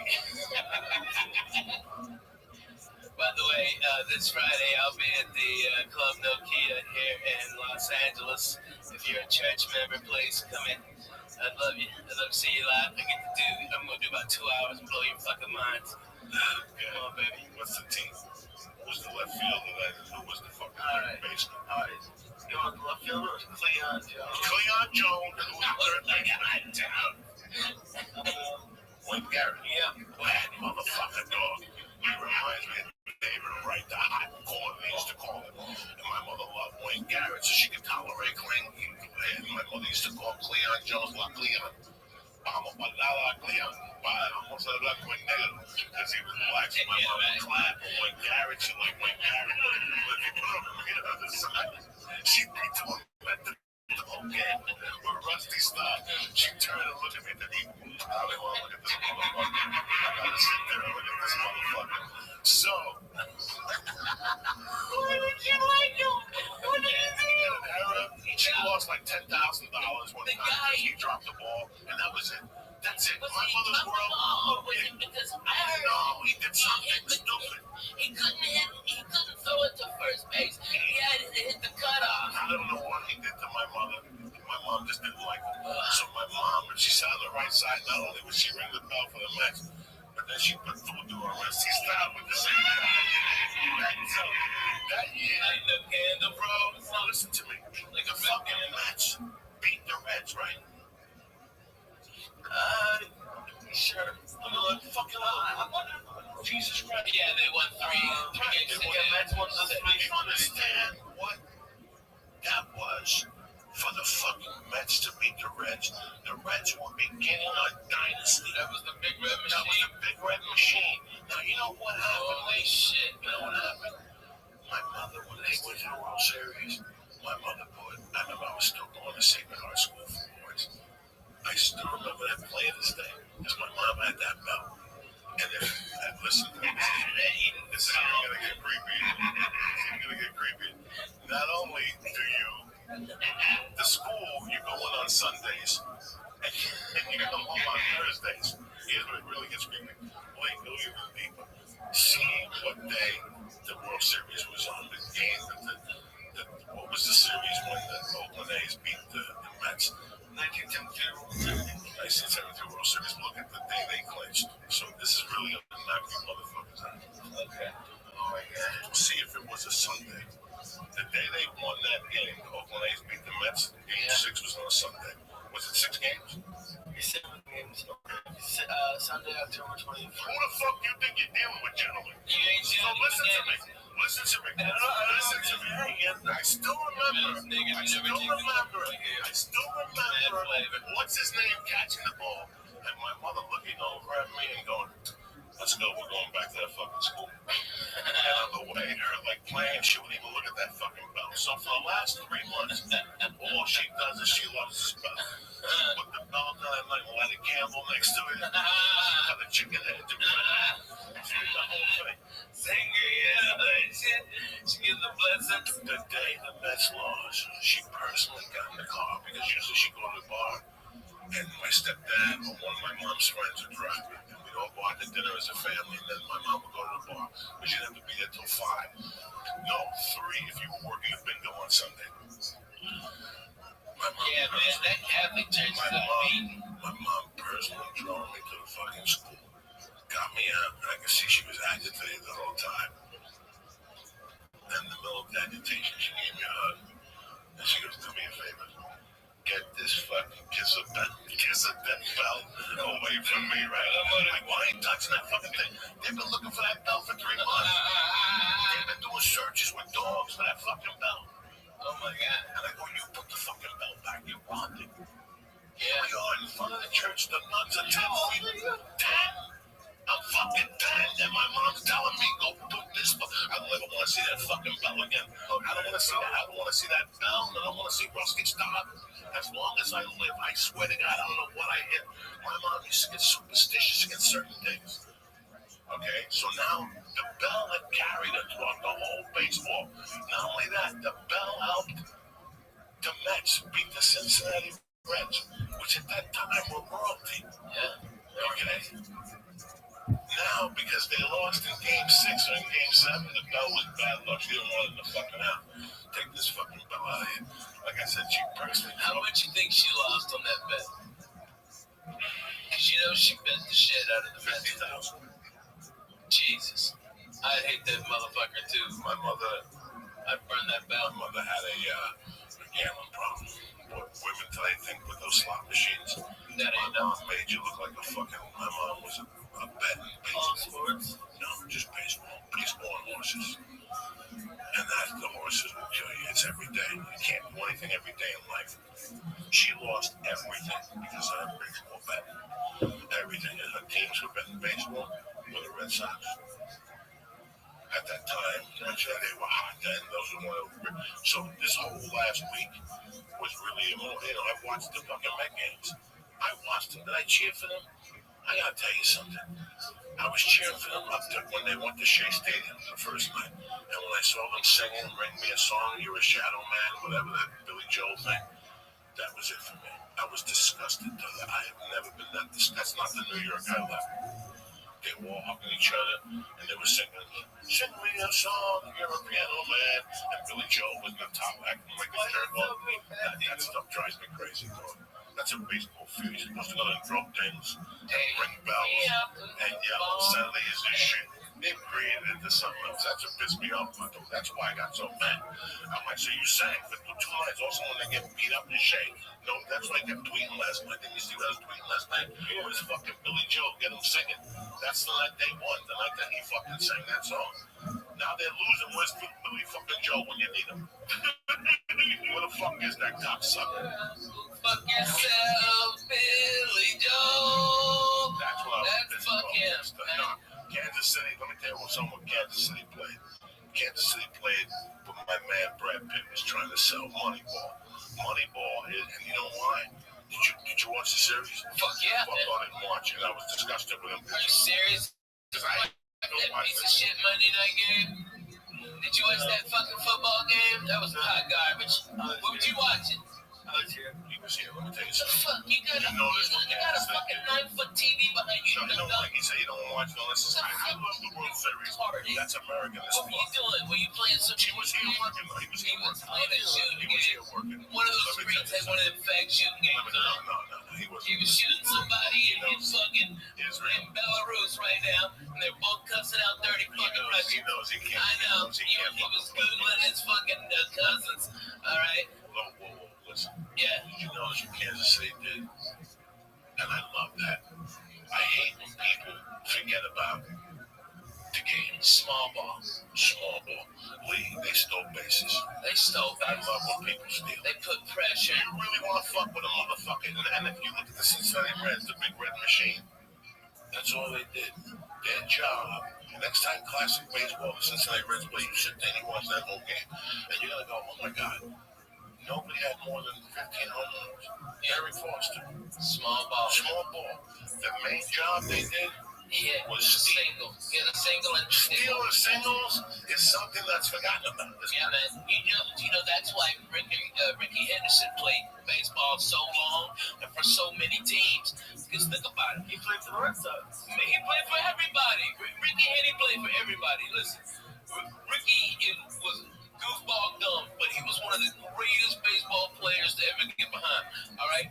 This guy, if you've got a pitcher and he is out of business at 96 pitches, and Ricky gets on base with a bunt or a fucking single or a walk sometimes, he gets on there, he jumps out, that guy's gonna have to throw over there 3 or 4 times, he's gonna wear out his arm, they're gonna have to bring that middle reliever that's a piece of shit that hadn't worked in 8 days in, and then they have to go through 3 closers, so what do they do the next day? Ricky Henderson blows out their next guy. That's what genius small ball is, and that's what they did, man. They played fucking great baseball, man. They played Great baseball. Beautiful college ball. Cincinnati Red games, the leadoff was always Joe Morgan, and he always stole. And once Geronimo came on, those fucking Indians, those Geronimos, they go crazy. And they had like 3 people with stealing. Pete Rose would steal in your ass. You know, Pete Rose wasn't a thief, but he just, he just guerrilla you. And if you watched, there was a game I watched in classic baseball maybe 8 years ago that they actually showed the fucking pitcher just going like, I don't want to deal with this ever again. This was not baseball. This was torture. Because it's slow ball. It's slow torture. Every pitch, something happens. There's always something happening.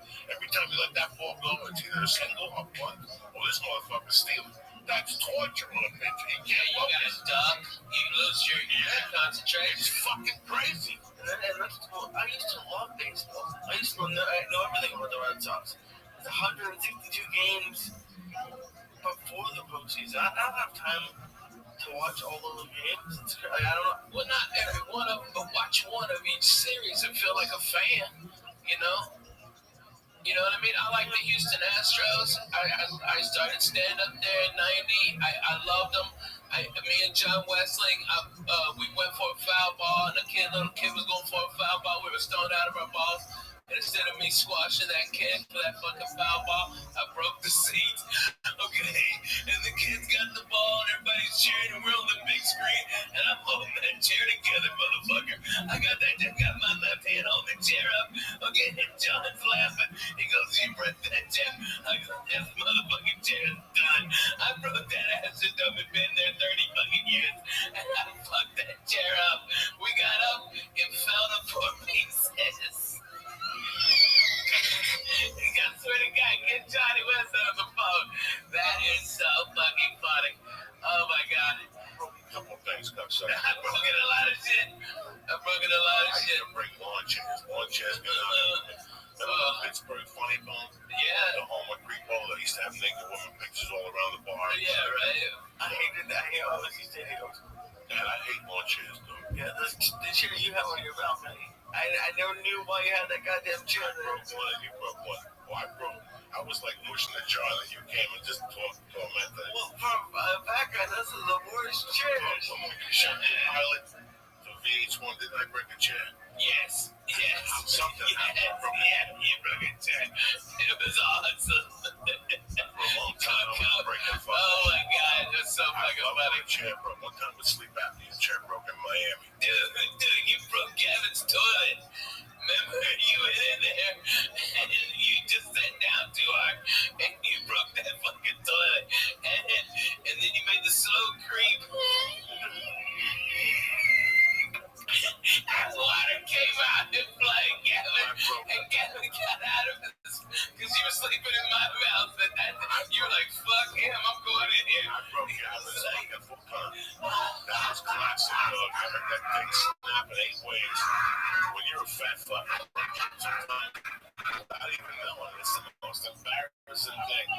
Living like a fat fuck, so you break a ton of shit. Clothes, I have ripped clothes. I remember one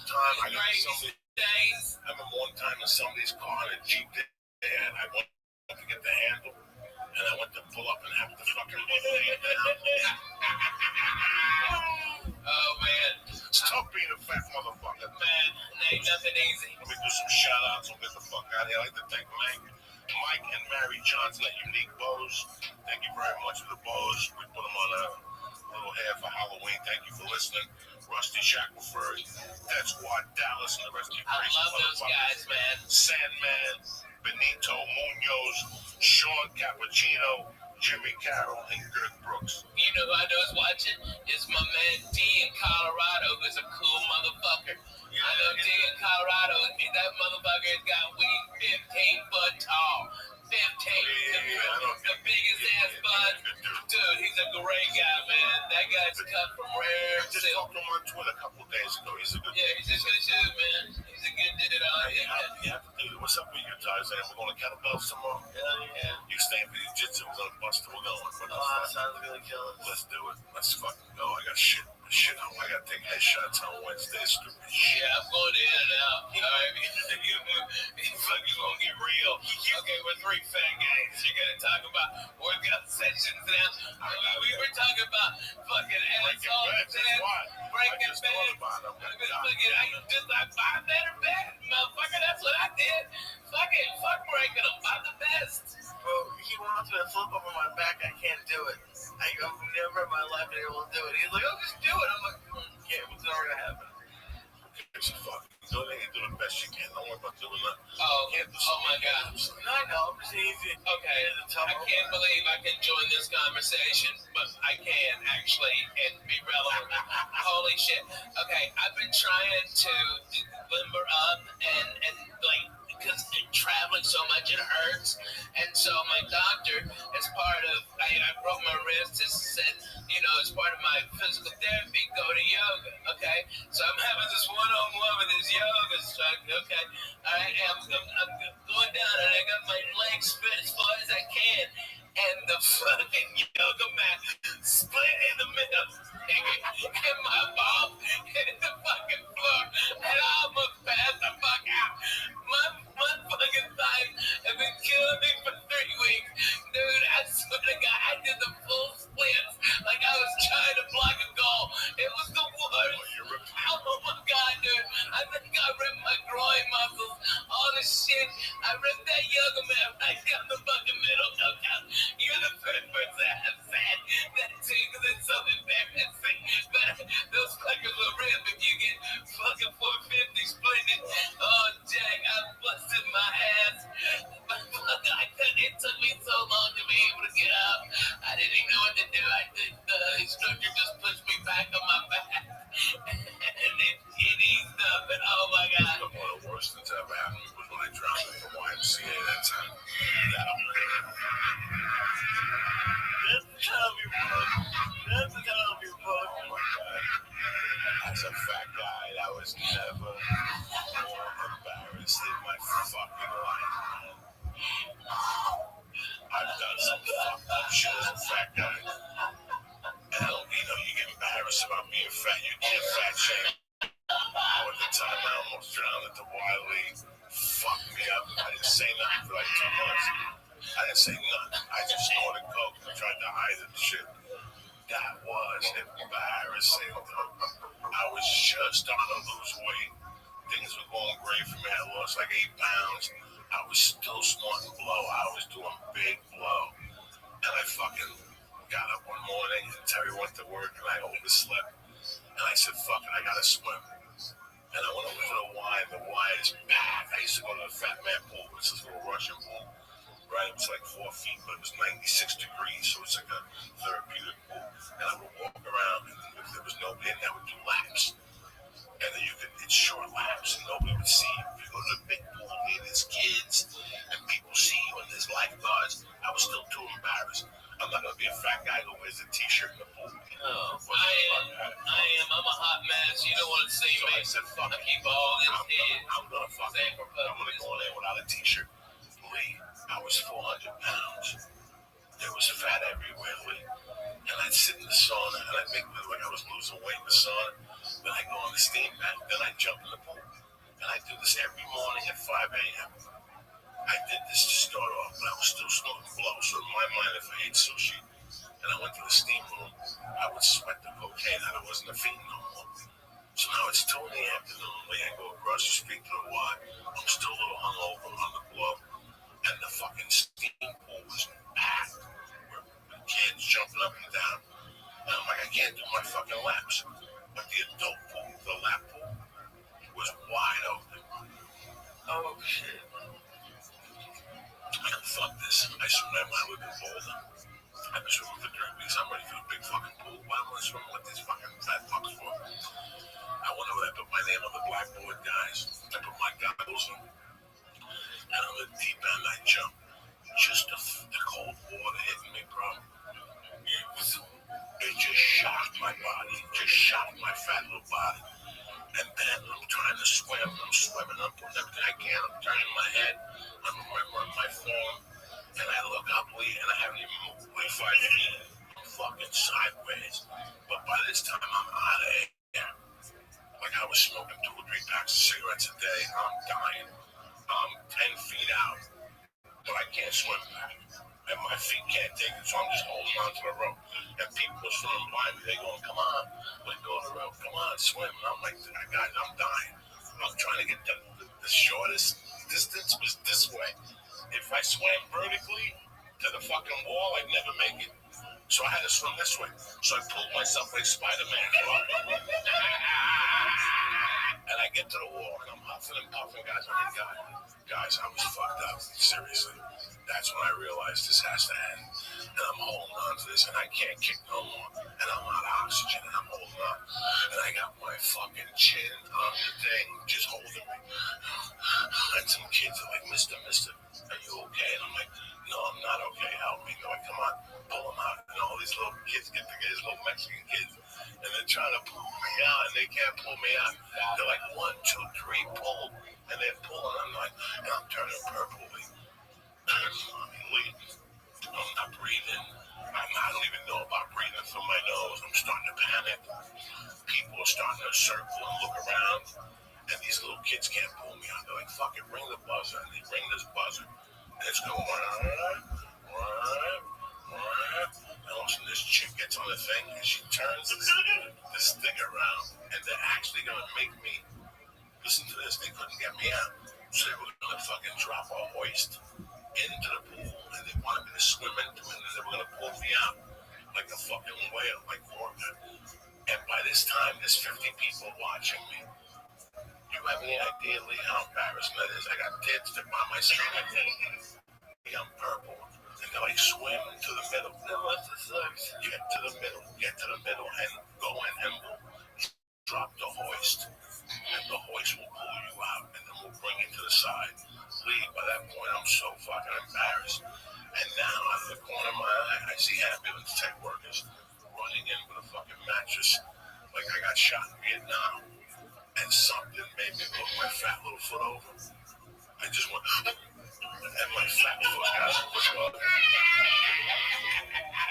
Oh my God, that thigh must have weighed 1,000 pounds. And I fucking pulled myself up and I rolled down like orca. I just rolled down to the pool. I got up and I got up right in time. As I went to the fucking door, the 3 ambulance workers were running in. They're like, where is he? Like, that's him. And I just walked right past him, dog. Rule number 1, don't stop and don't sign nothing. You don't need to get checked out. Mind your business. You're fine. You know, as long as you get to your car. I gotta be honest with you. I think there's a thing called secondary drowning. Look it up, Blake.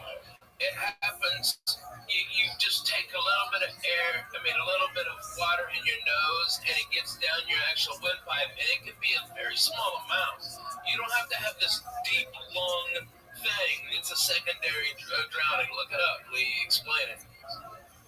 Lee, that's what it is. That's what I thought you had because I swim all the time, man. You know, we belong to that tennis club. I keep on inviting you to come up there like regular white people and let's have a goddamn party, okay? You were telling 8 days of fucking here. I'm calling it out. Let's go, okay? Next summer. No, next summer. Stop. Come on. We got the whole holidays. We got the holidays coming. I'm gonna smoke turkey. I'm trying. Okay, if you can teams in me, all right, trust me, I got problems, okay? We don't got fucking problems. Yeah, fucking Jay-Z over here, but I got 100, all right? We don't got problems. Word to that. But you know what? She's fucking being so great. It's like, it's so, like, freeing for both of us. And I still love her. I'm in love with her. I love my babies, and that's why, you know, this wasn't an acid trip night. It could have been, but I just simply wasn't. I got real shit to do tomorrow. You know, I've got 2 beautiful babies that love their daddy, and I've been getting so much bullshit, you know, about me and the wife filing for divorce. Truth was, she was just responding. They only check LA records. She was already, I had filed on her like 10 days before, okay? And so there was going to be this big jurisdictional battle, and then my lawyer in Tennessee goes, you're going to spend about $150,000 just fighting over what state we're going to have the divorce in, okay? Not counting my money, all right? I was supposed to write a retainer tomorrow if she wanted to go to war for like $50,000, okay? It's retarded, all right? And we're just being cool. It's like my babies, I always want them supported. My wife will never want for anything. She'll have the house that she designed, okay? She can be free, and I'm a miserable person to fucking live with. Not that I'm a fat piece of shit, it's I work all the fucking time. I'm always. I've got babies that have to be in school. But since this shit broke on the internet, man, they have people taking pictures of my kids, man. It's like, motherfucker, I'm the guy. You know what I mean? It's like I'm the guy behind the microphone. You know, those are my babies. And they're just being fucking dicks. You know, I couldn't even go hardly trick-or-treating with them. The people all fucking up in my business who I never even knew. I want to slap so many motherfuckers. I couldn't take it. I just sat down. Because everybody knows my fucking business. But they also know my babies. And they go, yeah, their parents, yeah. And everybody up there is either swinging, fucking divorce, fucking somebody else, or doing coke. You know, there ain't no innocent ones over there, but they're throwing stones. But man, they're coming in. Let me ask you a question. Yeah. You told me a story that was fucking hysterical. I didn't understand it.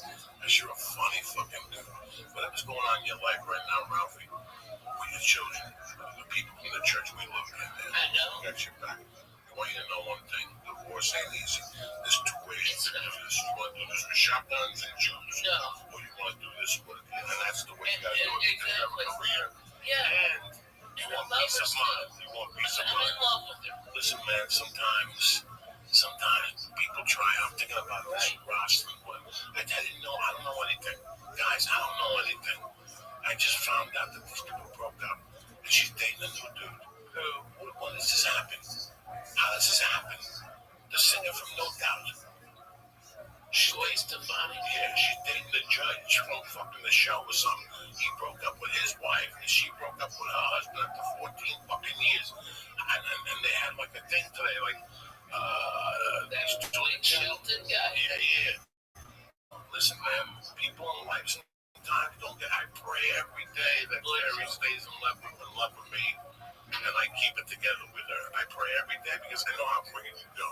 And the longer you're with a person, the harder it fucking is. And when you have children, it's even fucking harder. So hard. There's 2 ways to do a divorce. You could either A, Go to war. or B, take a fucking few lumps in the head, which you're gonna take anyway. Okay, that's all You're gonna take anyway. I've taken that my whole life. It ain't no big deal. Either 10 people can hold you down and put a big black dick in your ass, or you can just take a fucking white flag, get naked, pull on your back, turn around, loop your own asshole, and fucking do what the fuck you gotta do, okay?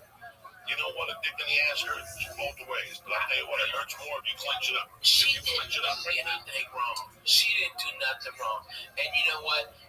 She did help me in my career. You know, the truth is, when I got Last Comic Standing, okay, Jay Moore, dickhead, called me on Thursday, go, hey, I need you for an audition. I was in Hawaii working at the Laugh Factory, and he said, come back. I need you here on Saturday. And I looked online, the cheapest ticket for round trip, because I still had to finish in Hawaii. Nobody on that fucking island who could have done it, right? And so I had to come back, and the ticket was like $1,100, you know, and that was 2 months rent, man. That's real fucking shit. Like for a maybe, for a big fucking maybe, and I rolled the dice, and I couldn't afford it. Lana had a credit card that her mama gave her for insurance, and she put it all on there. And that's what launched my whole career. So does she get half? Yes, motherfucker, she gets half. Okay? She should get more than half. She's going to be drawing a salary from my place. She's going to be getting alimony like regular white people, because we're Jews, you got to respect. All right? Babies already have big things set up for them they'll never want for anything. They'll never have what I went through, you know? And it's like, that's what you want. But now they're coming. It's just so irritating. It's like, you know, they're just dumb. These motherfuckers. You know, it's the internet is a good thing and a bad thing. Yeah, right? The internet is a good thing and a bad thing. You know, I use the internet for certain things. I see people use it for other things. And that's fine. That's what the internet is. It's your expression. But sometimes if you open up your life on the internet, the result isn't going to be good. It's happened to me. It's backfired. Yeah. But in this situation with divorce and stuff, who knows? You know, and nothing's happened yet. Keep doing what you're doing. Yeah. Try to put the pieces together. Try. Be a father. Listen, the divorce in my life had to be tougher than a prison sentence. I lost a child in a divorce. I lost dignity in a divorce. And to this day, I have animosity. I know that I'm like Michael Douglas and Stapleton when he just snapped on the 405. Walking tall, standing tall, when he started shooting people. Yeah. Last straw.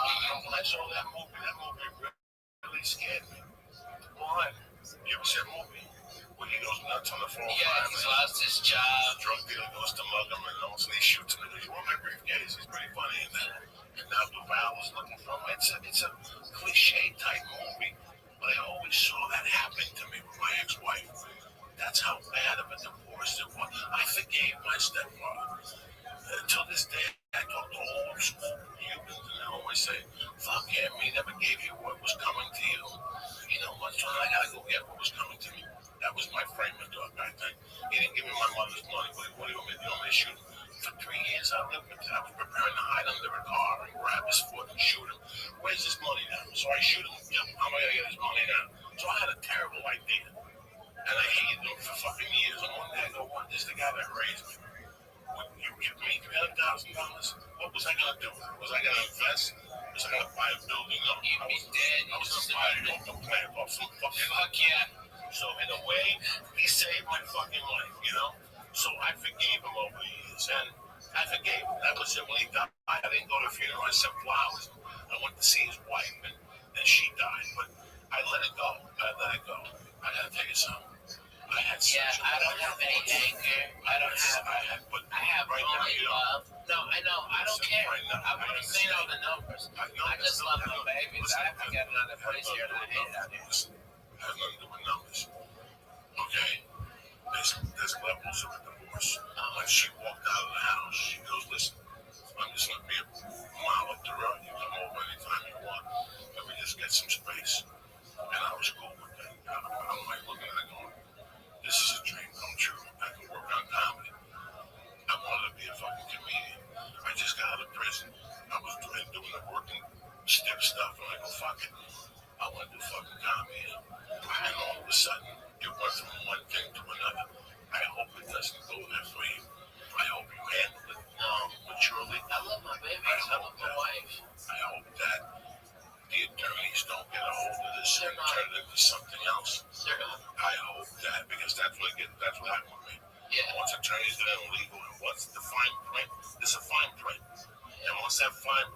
is out. He said, there ain't no coming back. And that fine print has to exist. It has to exist. The law says it has to exist. And sometimes that hurts, you know. So, you know, you have my love, you have my love always. I call you every day. I know. I send you videos of little Spanish guys. You gotta knock it out for that, man. Right? It's like, I've been through a divorce, I've been through a separation. Guys, it is brutal. I always advise people, keep it together. Keep it together. Well, no, I disagree. But if there's no love, there's no love. No, if there's no love, there's no love. You have love. No, So we both have so much love for each other, but it's like, here's the real deal, okay? I have really fucking bad PTSD, and now I'm properly medicated by probably the best. He's the head of psychiatry at Vanderbilt. He's fucking amazing. He's got me chemically dialed in. I sleep 8 hours. I'm up. I don't take naps. I walk. I feel great. He's done it all. He's fucking amazing. All right? But before I got properly medicated, I was a fucking nut and a complete asshole. Okay? You know what you do after 2 years You of should it go now? with the Elvis classes. You started to burn me that day. What question did you have about that? Not a question, but it was my parents got divorced when I was in high school, and I actually had wished they got divorced earlier. Like they said, like we stayed together because of the kids. Even back then, I thought it would be better just to have like a. Just a tough dude. This is you know. I was listen, man. I was dumb, but I feel great now. Let's get something. I got a lot of Let's get something out here. Last Comic Standing is a great show, and it shows a lot of comics to the country and a lot of vice versa. I don't know what the fuck I'm saying. When Ralphie was on Last Comic Standing, he was already a brilliant headliner. Ralphie was already a lot of people paying tickets to go see him. I mean, this just accelerated the program where now these kids become somebody. Ralphie May was already somebody. You follow me? Ralphie May was already somebody. It went from one thing to one thing, Ralphie. I judged it. I was there. I was there when you were, you know, cooking for us with no money. And also, next thing you know, we're sitting on Bullshit Boulevard with a jar of weed in the living room. People just sticking their hands in it. Damn weed to go. And nobody didn't give a fuck. Take it. That's what Sean Rouse smoked the fucking whole thing. Yeah. I mean, every time you'd see me, give me $200 to do what you do. It's hard on a person, never mind on a marriage. Man, this has been a journey for you. You've learned, and now I hope that you keep together. Man, I've got so much more peace in my life. I've got so much less stress and less anxiety. I don't have nightmares every night. The PTSD from stuff. No, that's hilarious. Hey, that was 12K. Shut your mouth, cocksucker. That was a good angle. All right, I broke my fucking ball, but hey, I fucking got 12K out of it. Works in the month. No, it's when I had bilateral double pneumonia, pulmonary embolism, and I had to stay awake for 9 days because if they said if I couldn't help my lungs expand, I would die. And I had the blood clot was so big that because I had pneumonia and I broken 2 ribs from coughing. That's what caused the blood clot to go right. It was right here, and they said that a radiologist was going to come in at 7 a.m. and enter this vein and go into that and find it right there by the lung. And he goes, "You have to be awake. We can't give you any anesthesia, and it's inside you. It fucking hurts in there, man." All right, and they're gonna. You got a 5% chance of living. Okay, if it blows the clot out, okay, you fucking live, and if not, you bleed out in your brain. You'll have a stroke. Good luck. Hey, sleep tight. Boom, motherfucker. I was fucked up, Jack. That fucking snap. That snaps your fucking head, dude. And so, what I've been doing like a lot of PTSD groups, okay? And they're always like, "What the fuck are you doing here?" And I'm like, "Look here, cocksucker. I'm just as fucked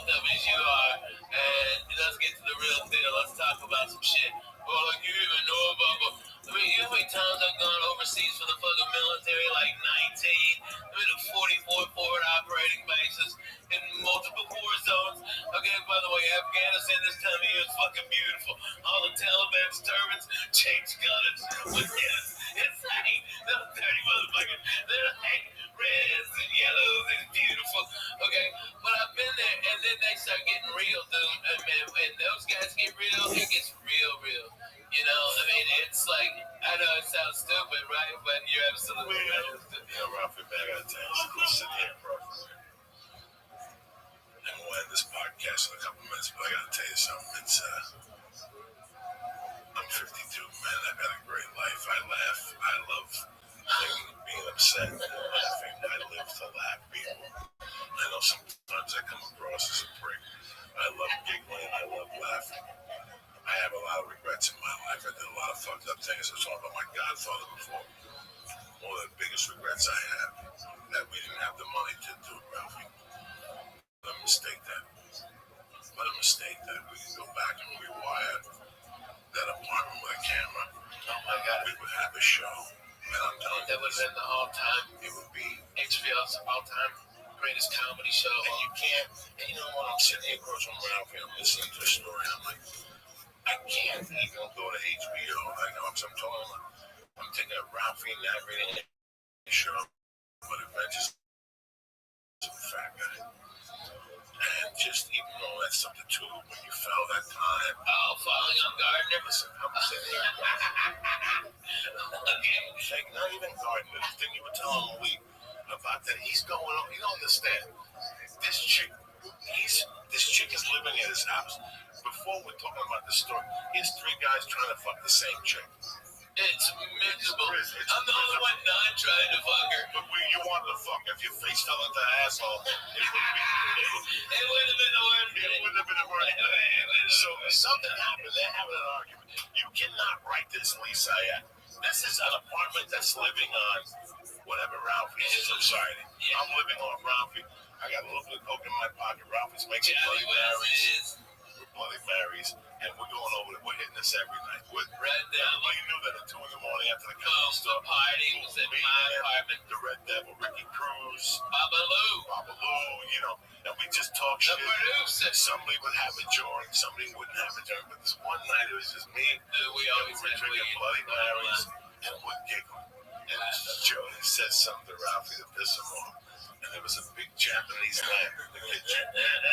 All right, and fucking weird. He sits down and she pisses him off. And he sits in the position and something happened. The light got a little lower. And he's fucking saying shit to her with his face red, right? He's like, fuck you. This is my house. like anger Don't you from inside out. ever talk to me like this. This is my fucking house. Can you believe this, Coco? She's my guest and she's talking to me like this. This is my vodka or something. And he, in the middle of his rage, he's like, and he stops because the light bulb is burning his head. It burned my hair. You can't write that. You cannot write that. That's Inspector Clouseau type shit. Then I had to cry for like 3 weeks. I was like, Junior Joshua. I always had a head on. You busted that toilet in your house. No, it was Gavin. It was Gavin's. You fucked up Gavin. Stop. You also shit in Gavin's shower and then push it down your toe, motherfucker. Okay, I know the real you, Coco. Alright, you can bullshit with these other faggots, but I'm bona fide. Okay, I was there at the beginning. Okay, I was fucking. Okay, Light your bum on fire. you light the bum. People's pussy in that apartment building had a fucking camera. Oh my God. We would be multi-millionaires. I tell the story that I brought Shayma there, and she was giving these people, drug dealers wanting to fuck Shayma. Oh, so I left her downstairs in Gavin's apartment with Gavin and the Armenian. And she's dancing, telling ESPN stories. And I come back at 5 and there's one guy. horrible impressions. Oh my God, remember? Horrible impressions. Oh my God. Every time they get my She's all coked out. I'm still and this Disney bitch like breaks out into like you have no idea, Linga. like, hey, shut up, bitch. Damn, take the titties out. Okay, that's what she told her. Do you remember that? I don't remember. told her, go, yeah, whatever, bitch, take them titties out. I always loved her. I still talk to her when I go to Vegas. Is she in Vegas now? That's awesome. She is so cool. She opens for everybody. She got a little gig. She's a dude. I bet she's making a fucking man. She's 45. She dances in a cage. She looks like she's like 26. She dances at a fucking lesbian bar. But she keeps marrying gay guys by mistake. What? She hooked up with that dude in Alaska. I had to do this gig. What? Listen to me. About 15 years ago, I had to do this She gig. married a gay dude? Listen to me. I had to do this gig in Alaska one time. And she looked at Charlie's? And one of those people. And I canceled. Like, I went to stupid TV show or something for NBC. And I had to cancel. And she went up there and met a go-go dancer, like a male dancer. And they fell in love. And she put his name on her little pussy. Oh, and then they moved back to LA and they were in love. Man, that's he was like unemployed, but he always came up with a little bit of money. And she was dating him for like 2 years. They were in love. And then one day, she wanted his email. She saw an email from old dudes that he would go to their house in the afternoon and put like a bikini on. He would dance for old dudes and shit. He would get like $50 and do meth. So she threw him out and shit. She was heartbroken because she always makes fucked up choices. I've told this story before. God bless her. Somebody tells me this is the name of the guy that she's got on her pussy. This guy is a go-go dancer for old dudes, and he's smoking meth. So she throws him. Holy She shit! throws him out. I hear about this about a month later. No.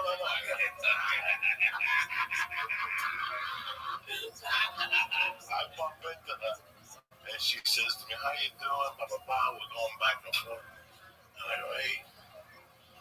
And I knew, I don't know what the guy's name was, but you know, I go, "So how's Mark doing?" And she gets kind of sad. She goes, "I'm not with Mark anymore."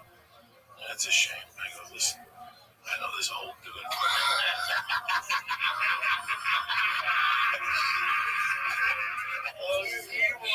You know what, Shayma, you gotta give it up to her. She is a queen of a ball buster. She will give it, but she will fucking take it. I tell you what, she takes it better than a lot of fucking bona fide grown men. She's always had more. She's fucking funny. She came up at the comedy store. She came up at the comedy store. Her mother's a biker. Her mother's Gemma. Did you know that? Her mother's like Gemma. She was telling me stories, showing me pictures one time in the house.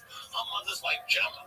And she's half Arab. I didn't know that. Yeah, she's Arabian. She's like a Korean. She's beautiful. I tell you, if you look at her, you think that she had plastic surgery, and you're like, but you realize it's just natural. She glows. Her and April Mason used to be real fucking tight. 2 pieces of ass. I had nothing. This is 12, 15 years ago.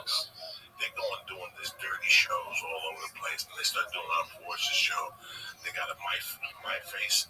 But before Twitter and MySpace. They got a MySpace page together. And they would do all these dirty rooms. And they got Penthouse to pay them peanuts. But they had something going on in Vegas. They were really trying. And every time you'd see one, you'd see the other. And one day I see Shay. I'm like, "What's going on? Where's your buddy?" She goes, "We don't talk no more." So in the back of my mind, I'm like, wow. It's 2 girls. They work for the same guy. It's some girl shit. About a month later, I find out they're on a trip back from the fucking Sarah Tiana verified it. They're on a plane on the way back. And also the plane starts having engine trouble, and they're gonna die. The plane's gonna go down, and all of a sudden we're gonna release the mask. And they released the mask, but only one came down. It was Seamus mask. Fucking April Macy took it, held it down, for the joke. That deep, that savagery comedy shit right there, Ralphie, man. Oh man, Are you still on the Netflix tour? Yes, unruly. We've got the West Coast this whole month, by the next 2 weeks, and then it's Lord's Day, it's Thanksgiving. You got to get back to Grace.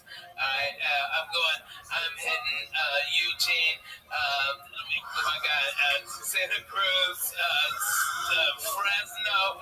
Holy shit. Portland. I don't know what I'm on, but man, this is great. Seattle. Look at the flying too. Oh, he is fucking in sumo land. Jesus Christ. Look at you. Oh my Dude, I'm telling you, Louisiana, get that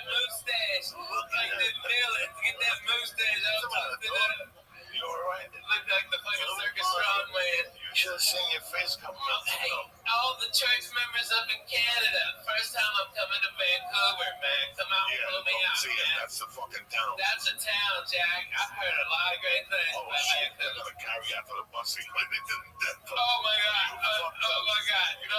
No. I had to go through Utah. Those cocksuckers.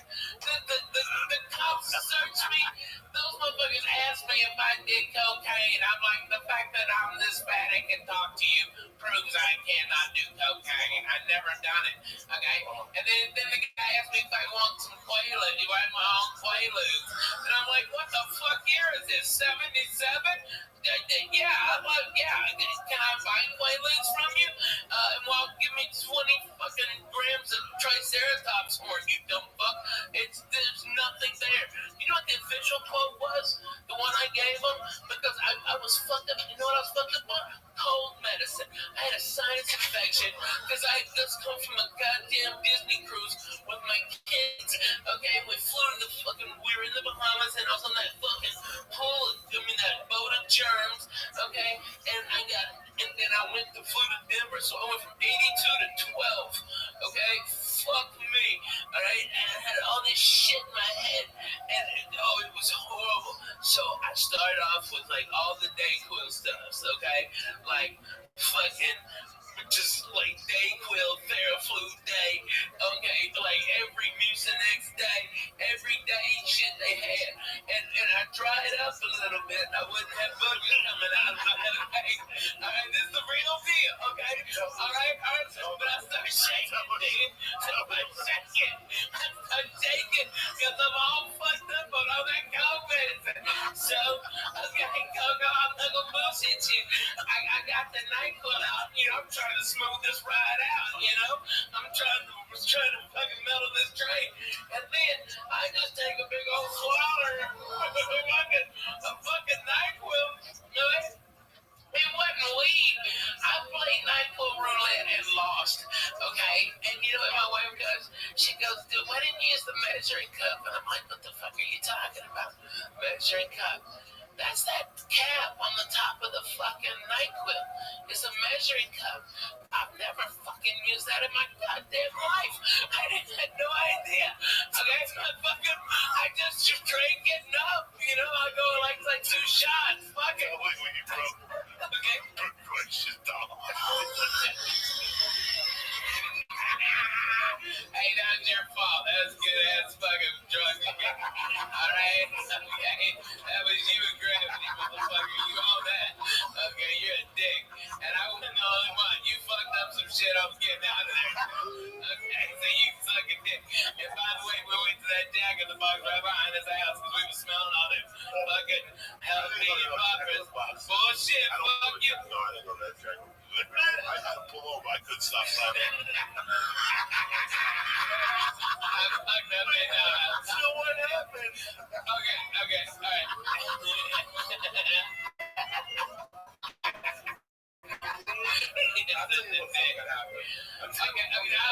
Denver, listen, you get your balls in, motherfucker. Alright, nobody wanna see them. Alright, I've seen him play in my life. Alright. Well, for Christ's sake. No, man, he cooked you. Now let me finish this, you cocksucker. Alright? Because I know you don't believe me. But my wife goes, that's a measuring cup. And I'm like, well, I might be dumb, but you're a dirty bitch. I ain't never seen one in a dishwasher. That's just gross. You like the same cap? That's disgusting. Alright? And so I was just like, fucking hit it. But you know what I quoted them? Because they were just making lines up about me. I was like, last thing I said before I head on stage, I heard was, all I said was, yes, Mr. Cosby, I'd love another cocktail. That's all I remember. And that's just, go fuck yourself. You fucked up on NyQuil. Dude, I was so fucked up on NyQuil. You got a bottle of NyQuil. Maybe you start that. Smoke and joint, it's all over. Dude, in 92, I played the hip-hop comedy stop. Steve Harvey's and Michonne McDonald's, all black, and comedy club at a hotel. Okay, and I was sitting back there with these crazy ass, like, I met this guy and he goes, yeah, my name's Willie D. Alright, and he's Willie D from the Ghetto Boys, okay? And then this little ass midget walks over, Bushwick Bill, okay? And he's a gangster, okay? I mean, Bushwick Bill was no bullshit. He had knives on him and shit. That little motherfucker cut your balls off. That was our level to him. Okay, no, with codeine syrup. Codeine, and we listen to fucking slow records. This guy named DJ Screw would do. But we drink that with 7 Up, okay, or Mountain Dew. Boom, they do a Mountain Dew so they wouldn't pass out, so they just drink that syrup. All right, and we was fucked up. How much do you pour in? Because I only, like every time I get bronchitis, Dude, they poured a lot in mine. Okay, they poured a lot, and they shitload. And a lot of us putting that. What's that? The raspberry liqueur, like Chambord or something. They pour Chambord in it too. So you'd have like grape soda with some Chambord and syrup. Okay, and all those fools were doing that. All of them. It was, and it was like. I didn't even know what hit me, okay, because it didn't taste like good. And I was like, what? And they called me up on stage. And for whatever reason, it was the greatest set of the 4 years I've ever done comedy. And I relaxed. Yeah, but I was, I've been smoking weed in the back with this little crazy midget passing it because it was so funny to look at a midget when you're on codeine and smoking weed. And like if the midget takes the joint out of your hand, but it looks so much infinitely bigger in his hand than it ever did in yours. It's crazy. Like what? Okay, it's amazing. But I came in and blew the place apart. Got a standing ovation. All right. But a comic came on stage who hated my fucking guts. That he was trying to be like the #1 guy, and he tried to do everything, and I blew the guy out of the fucking water. Steve Harvey told me I did. Okay, it was fucking unanimous, and he starts talking shit about me being fat, like making all these fat shit jokes, and the audience turns on the guy, and then out of nowhere, you see this nickel 45, 1911. 45 caliber come up and go, and it is Bushwick Bill, and he goes, bring the fat white boy back, shut the fuck up, nigga. All right, and he was about to shoot that man, okay? That's how gangster and fucked up this guy was, and they were like, okay, well, fuck it, okay, well, Rabbi, I had nothing fucking left. What the fuck? How can you follow what you just did? I had nothing at all. I'm like, man, I love those midgets. They've always got your back up to here. All right, and I got the fuck out. I was so scared. I'm like, he's already pulled a gun once. He's gonna shoot me for making a midget joke at him. But he loved it because he was all fucked up and falling over and shit. It was crazy, man. Midgets, when they pass out, they just kind of like, weeble wobbles, and then they go, okay. Things that big okay. You never hung out with no midgets like this? Not me. I like them. They're good people. Shit happens. Word to that. Great church, by the way. Thank you for having me. Midgets getting fucked up on car. I want to drink what black people are drinking now. I saw it on drugs. What is it? That shit they drinking. Breakfast in the South. What is it? It's like a liquid codeine and mix it with Kool-Aid. Oh, yeah. The syrup. Yeah, that's the exact same thing they were doing. You mix codeine with a drink. No, what you do is it's cough syrup. It's cough syrup. And from prescription. Fucked up on that stuff. Well, I drank Nightball as a kid. I discovered Nightball when I was like 9. I remember it would help you fall asleep. Oh, so I liked it, but I didn't like the feeling in the morning. I've never chugged codeine, but it's great. Just to have it's like a joint. It's like a joint. Pills get my Dude, I get so fucking. I can't eat that shit. My fucking little pooper gets worn out. I can't shit and it's miserable. Fuck that. I don't do none of that shit no more, man. Get some of that cold medicine and shit. Dude, you don't want to. Oh man, that's what we used to do. Play slow record. Horse in this motherfucker one time. Bring it back from the horse in this motherfucker one time. Hey, Lee, put this song on. Okay, this is a great song. Hold on, we gotta get the fuck out of here. Alright. Get the fuck out of here. Word to that. Let's do this real quick. For 9,000 years, that's how long humans been making wine. That's also how long they've been confused about which wine to drink. Some people get a headache after they drink wine. I used to get a headache. One time I shoplifted a bottle of wine from Albertsons across Hudson County Park, and I drank with Diddy Quintero and Louis Cassidy, and I had a headache for 2 fucking days. the shopping part that causes a real headache. You got too many choices. You don't know what to do. People coming over, they're serving chicken, they're serving lobster, and sometimes you go down there and wine's expensive. You went in there to buy at 20, next thing you know you're dropping 60, and you got no guarantee of what you're gonna buy, right? Let me tell you something. It's overwhelming to pick out a good bottle of wine sometimes, especially when people don't know. Your own personal experience learning about wine, why haven't you bothered to learn about wine, that type of stuff. This is what we're gonna do. I joined a new wine club. It's called Club W. They changed the whole game. It's easy. You go to clubw.com and you answer 6 questions. The whatever you say, algorithm creates a palette profile just for you. I don't know where the card is right now. It's pretty cool, man. If you've ever seen anything like this, Club W is leading the great glass wine revolution. What it means is they cut out the middleman. They work directly for the vineyards, and they cut the guy out, which in turn saves you some no-brain meat. So with Club W, you get premium wine customized to your taste at a third of what you pay for at a store when you don't even know what the hell you're paying for. Yeah, you're not buying it's not like a club where they send you other companies' wines.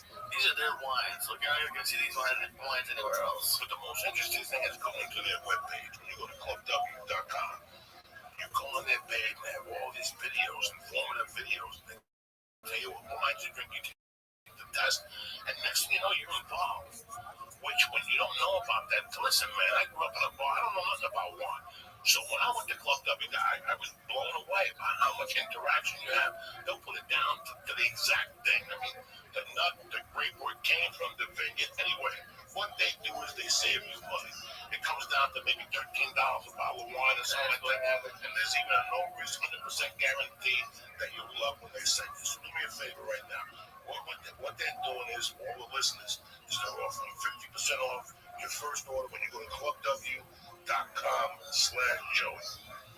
So do you understand me? 50% off your first order when you go to clubw.com/Joey. And this is not like fucking Columbia House, where they send you records every month, even if you don't want them. You order what you want. Right. So if you think you need 3 bottles, you order 3 bottles. It's $13 a bottle. They get delivered to your door, and it's exactly what you like, what you guaranteed to love, or you get 100% money back guarantee. So again, do me a favor. You get 50% off your first order. Go to clubw.com/Joey. Stop wasting time and stop losing money at these retail stores and start drinking wine you know you're going to love. So go to clubw.com/Joey to get your 50% off, all right? I'm doing it just to get this to bring to Thanksgiving parties. Just get no, but I'm just saying, like, let's say you have to bring stuff to a party. Yeah, man. Just get 3 bottles of wine, and then you're gonna have to go to these. This town takes the whole week off. There's parties every night. We're off until the start of the new year now. When I used to work in TV, a little bit of work, not really. Yeah, until Thanksgiving, it's gonna be busy. But then after that, they're out. Everybody's skiing. Yeah, it's good to know. Anyway, let me tell you something. I tell you once, I'm going into a heavy season now. I go into like 6 weeks of flying. So this whole thing, dog, I got my on it. I always laugh without what's the one I take, the immune, the Shroom Tech Immune. Let me tell you something. Those planes are filthy. Those planes are filthy. Fucked up my sugar. If you think you get off a plane, they steam it with chemicals, they wipe down nothing. In my bag, there's a fucking deodorizer. I got a hand sanitizer to wipe everything. That's the first thing I do when I sit down now. I don't want somebody else's ass on my ass, and I'm stinking like their fucking ass. You gotta wipe those fucking seats down. So do me a favor. It's just bad. When you fly, there's a lot of human contact this time of the year. Do yourself a favor. Go to Onic.com. Get the Shroom Tech Immune. You boost up your immune system. You have a lot of human contact when you're flying. We're out. We're smoking dope with different people. You hit a vapor pen. You get sick this time of the year. You lose fucking thousands of dollars, especially you, Ralphie, man. I can't afford to fucking get sick. I can't. So I don't take a chance. I have my vitamin C when I fly, and I also take Shroom Tech Immune. But that's not only the only thing fucking on it's got. They got Shroom Tech Sport, which gives you more endurance when you roll, lift weights, walk, whatever the fuck you want to do. Even when you fly, it opens you up. They have strong bones. They have the hemp protein powder. And they got Alpha Brain. It's just with 100 100% money back guaranteed. The new Tropic, it's off the fucking charts. So do yourself a favor. Go to Onyx.com right now and press in church. You get 10% off your first order. And if you get it sent right to your fucking door, you don't have to leave the house, you have to go to Whole Foods, you have to do nothing. When you press in, church, beautiful. Number 2 at e6.com. What'd your dad say? He loves them. He says that because we say it's 5 for 15, it's half off. They're usually 20. No, because it's usually like $20. They're 20 a piece. You get right now at e6, tremendous 1,200 guaranteed bucks. Right here, I'm smoking the reefer. Right here, my little fucking cigar here. I'm living like a doctor. I'm like Pacino and Godfather too. You just don't even fucking know. You broke my heart, Fred. 86.com right now. They got the tobacco, they got the cigar. All right, then they have the tobacco line, a cigarette line. It's 24, 16, 8, 0 milligrams nicotine. You can put smoke on it, whatever the fuck you want to do. My dad likes the flavor. I'm telling you. And the flavors, you can switch it up. Go to 86.com and press in Joey's Church. and get 5 for 50, which is 50% off. NailedInLife.com, the Vapor Kings. You want a vapor pen, you like smoking, you like doing this, you want to see the devil? Go to NailedInLife.com right now. What do they run? When you use code Joey Diaz, you're going to get 20% off the premier vapor pen on the market for all the oil and wax smokers out there. And if you live in California, they are also the makers of those movies around us. There you go. So listen, do yourself a favor. Please support Nailed in Life. Please support 86. Please support on it. And please go to Club W. It's a holiday season. It's beautiful. Wine delivery. Save money. That's perfect for you. I'm here to save you guys money. I'm not trying to fucking sell you no junk. I don't like that. Don't forget my main man is where the Theater. I'm at the Friday night. Go to RalphieMay.com. Yes, for tickets. Go to RalphieMay.com for everything. Go see if he's coming to your fucking neighbor. I'll be there soon. Trust me. I don't want to miss this I fucking. go everywhere. I'm in Portland Thursday through Sunday, and I'm in New Jersey next week at the Stress Factory. All right, guys? Hey, I love that club, man. And maybe those boys from Rappers come out, man. I like those guys. Thank you for coming on. We got Hey, fucked up, Church, man. you know what? That guy's fucked me up. Coco, Yeah, it's fucked up. you know, there's cameras and microphones here, but at the base of it, it's back 16, 17 years, 1440. Me and you, my little glass table sitting by the window, you know. Crack a fucking joke. Crack a fucking joke. Only Lee's here. Only Hilly? Yeah. How you He's feel, the my only love? audience we've ever had. I'm good. That's what Coco brought up the church. What's happening now? Made me a deacon. Okay? You'd have been there. You'd have been right there with us, Lee. 13 years ago. I'm proud to have you, sir. Close it up, Lee. Thank you, Ralph, for coming on. Coco, I love you. Friday night. Anything for you, brother. I love you, cocksuckers. I love you. Thank you, sir. Thank y'all for having me on. I really appreciate if you stuck around. And I know I get long-winded and I'm annoying when I laugh, so I apologize if I do. But I love him and he makes me cry laughing, so I'm sorry. Bye. So people love you on the board. Oh, that's beautiful. This show was brought to you by Club W. Go to clubw.com/Joey to get 50% off of your first order. That's right, go to clubw.com to get 50% off your first order. I'll see this later.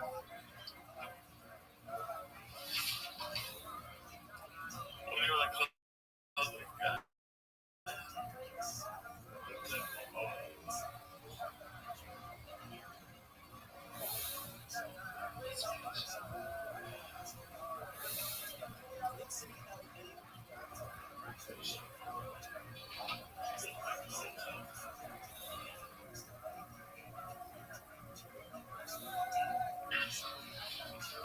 This show, The Church of What's Happening Now, would like to introduce you to PetNet.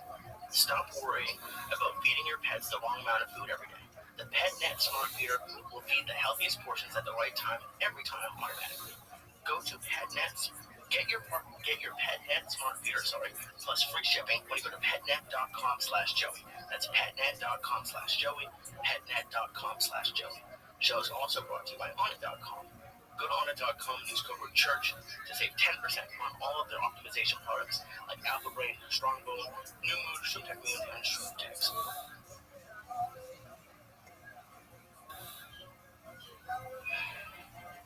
Oh shit. what's happening now, bitches. Kick that muley.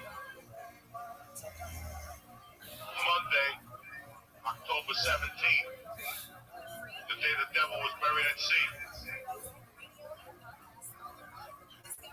Lisa I.S. Ralphie May.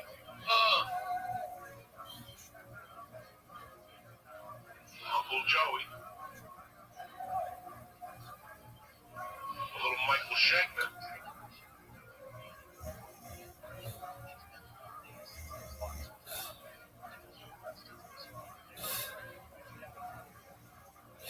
Oh shit. Break out those fucking bazookas. Uncle Joey's in your living room tonight.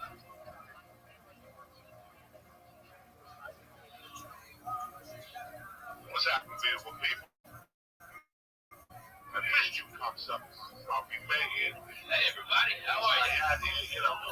Same old fucked up crew. It's a Monday night, October 17th. I hope your weekend was fucking tremendous.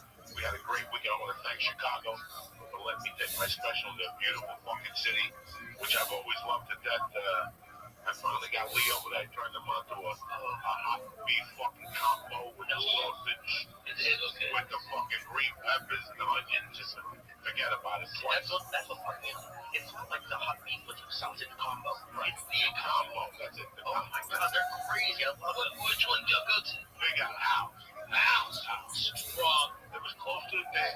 There was a World Series. Yeah, right. You don't want to go up there. We didn't want to go all the way down. We didn't listen all the way fucking around. We were taping. I had to do shit in the afternoon both days. So we just kept it light for Lee and myself. And I gotta tell you, we didn't keep it light at all. It was just great. It was a great thing. This is the reason why I picked that city. That's amazing. It's such a great town. They're great audiences. They're like blue collar but smart. It's a rare thing. They're not shocked by shit. Chicago, fuck you. How nice are I lost my phone in the hotel and they turned it to the front desk. Fuck yeah, that's Chicago, man. Where'd you lose at the restaurant? I don't know. We were at the restaurant. You got up. When you saw me, you got up. You did not have it at the restaurant. You got up. You left. You were sitting there playing with the phone. Yeah, I must You put it next to you. You got up when you saw me. And you left it there. I felt terrible because I dropped the album. When I got there, somebody gave me a great fucking album.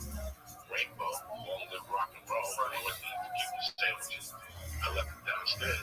That night, they called me in my room. Yeah, we have your album downstairs. That's amazing. I'll get it. That's great. Great. Little city. Listen, man. Chicago's one of those places that once you get to the suburbs, it's a little last American frontier. Yeah, right. It's really neat, I hate that the whole city is being painted as like the old Wild West. You know, I mean, everybody's dying, getting shot and shit like that. That's only certain parts of Chicago. Because nobody gets it. It is what it is. Yeah, right. There's parts of Chicago that are fucking bad. There's parts that used to be. Oh my God, so bad. Yeah. Different element compared to Houston. Oh shit. And those areas where we used to go, probably Yeah, now, no way. fucked up. This is going on across the country. Anyway, you just can't say Chicago. Black folks want to go to Great Sport Mall. Chicago's a scary place. Look what happened last year in St. Louis. Oh my God, yeah. Tensions are still like on the verge. You know, and that's so crazy because I used to go to St. Louis as a kid, and man, I remember in like '84, they had this whole 4th of July down there. Okay, I mean, for every white guy, there was 2 black guys. Okay, we're all listening to Cool and the Gang, eating fucking hot dogs like Americans. All right, fireworks. Everybody was having a blast. I can't believe that town went to what shit is today. You know what I mean? I mean, it's like I've never seen more people having more fun and no racial BS bullshit anywhere than at that fucking 4th of July. It was fucking outstanding. Cool in the Gang, you shit. Let me ask you this. Where were you growing up when you would go to St. Louis? Clarksville, Arkansas. That's funny because that was the big city for my wife. Yeah. That's the team you watched when you grew up. Oh, yeah. She grew up in fucking Paducah, right? South Paducah. Queen. No, that's Kentucky. She grew up in, what the fuck, by Milan. Oh, my God. That's like Jackson. That's like Jackson, yeah. A couple hours. Yeah. Exactly. We go to St. Louis to watch the games, and then we go to Memphis to watch wrestling. And we go to Hot Springs to go to the horse races. My grandfather would get a place. I'm back up. What type of wrestling was there? Oh, shit. Was it the guy you saw on TV? Fuck no. We saw him on local TV. I mean, that's where I first met Spittin' Dick Murdoch, fucking the Funk Brothers, okay? Man, Jerry Lawler. I saw Jerry Lawler and Kaufman fucking wrestle. And then, like, 2 weeks later, I saw Kaufman get beat by a woman. One of these big bitches from Tennessee. I mean, she's a big, probably Mississippi, North Mississippi. Okay, this big bitch whipped his ass. Okay, And so that like a WWE wrestling. it's third tier, but it's legendary. You know, I mean, it was Mid South and something else. I forget the name of the other one, but I mean, dude, I went to so much wrestling. I saw Ric Flair win the heavy metal belt from Harley Race, and it was his second world championship. And then I saw Dusty Rhodes beat him, and then he beat Dusty Rhodes again for his third championship. It was tremendous. Blood was everywhere. It was fantastic. That wrestling was so fucking good, dude. I remember as a kid spitting on fucking Abdullah the Butcher. I spit on it. You dirty motherfucker. Okay, I spit on him. Who else I spit on? What was her name? Were you in the front row or was it like? Oh yeah, man. All the kids are down there. We're fucked up on suicide cups. That's where you ever have a suicide? I don't think so. Okay, it's where you take a Coke, all right? You tell them just a little ice, and then you hit every type of Coke. Oh yeah. On the fucking thing. Yeah, that's the suicide. Getting all fucking hopped up on that suicide. We call it rainbow. Like Coke, Dr. Pepper, okay, for the orange, Sprite, for orange Sprite, yeah. That's what we call it, the rainbow. Oh, that's a suicide. Hot garbage. Cough syrup, like the red NyQuil. Not even the fucking ghetto one, the green one. I used to work at the movie theater, like at Goodness, because we had like access to the ices. Oh, so yeah. we would make up drinks. We had like the white icy with Sprite was something. We had a creamsicle, which was the white icy with orange soda. Oh, so good. Man, that fucking sounds so good right now. A fucking icy. That bong is deadly, by the way. I just want you to know, I was cruising on nothing, and then fucking one hit of that, and I'm done. It You know kicks. what? We've had the same bond 3 times. We put it down so high, we take it to the bathroom to wash it. We leave it there. I should be real. Let's get them out to the pop the top. I fucking, and I buy the same one because I know it's a, listen, since, you know, I got my first bomb. Let's pretend. 1985. Yeah, I got my first bomb, and I went for the mid-level. yeah, right. Purple. I like the plastic with the fucking pistol grip on the car. I like that. This was because there was glass, and there was plastic, like the plexi. Yeah. But then some jerk off in 1985 or 86 decides to make a bomb that's purple with like dark purple hinges, and it had like a car, like the bottom was flat, but it was like this. You see that black surface there? What's that called down the bottom? That's holding the turntable. And then not plexiglass. Plexiglass. It was like plexiglass. Okay, so I get this fucking bomb, and I use it when she gets to me for Christmas. I use it from like Christmas to like March, and then the bomb doesn't suit my needs no more. It's maybe up to here. This bomb is, what is it, maybe a foot, guys? Or 12 inches high, this bomb. Maybe. Yeah, maybe. Put your dick out, measure the kids. No. This bomb had to be maybe 18 inches. Okay? Yeah. So I used the bomb until about March. She gave it to me 85 for Christmas. And I used the bomb maybe till March 86. Well, somehow I was clean and sober. I was smoking dope when I was with this girl. And I was drinking. Compared to what I was doing. I was fucking clean and sober. I mean, I'm talking about what we do now times 10, but to the fact that you didn't know what you were getting yourself in. And this was clean and sober for you. This was clean and sober. I gotta say. There's people in my family who think I need an intervention. No. Okay. Okay. So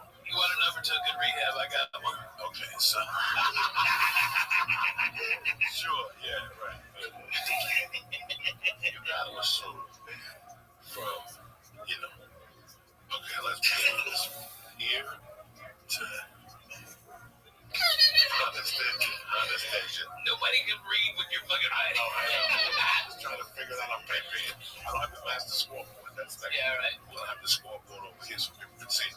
From 80 to 85, it was always something. You know, I'm not Pack.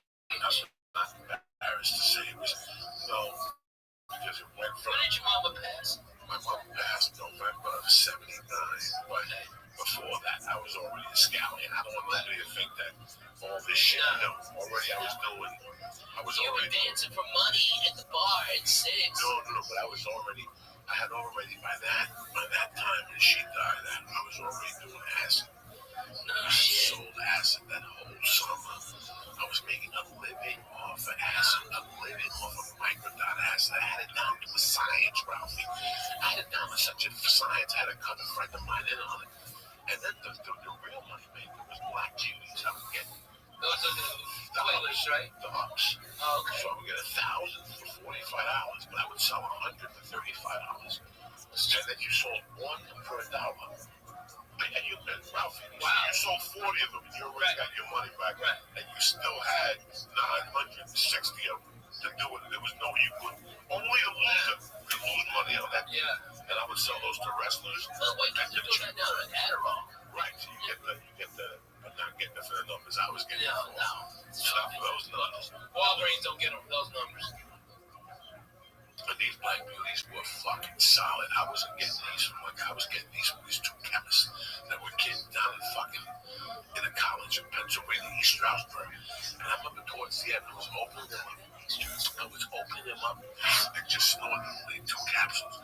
So you figure, I think of Lee a lot. When I go home at night, I think about drug shit. And I think about one particular night when I was selling purple microdot acid. I probably had, when you sell it late, you do it. So remember, you build your resistance. Yeah. So I might sell you one, and you might do one to get fucked up. I got 4. Right? And I'd be walking around, I'd be bumping into people. What's up? You got the best one. They'll be sell 2. Sell me 2. It's $4 a piece. You know, they cost me $1.80. Not even. They were $90 for 100 bits of mescaline. So you walk into a place fucked up and be like, give me what he has? No, you couldn't walk into bars. I was kids. We were walking the streets. We were walking on side streets so we'd avoid the cops on Kennedy Boulevard. And I'll never forget what that's about 2 in the morning. We bumped into this kid, Vinny. Just roaming the streets of your town? With another kid. That's Northburg. You'd bump into people from West New York. You bump into people from fucking Guttenberg. You know, Northburg. Hoboken. Northburg. Hoboken was farther away. But the people locally that would be on those streets, we bumped into a kid from St. Joe's, West New York, and I'm talking to him. He's looking at his pipe, and he goes, "You got 2 hits of mescaline." I'll never forget this. He bought the 2 hits, and he goes, "Get one of those hits and crush it up and put it in the pipe, let's smoke it." And I almost thought my head was going to blow. I looked up and I go, "I've been thinking about this for a year. Now you just said it. That means I got a partner. Let's do it." And we smoked that fucking acid. And I got a headache, like one of those in between headaches.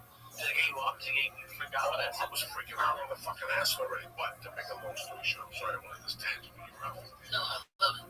When I go out in those days, you really didn't know what was going to happen. Like, all you knew then was that you had $42. Ralphie had 64, and I had 80. And we were going to go to a bar and have a few drinks, and maybe a package would show up, and maybe a Quaalude would show up, maybe a What was that would like? show up. Well, you know, and it was like, That's what I worried about, the fucking Quaalude. like I went from living this fucking, going to the bar on a Monday night, okay, like tonight, what's tonight, Monday, yeah. Meet me at Sharp Wolf's at 8 o'clock. Okay. They give out food. And let's have 3 beers. Until we got to do work from 8 o'clock. And Joey, I can't miss. Because the last time I went out here on Thursday, I missed fucking work because you can't be out there 3 in the fucking morning telling me story doing blow. We can't do blow tonight. My girlfriend gets mad when I do blow. Dog, you'll tell me this before we leave the house, like 8 times. And you agree with them? You won't make them do blow? No, what I'm saying is I want to do blow. I'm supposed to do blow. Yeah. And also we were down there late at 8. We eat like this good meatballs. Yeah. The Heineken tastes good, the tap, you know what I'm saying? And all of a sudden somebody would walk in. Dog, I got these fucking Quaaludes. Oh my God. The guy fucked up on the chemicals. He made 100 of them, but he had to prepared that way. So all the chemicals went to the fucking bottom of the Quaalude. So the ones on this side is the one they sold us. So they're like 3 strength. And next thing you know, he's like, Jesus fucking Christ, okay, I'll split one with you. Because I gotta get some sleep. I'm leaving here in 1 hour. You see my clock? Like, I remember people saying it to me. Like, you see that clock? In 1 hour from now, I'm gonna be the fuck out of here. And I would just sit there and go, this is when I become De Niro in Casino with Mickey Rickles. Remember when the plane broke? When the plane broke and now they got you, that's me. At that point, that's fucking God damn it, what's his name? Don Rickles. Mickey Rickles. At that point, Lee, that's when you come back and you go, that was falling. I gotta leave here in 1 hour, Joey, okay? Don't do nothing to me. I ate the half a Quaalude, that's it. No, I'm not gonna have another drink. What you need? Ralphie just bought fucking round. Gotta have another fucking drink. And in that meantime, some skinny fuck with a missing tooth walks in and goes, Don, hey man, you wanna buy Grandma Blow for $75? Give me 25 and I'll give you 50 next week. I mean, and you sit there going, it's Monday fucking night. What else is gonna happen to you? And all of a sudden, fire walks. It's good fire. Joe Lucci's cousin. And he walks. And he hit a light bulb and set his hair on fire. And all of a sudden, he walks in with fucking Valium with the visa. You know, this was a constant. And now, I never had anyone come up to ask me that. they don't even ask you. They just get a drink. And also, they wave. And next, you know, you go to the back of the beat. And they Bam, they got you in the bathroom. Dog, you want to buy these? They're $10 a piece. I can keep for $7. I need the money. I want to go to New York and get my fix up. Okay?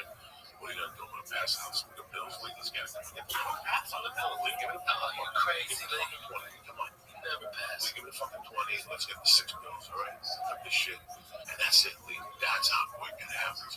You went out thinking you were gonna have orange juice and a hamburger and watch the game. And you're going home jacked to the gills at 5. Wait, you grab a blow in your pocket of 6 Quaaludes you didn't want. And your dick's mysteriously wet. Because I owe you $20. I gave you 3 of the Quaaludes to hold. You know what I'm saying? Yeah. I don't want to hold it because I don't want to be. I don't want to. Oh man, George would be holding and didn't even know it. He didn't check the inside pocket. Make some people carry it sometimes. Listen, Dr. Coke. The Coke always went home with pop. Okay? Don't get me wrong. The package, there was no putting away. There was people that said, oh, yeah, Grandma, that's me a year. I do 2 lines and put them away. That's right. Once I stop, and they stop. It's like M&M's. It's like cigarettes. It's like anything else you put in front of me. I think that honestly, okay, for the people at home, okay, Coco is the head preach man over the church. What's happening now? I was just the first member of the church. It was us. And okay, the last time I saw Coco do exactly what because he's talking about the 80s like he was a demon then. 10 years ago, Christmas, Thanksgiving, pardon me, Coco did a quarter ounce of mushrooms. He smoked nearly an ounce of my weed, drank beers all day long, and then went down and did the Comedy Store and copped. Okay, and that was the last night of evil. Oh, and acid. Acid too. He had 4 hits of acid. What? He ate a quarter ounce of mushrooms. I swear to God. Okay? A quarter ounce. Okay? Alright, and then 4 hits of acid. Smoked at least an ounce of my weed. Drank all my fucking orange juice. Okay? I had to call the Canyon store twice to come up and bring more orange juice. How about those sandwiches, though? Oh, dude. Are they still there? Yeah. Tell them about the sandwiches you used to buy. Okay, I get them to set up fucking chicken salad on toast. Nice. Stop. With Chicken salad, yeah, avocado and tomato. Jesus, Damn, Lee, that was fucking straight juke food, but it Tell was them about the amazing. time we went to that place. You took me to that place and there was ants in your sandwich and you sent them back and she still gave you a bill for having the sandwich. Oh, yeah. Because she said that there was only ants on the one telly. On one side. Tell me, Oh, my God, where the fuck is that spot? the place next to the Laugh Factory. Oh, my God, yeah. Fuck yeah. Take me to every other Yeah, Greenblatt's. Greenblatt's. The fucking bitch charged me for having a sandwich because they had ants on it. Listen, I saw it my own eyes. Oh, my God. Ants on his arm. And I go, Ralphie, why do you have ants? And he looked at the sandwich. He goes, what the fuck? He lifted the sandwich. It was like 3 ants. Yeah. Also, he put the sandwich down. He call the waitress over and killed like 3 ants because that was in that. So she goes, which side was it?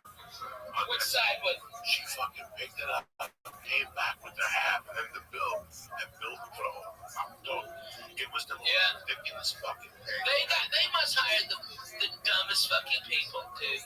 I went there at the time before that, and I got a fucking salami and egg sandwich. Okay, that's a strong move. Okay, late at night, boom, had a couple of pops, some stoners, boom, that's great. And they fucking fried up the salami, and the goddamn thing left the plastic on the outside, so it burned. It's all toxic. And I'm like, what the fuck? Okay, just send this back. Fuck it, I don't want to eat anything here. Then I got high with you, which I went back to that fucking place. You have to be in Los Angeles. Oh my god, nobody gives a shit. I tease them. No, you always used to make fun of me because I don't get pepperoni. The reason I haven't got pepperoni in a few months is because they would always leave the plastic on. I'd be eating it and plastic would come off with every bite. Oh my god. Where do you get Ralph's. No. I would make sandwiches. Oh my god, really? And every bite would have the ring around it. So I'd have to tell them, like the third time it happened, at different Ralph's. So, let's get back to something. yes, I make pepperoni sandwiches. No, I'm not going to do pepperoni sandwiches. That's So good. as you're reading it, the string is still on it. Yeah. Like, you have to take that off, guys. I know. They got no. I don't think LA's problem is it's like an airport. When they cut it this way, right? Yeah, they slice it like So it's like a wrap. Yeah, But not the fucking plastic. No, it was the plastic. It's the No, plastic. no, there's a difference between the wrap and the casing. I'm used to that. Oh, it's the case. It was Yeah, okay. no, but it was like you can't take casing like around it. This like I've had pepperoni. Trust me, I've had pepperoni before. There's not that, and I've told them, and when you tell them of that, you can see a difference. But that's why I don't go to I did something really weird today. What'd you do? What did you do? Oh my I God, left my cart at Ralph's. I got pissed off because they didn't have what I wanted. Like the deli channel was full, like way full. I was looking down my cart. No, Magnolia. That's a busy fucking. Magnolia across From the barbecue place. Barbecue place. or the DX near Eyes Open Mic. It's right across. It's right past Lancashire. Oh, you go to that? Hello? Yeah. Why do you go to that? It's right near everything I got it. No, that's the worst one. Go to that one. That's why you get shitty cold cuts. They don't have good cold cuts there. They don't? No. Where do you go? To the Rouse up by fucking Coldwater and any other Rouse, but that one. They don't have a slicer. They give it to you. No, they have a slicer. Yeah, but they give you the shit. They give you. Yeah, most of the time they do that. No, they don't have the good cold cuts. You can't go there. You gotta go to Vineland. Oh, that's a where I good go. one. That's where I go. Magnolia Vineland. Yeah. No, Vineland and You said across the street from the barbecue place. Yeah. No, not that. No. Not that dump. That dump is a dump. Okay, that's a dump. That's where that Jack in the Box is. There's something in there. Yeah, there's a Carl Street. Yeah, that's why you go there. There's a Subway too. That's why you know why that is. That's why I'm sucker. You don't think I know, but I know. Okay, I've been there. No, you can't go to that one. You gotta go to the one by Ventura and Vineland. Underground parking, very nice. They got the bread that you can cook yourself at home. that is Yeah. good. You go to the worst. Pick the worst supermarket. No, there's a worse one. There's one on Laurel Canyon and Victory where they don't have a deli counter. That one's scary. I went there once. This is the scariest place you can go to. What's the one? Used to be John's. It is. Oh, I live near that too. John's. Scary, all Russian-y. One on Sunset. Up by the burger. Food for less? Oh, yeah. Oh, I know. I wanted to go there with fucking, get a bunch of newspapers like I'm about to get shanked in the yard. Oh, my God. If I go with you. Right. The parking was scary. Everything was scary. One of the funniest jokes about that place is Felipe. Felipe goes, food for less. It's the only place you go in this drug dealers. Yeah, crazy. Like that. It is a fucking How is spoons? just shot at CD in San Jose. Fucking so good. DVD in San Jose, whatever that special. He's fucking funny, man. Felipe's a great guy. He's doing a great podcast with what's his So I name? gotta get in on. It's my brother Silent Bob. We got to get in here after doing his podcast. Oh, fuck yeah. Regulatorious. Yeah, Regulatorious. We have to do his podcast. I've just been so busy the last 2 fucking months. So, listen, we're still all here, Ralphie. I know. I just had Willie with me. Rogan's doing his thing. Fucking man, Joe's doing it big, man. Dan Cook is working. Fuck yeah, Duncan's working. Connery's working. We're still here. I guarantee that nobody had this to be here. No way. Josh Wolf was in Syracuse this week. He's working. I like Q's. Q's in the house, oh my god, Q's in the house, oh my god. We sit there, we were the original Sunsetters. Yeah, man. Me, Wolf, Dougie, yeah. Mitch Hedberg, Nick DiPaolo, man. That whole neighborhood was rocking. Dude, I just hung out with Dougie. He came and stayed with me. And Andy Andrus and fucking Junior Stopka. Alright, they all came and hung out at my house. It was fucking hilarious. Those motherfuckers. Oh my god. Okay, if anybody out there is in entertainment, put a camera on those motherfuckers. They're all degenerates. They're all fucking weird, and they're extremely goddamn funny. And they brought over these singers, Bird Cloud, which are fucking hilarious. And Google "Washing My Big Old Pussy." Okay, yeah, that's a real song. And they passed. One of them passed out on my couch, and my dog Biscuits went up on Facebook and like, hey, something wrong with your lipstick? Let me touch it up. He had his little pinguita out. He's awesome. This is what I think you were there when I was talking about it. That is what baffles me, okay? It baffles me. When you go on the road, you watch TV, when you're on the road, yeah, you come back from your 2 cents, and you sit there, you look at no box, and you put the fucking ESPN on the older channels, and there's the usual. You have a movie on TNT, you got something on USA, you got FX has the Strand on or something. And then basically you have the 3 networks, you have the main network, HBO, Showtime, whatever. Then you have a bunch of ESPN. You have more ESPN channels than ever, and more Fox Sports than ever. And you're going through these things. And at that time, from 12, 11:30 to fucking 2, it's these talk shows and these sports shows that put up. And you look at this, and you watch them, and then you watch them, you listen to the topic, you look at the 2 people doing it.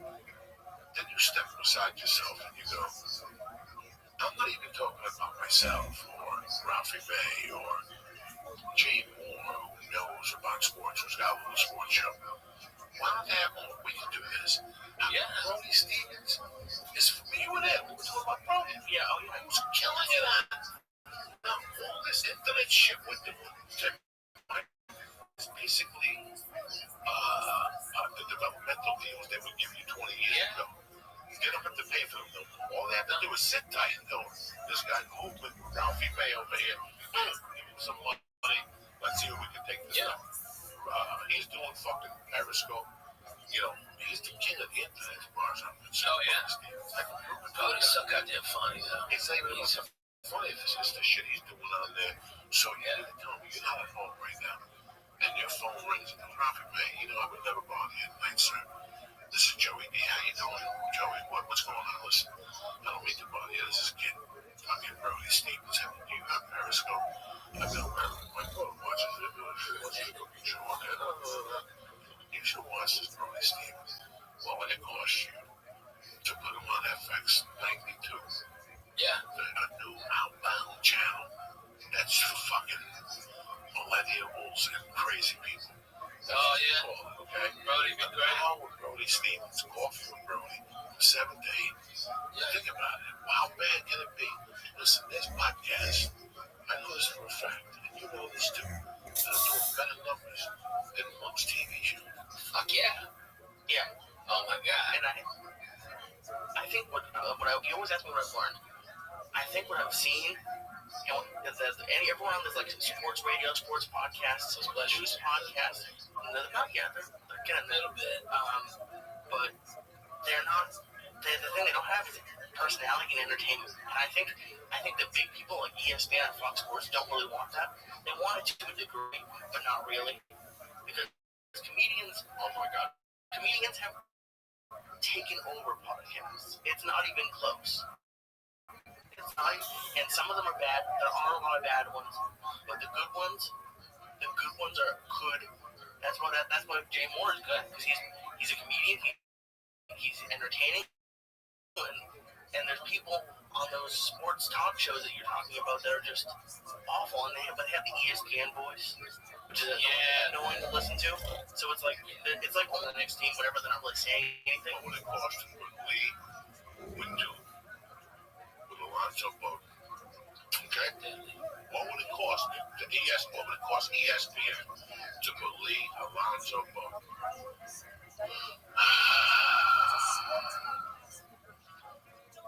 Give me some Jason Tebow. You could have Ian Edwards for soccer.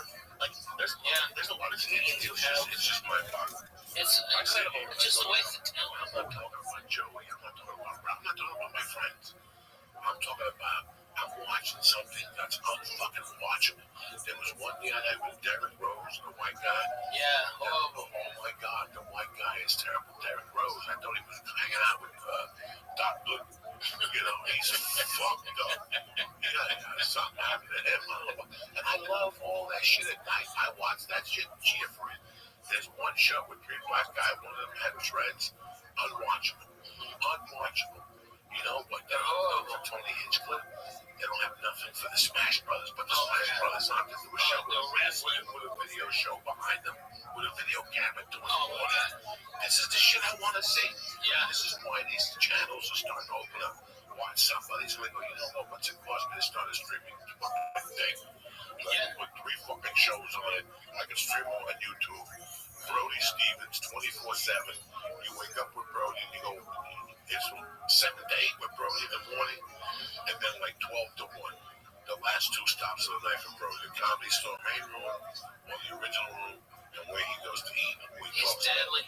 He's deadly. Because he knows so many fucking people, man.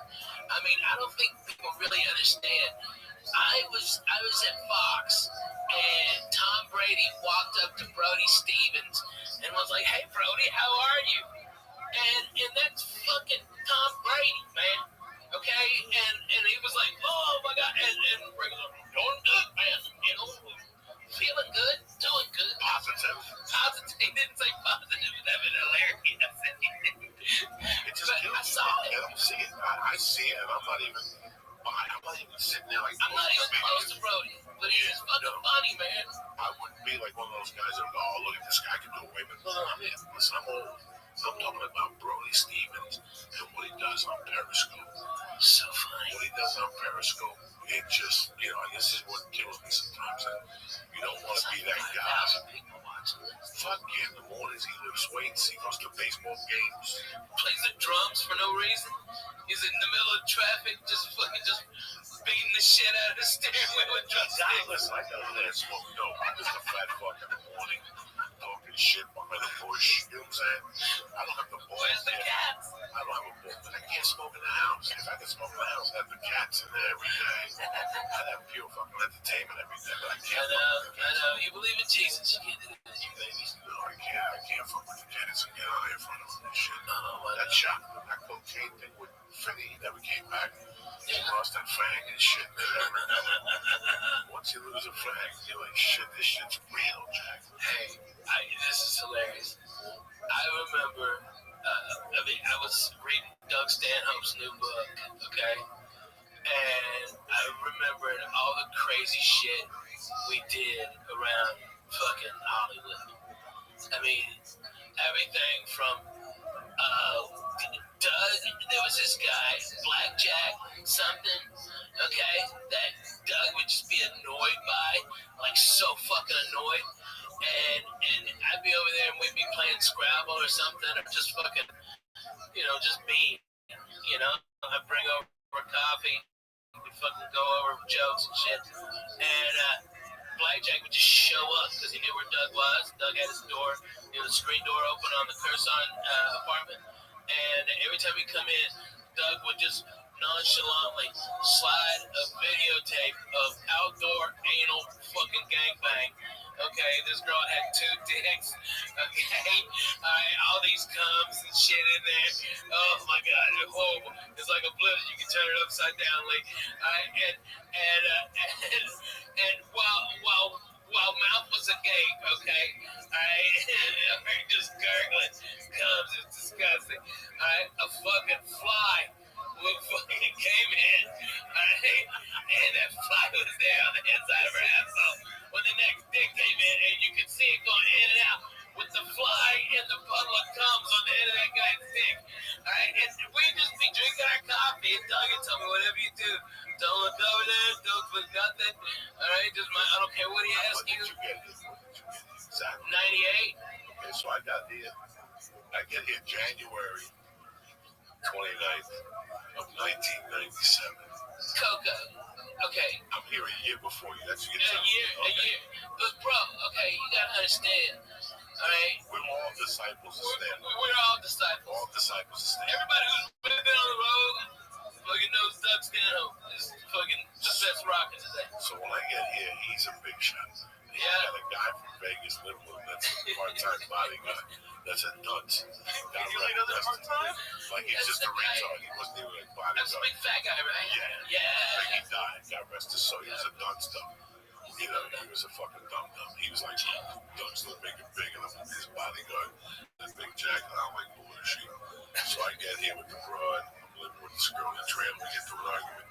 She throws me out. I'm living with Doug in the bunk bed. No, I'm living on the couch or somewhere. I don't know what the fuck. Yeah. Doug's dating the redhead. Oh, yeah, from fucking...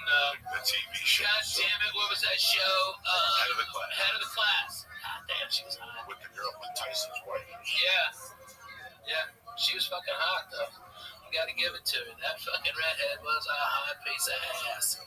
Alright, and Dougie was deep into that, okay? He was like all in. So he used to hang out at coaching horses. All the time. I can count on my hands how many times I went to coaching horses. Coaching horses was one of those bars, ladies and gentlemen, that was just real. And you felt the pain in it. And I hadn't been in bars like that growing up. Where there's bars where if you go there at 2 in the afternoon, there's people, and there was no light in that. And there were some people who were in there that were vampires, but there were some people who were there because they thought they were cool. And that was not the place to be. If you thought you were cool, they'd suck you in and spit you the fuck out there. Because I did a ton of blow in that bathroom. Yeah. Every time I went in there, it was because I was just showing out of my fucking mind. Dougie was the fucking best. He knew I didn't have a pot to piss in. And he would always like, hey man, I can talk to you. Alright, you're a fucking comic. Let's go over to Coaching Horses. Alright. And we just walked over to the Coaching Horses. And it was a Bud Light and a Miller Lite for Douglas. And just have a beer. And it was, I remember one night we were at the Coaching Horses. And this guy beside us was talking all this shit about faggots. We've got to kill all the faggots. Goddamn fucking motherfucking faggots. Alright. And Doug goes, fuck yeah. And Doug's amping him up, okay, and getting him with him like this. And then Doug fucking grabs my head and makes out with me, okay, at the fucking bar. Alright. And this guy's, oh my god, what the fuck? Alright. And Doug goes, alright, another beer. And a shot. That was a shot. That was a complete. We were maniacs. Complete different times. I remember one night. Nobody's like that now. I got so gacked up that I walked right back to Josh Wolf's. That's when I had the car, but the battery was dead. So I would just go in the car and put the seat back and lay there. And hopefully after 10 minutes, I put the blanket over me and jerk off. And then put the seat back and open the windows and I'd be sweating to death. All I did was a suicide note and I'd die in that fucking... Oh my God. Is that why you had so many tickets that you couldn't move it? There was sometimes that the car would start, but sometimes towards the end, it was a mystery car. I had to remind, I gotta tell you about this because it's so fucking funny. Because we were on the road with Douglas, okay? And I remember we were sleeping in his Oldsmobile Cutlass, okay, and we fucking reeked of booze, and he was doing the porno fucking closer with the beer all over. So he just smelled like fucking stale beer, cigarettes, alright, and it's in Houston in like April. And so when that fucking sun comes up, it's 110, okay? That's when we both fucking woke up out of our fucking stupor, sweating like pigs, and Doug goes, Ralphie, can I just butt fuck your titty or something like that? Alright?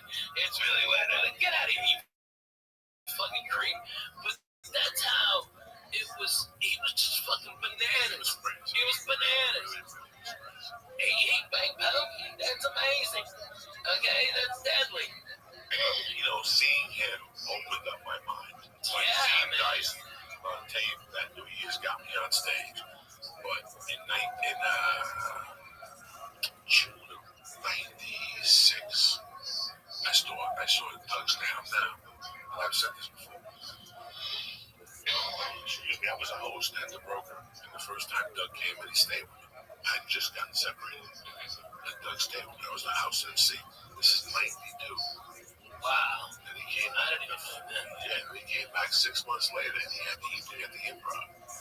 Yeah, he stayed with me again, and we kept in touch for a while. Then we disappeared on each other's radar. And then I get to see Al.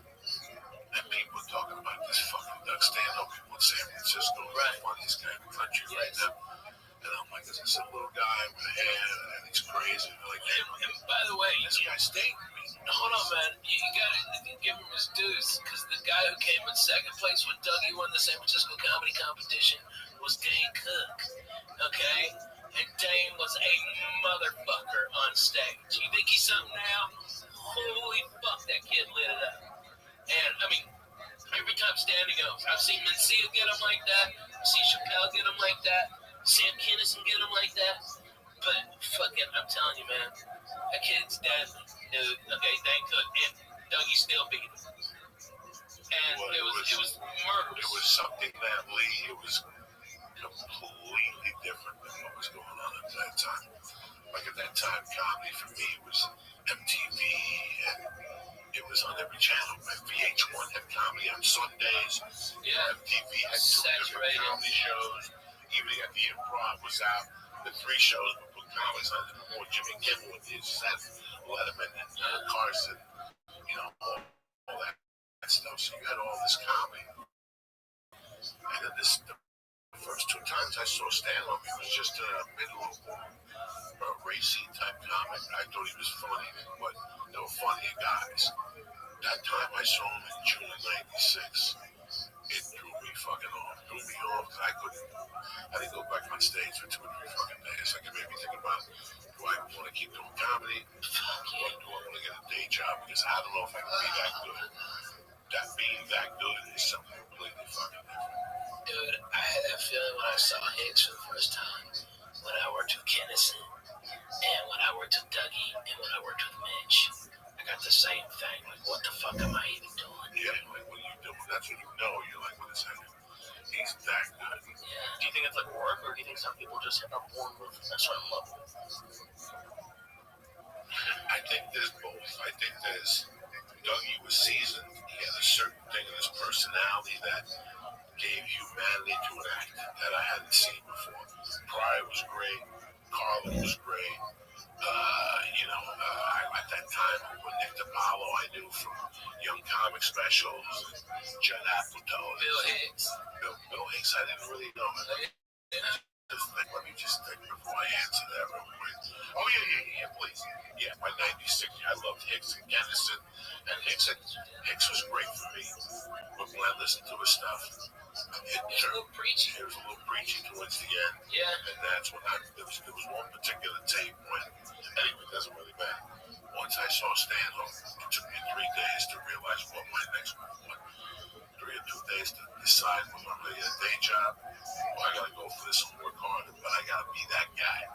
I got to be that loose. I got to be that free. You got to be that dangerous. You have to be that, out there. If not, you got to be like the rest of the fucking dudes. That's why when he came here, he was getting banned from the improv the time he went to the festival and the burn victim when he told the guy didn't move for some shit. You know, he fucked the chick in Bill Maher's bed and he had to write an apology. It was nonstop. They had never done anything like that at that time. He just walked into the improv. And the improv, you know, they're not the comedy store, they're not gangsters. They're writers and they, you know, oh my God, you know, they're witty and shit. He walked in there and changed it. There were rumors that he was walking people on Sunday nights and walking the improv and shit already. That's what, you know, he fucking created. And he made it on his fucking terms. He went to war with 20,000 club owners. 20,000 of them on his terms. Yeah. He got his ball shaved on stage. What? Oh my God. The chick never recovered. The chick who shaved his balls, she ended up getting raped in the Magician Castle.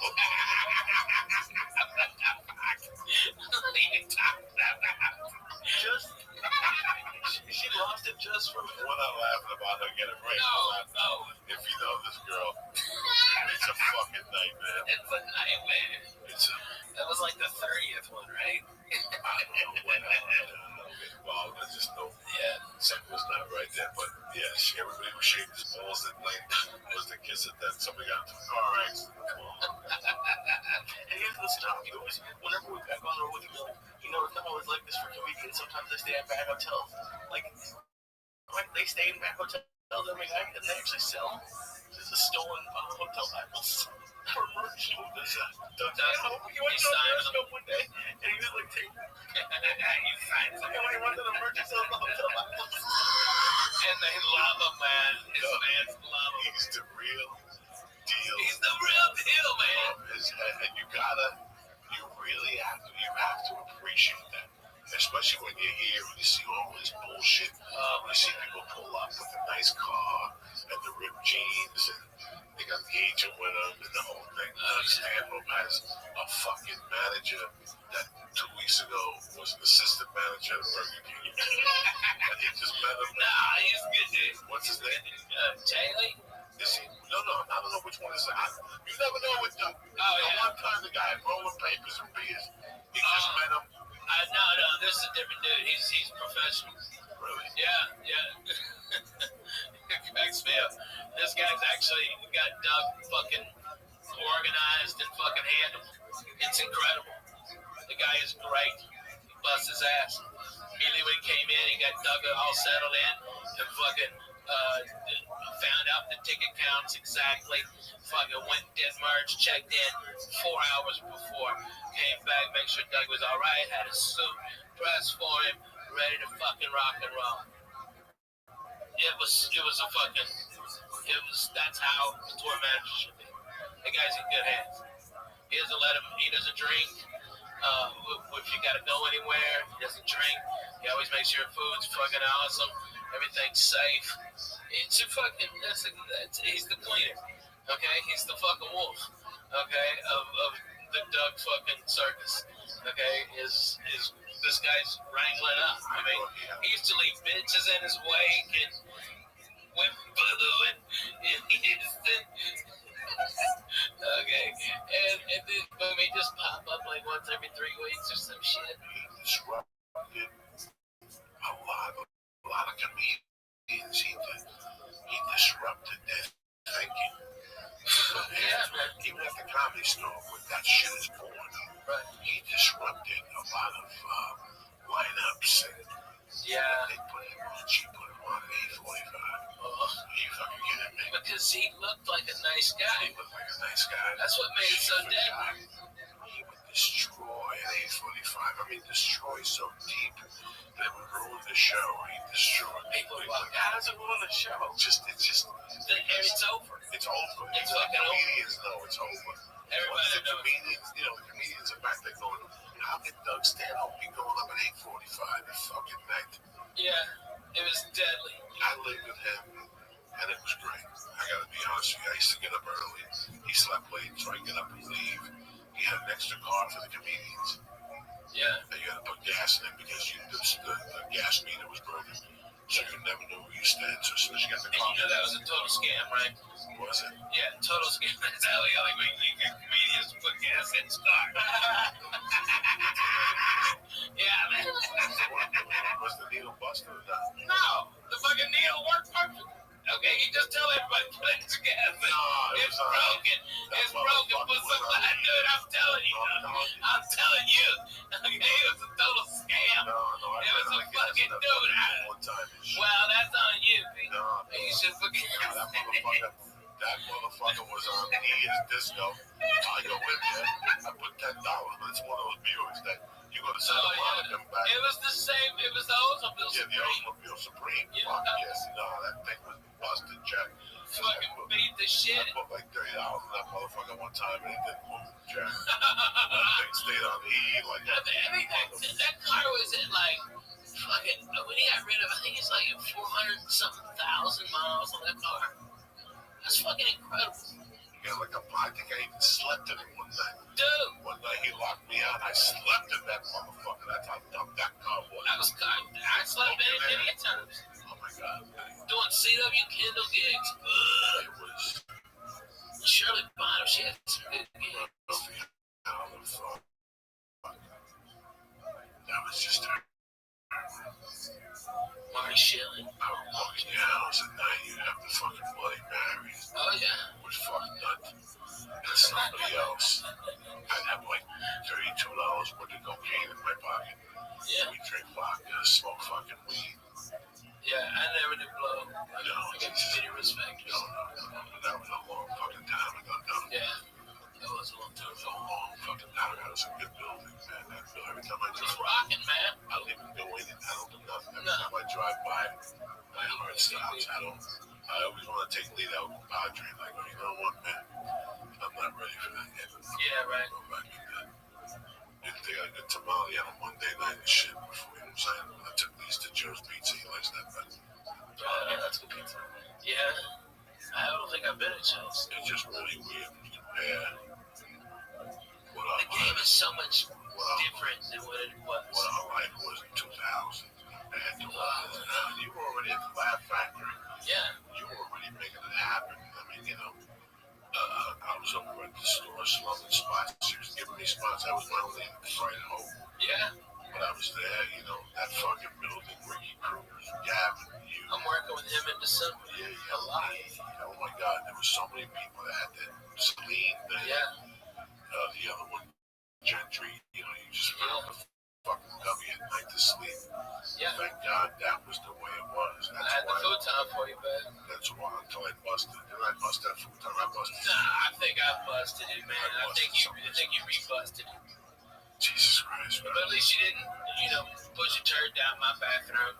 Okay, drain. That was always for Gavin. I appreciate that. I still remember being out there. I was telling Lee I'm out there. I was telling Lee ever since I've been a kid. I still remember a fucking story, a horrible thing I did when I was a kid. I love matches. When I was a young kid, when I was about 5 or 5 and a half or 6, I became a fucking match kid. I went through all these phases because I never had, I was a little confused. I would lock myself in my room and I would take my mother's 45s, from the bar. They always give you back these little things. Yeah, the singles. The singles that the kids laying up there and I'd whiz the things out of the shit, catch them in the head. So when that got boring, I said, let me try this. I tried to get them on fire, and they would burn like they wouldn't burn. So I put like little one or something, and they would burn a little bit like they were like they throw some Indian shit. I was crazy. So when I was about 6, I let the 205 escape immediately shrink our parking car and go to the end of the building. Then on the Amsterdam side, going towards Broadway, it's a parking structure. When we were kids, that wasn't a parking structure. That was a garage that was closed down. On the wall, there was a sign that said no parking, and that was the basketball thing. You had to hit that with the ball to score.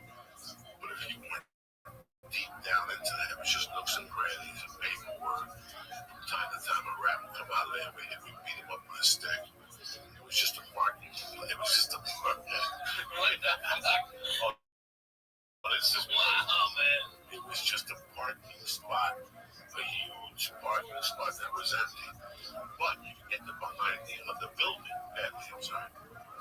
I'll keep going. You can get them behind the other building.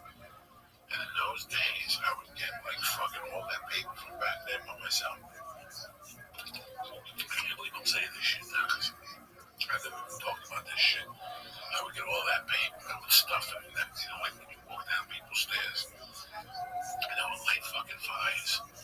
I had to be 6 or 7, I was a little fucking pyro. And I kept doing it, and people kept fucking, like, it was Joey Diaz, even then. People kept saying, like, what the fuck is going on? He was lighting these fires. And they couldn't put together that whenever I got there, that's when the fire would start. Like some people go, you smell smoke, and I would go, yeah, it's behind back there. And then people would go back there, holy shit, there's a fire. And I kept doing this shit, and I would do it in different spots on 88th Street, 89th Street. I was fucking crazy, bro. What did you like about it? Do you remember? Just, I lit some stuff on fire too. I just liked the. I think a lot of kids do that. I just went through this phase where I just lighted shit on fucking fire, and I would buy cigarettes. I would get cigarettes. That was the smart way. And I wouldn't smoke it. I would just light it. And I would breathe on it or something. And I would try to keep it alive. And I would fucking burn little things in newspaper and fan it. I was just crazy. But one time I burned one of those stupid dogs. And there was something going on. That fucking stoop went up in the fire department at the time. And I stayed in for about weeks and had witnesses and shit. They saw the kid running away. I took that jacket into my fucking bed. That's what stopped me from lighting those fires anymore. But I lit more fires as I got older. I used to light the ones on fire in Jersey. Oh yeah, we were crazy. Once that shit got out popular, I was the king of that shit. I loved all that shit, just getting a bunch of sticks lighting fires and sitting there. I wouldn't light fires like the California people, or not in these woods like this. This is woods in Jersey. Those woods have been getting burned for years. They don't want to shut off. They shut off automatically. You know what I'm saying? Those are Jersey woods. They just shut off. No fire beneath the show up and shit. It's not a union fire. That's really crazy. But it just went away. It was just a phase I was going through. But, I was telling them, your dad was smoking. I'd flick the fucking ashes, the joints and shit. Always at me, at least once. And Lee would always look and go, what is this? He goes, like that tree on fire. And I told him the story about living in Gavin's. Gavin's at work. I'm on the phone. Popping up. Go fuck yourself. I'm arguing with this guy trying to get booked in this city, trying to get booked in that city. And sometimes you get somebody on the phone when you're on the roll. When you're smoking a cigarette, you're smoking a joint. It all enhances you. You're on the roll. You're smoking. Also, I'm smoking a cigarette. The back alley of 1440. Okay. I noticed when I was across the hall.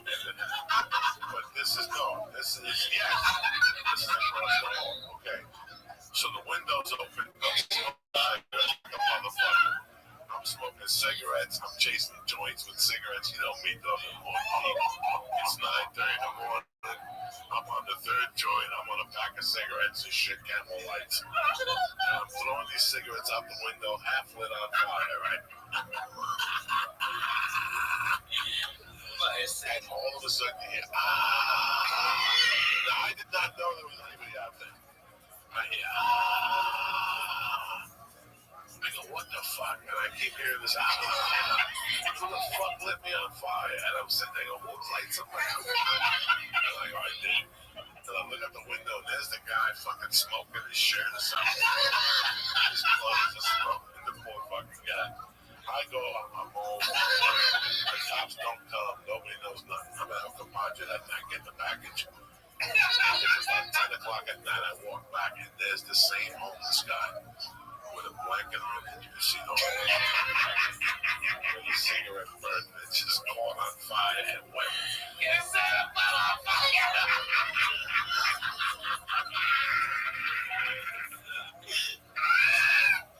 I was right across the hall, and the fire department did come by. Oh my God. I didn't see anybody. I go, I don't know, that fucking bum. Probably somebody just driving through that fucking alley, flicked it on it. Fuck him. Oh my God. Get that dirty bum the fuck out of our house. Guys, I Screaming feel this out. bad. A little bit. Once I I saw the blanket, I felt a little bad. One time, Did you get him a new blanket at least? no, one time, I'm lucky I had a blanket myself. I was snorting my blanket. I was about to snort my blanket. I had a choice: A blanket, or snort cocaine. a lot. It was Oh good. my God, I had a blanket that I can't believe it was a blanket. Okay, let me tell you something. Yeah, what? Let me tell you something. Okay, 1983. It was maroon on one side and tan on the inside. The one I had. Yeah, in my house. Lion, the brown one. Yes. Okay, let me tell you something about that brown fucking lion. Let me tell you I something watched interesting it about that like brown 3 lion. times a week. I got that brown lion. That brown lion. I got that brown lion at a Kmart. This May of 1984. That's it. It took me 5 years, but I did. I got my own apartment. And I got an apartment on 48th Street, 46th Street, Northbury, 44th Street. I got a 1-bedroom studio on the first floor. I didn't pay rent. I could sleep in the front window. It was perfect. I was there for about 4 months, 5 months. But right before I moved in there, I wanted to go straight, so I bought this blanket in 1995. I mean, it was no, 1999. It was Jesus fucking late 99. So, I washed that blanket. I got evicted from that place. I was homeless. I went to California, came back. I caused wars. That summer went to Miami, came back the whole time. That blanket was at the bottom of my travel bag. I had an army bag, and that fucking thing was at the bottom. Some places I went, they had a blanket. I was using. They always had a blanket like a Viking. You ever see a Viking? Yeah, man, they always got a blanket. I had that fucking blanket. I had that blanket when I was living in the fucking rocket ship. I would take it back to the Runnings and put it in a little corner and leave it there. That night, go take the fucking blanket. When I moved into the hotel in 84, when I was homeless, I got to the hotel. I went and got that blanket. And when I beat Joel for the 1500, I had that blanket. I took that blanket with me. That blanket was with me the desolate time of my life in that rocket ship to 1999 when that fucking car got towed. That car, that blanket, with me when I went to prison. I left it in that room and nobody fucking touched that blanket. That blanket was $9.95 in 1984. And I had that blanket for what, 15 fucking years. Yeah. And that blanket was one of the warmest blankets I ever had. It was a bear. Okay, and on the inside it was the bear with brown and yellow, and on the outside it was the bear with yellow and brown. You follow me? Yeah. And then the outside of it was fucking brown. So for $9.95 it fucking came up. I bought a blanket that went through fucking hell with me and back, Jack. A marriage, a divorce. We were married. She wanted to throw it away. Don't fucking ever throw that fucking thing away. That thing was in Miami. I slept behind the fucking McDonald's with that thing. Because in those days, I would just take the fucking clothes out of the army bag, take the fucking blanket out, put the clothes back in, use that as a pillow, and put that blanket on top of me, G. That was an all-purpose army bag I had. I had a little bit of water. I had a razor blade for blow. I had a fucking wrench in there. I had to break a window for a car. Oh, no, Lee, that fucking blanket was there with me. And that blanket, I would just wash it. Yeah. All that blanket wanted was my love, and I lost it when that fucking car got towed in Van Nuys. It was in the trunk of that fucking blanket. That blanket was on the road with me all those years on triple runs. Whenever I got a hotel room, that blanket came into the hotel room. I used the blanket off, and I used that fucking blanket. Have you looked for it online? The same blanket? Yeah. It wouldn't be the same way. Why would I want the same blanket? It wouldn't be the same. That blanket was with me through fucking wars. When I lost that car, that was the hardest thing about that tow. When I got that car got towed. I thought it was. Is that the car that I got my car towed to get all your shit out? No. It wasn't that time. No. This was a car that Aunt Bailey gave Joshua. Yeah. I got you. No, I never got my shit out of it. I got my car towed to get all your shit out because they wouldn't let you in the lot. Yeah, but they wouldn't let me in the car. It was fucking crazy. All I could get was the back seat and some in the front. Yeah, no, it was nothing. Headshots, boxing gloves, Oh, yeah. blankets, fucking pictures. When I was a kid, I had shit in that fucking car they took. And sometimes, you know, to this day, I was just thinking of that blanket yesterday. Knowing Jesus Christ, how long did I have that goddamn blanket for? I wish that blanket, fuck, I would have taken it to the next eternity from me. That's what that, let me tell you how deep that blanket went. In 1985, in February 1985, I looked at that blanket one day, I go, there's something wrong with that blanket. There were crabs on that blanket. I had crabs and gave it to the blanket. You understand me? Who the fuck gives crabs to that blanket? I did. Where's Tony Bennett?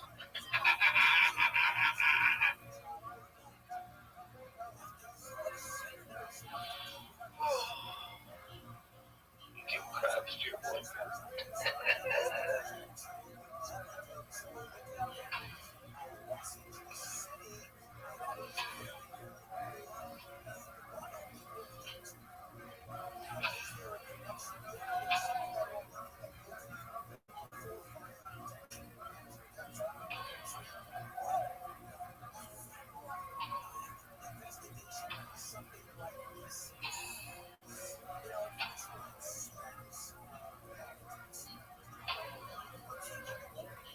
After 400 episodes, this song still fucking hits me the same way it did. Yeah. When I was fucking 6 years old. For 1 minute, I go, shit. I do my shit today.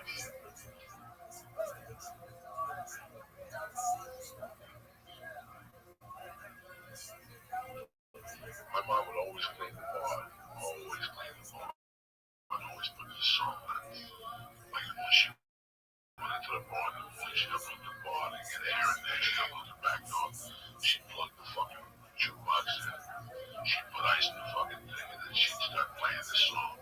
And she'd fucking clean the whole place. Hot water, soap. Yeah. Steam, soap everywhere, steaming off the floor.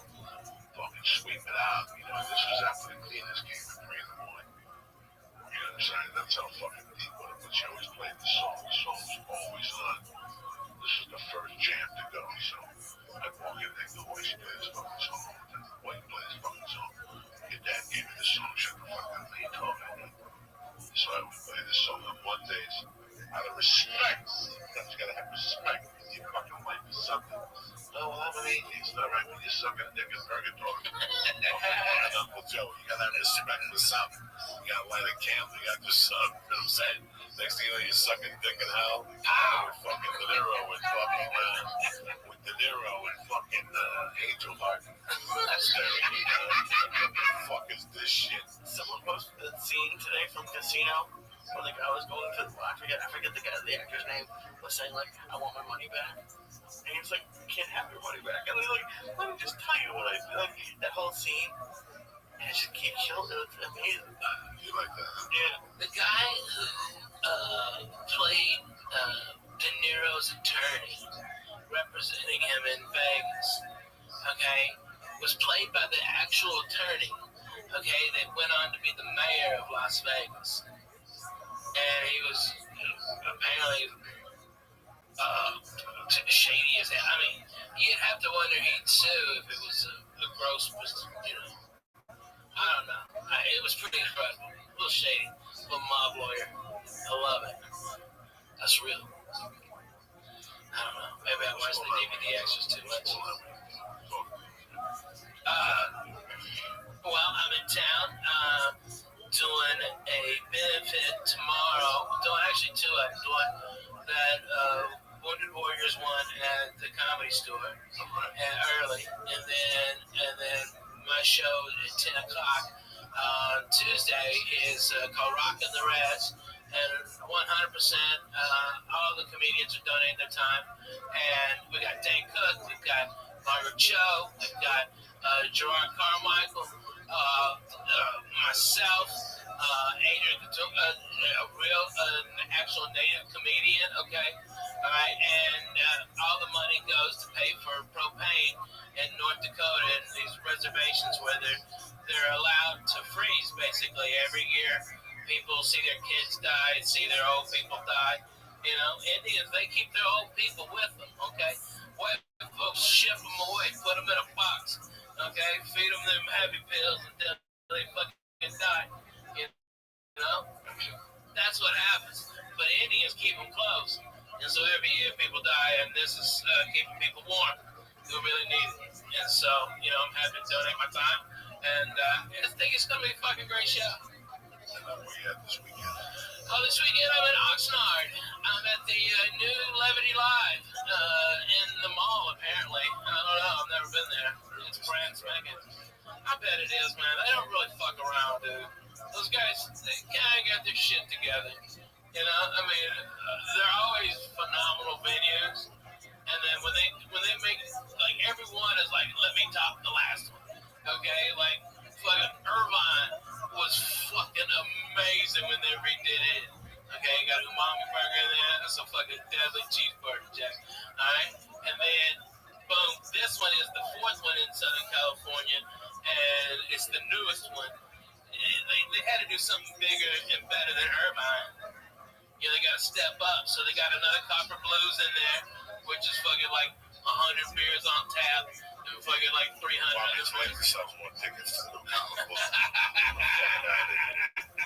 No, but it's great. It's fun. 16 people before the show starts. The bartender sits in there like he's got the hip. Nobody wants to talk to him for 3 hours. After the show, they look up like, what are we going there for? They fucking leave. I'm telling you the truth. They got me all fucked up. I hate those copper kettles. They always got a cover band. Copper Blue. Yeah, copper blue. I like a cover band. No, not when I'm on stage. I gotta hear Black Dog. Oh, yeah, fuck Like you. some fucking dude singing Black Dog and shit. Yeah. And I'm on the other side. There's too many things on the fucking menu. It's too big for a good joy. I like simplicity. Anyway, I'll be at Oxnard 28th of December. Oh, yeah. It might be shit. Oh, phenomenal. The fucking Wednesday after Christmas. Shit, I don't fuck. I know. It's good for you to be in town. Yeah, no, you gotta stay down to the house. That's what they shoot the planes down. You know, these people gotta start taking planes down with fucking, what do you call those things? A fucking 50 cal, Barrett, 50 cal. It'll take down an airplane. What's those A things? drone. Drones. Oh, yeah, drones. You're going to be knocking shit out of the sky. Fuck yeah, man. Why are you giving people anxiety now? I'm not giving away. Are you giving me anxiety? Who flies more than me and fucking Ralph right now? You wouldn't get anxiety. Well, yeah, you're not on there. I live near an airport. So, I don't think they're gonna do that though. I think they're gonna honestly, I think they're gonna attack a comedy club. They really did. And then like, you know, blasphemous assholes like us, you know, Joe Rogan, somebody gonna get shot. One of us is gonna get shot on stage. I'm calling it a shot. It's gonna be horrific. I hope it's me because at least I can take 42 9mm rounds to the torso without fucking stopping. I'll get over there to fucking Johnny blow up and fucking gun him with a Budweiser bottle. My hero.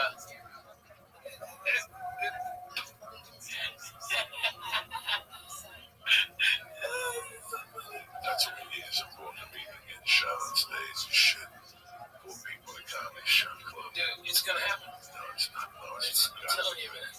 God forbid, I don't exactly. want this to happen in a band ever. No, never. It's horrible. Kids in an audience watching a band. Man, when are the people I gonna fucking start watch watching all their this shit. I watched this shit a couple weeks ago in New York City in Central Park. And I'm like, how much security? Like, if I go to a place to have a good time and I see 10 machine guns, you know, I was telling somebody tonight I was supposed to be in New York for CISO. I have a bunch of meetings tomorrow. I had one today and I couldn't do it. But I was kind of relieved I couldn't do it. I can't lie to anybody. Last time I went to New York to do Gotham, I had a great time. I saw my family, I saw my friends. I put flowers on my mother's grave. But I'll tell you something. Maybe it's my age, maybe it's what I've become. I'm kind of a pussy to all that stuff. I haven't grown up yet to be used to going to a stadium. You know, what's Alex Jones, crazy man? You know, he said something when I saw him at the UFC 5 years ago. He said that in 10 years there's going to be TSA at parks and malls and all this shit. You know, and I can't see it not happening, especially if people get shot in a fucking comedy club. Are there armed people now at movie theaters? In a lot of states, in Tennessee, there are. I'm sure there are. When I was working at the night guards, like hired security or cops during the weekends. What we did was when that kid shot the kid fucking down. Yeah, it was the start of it. That was so horrible.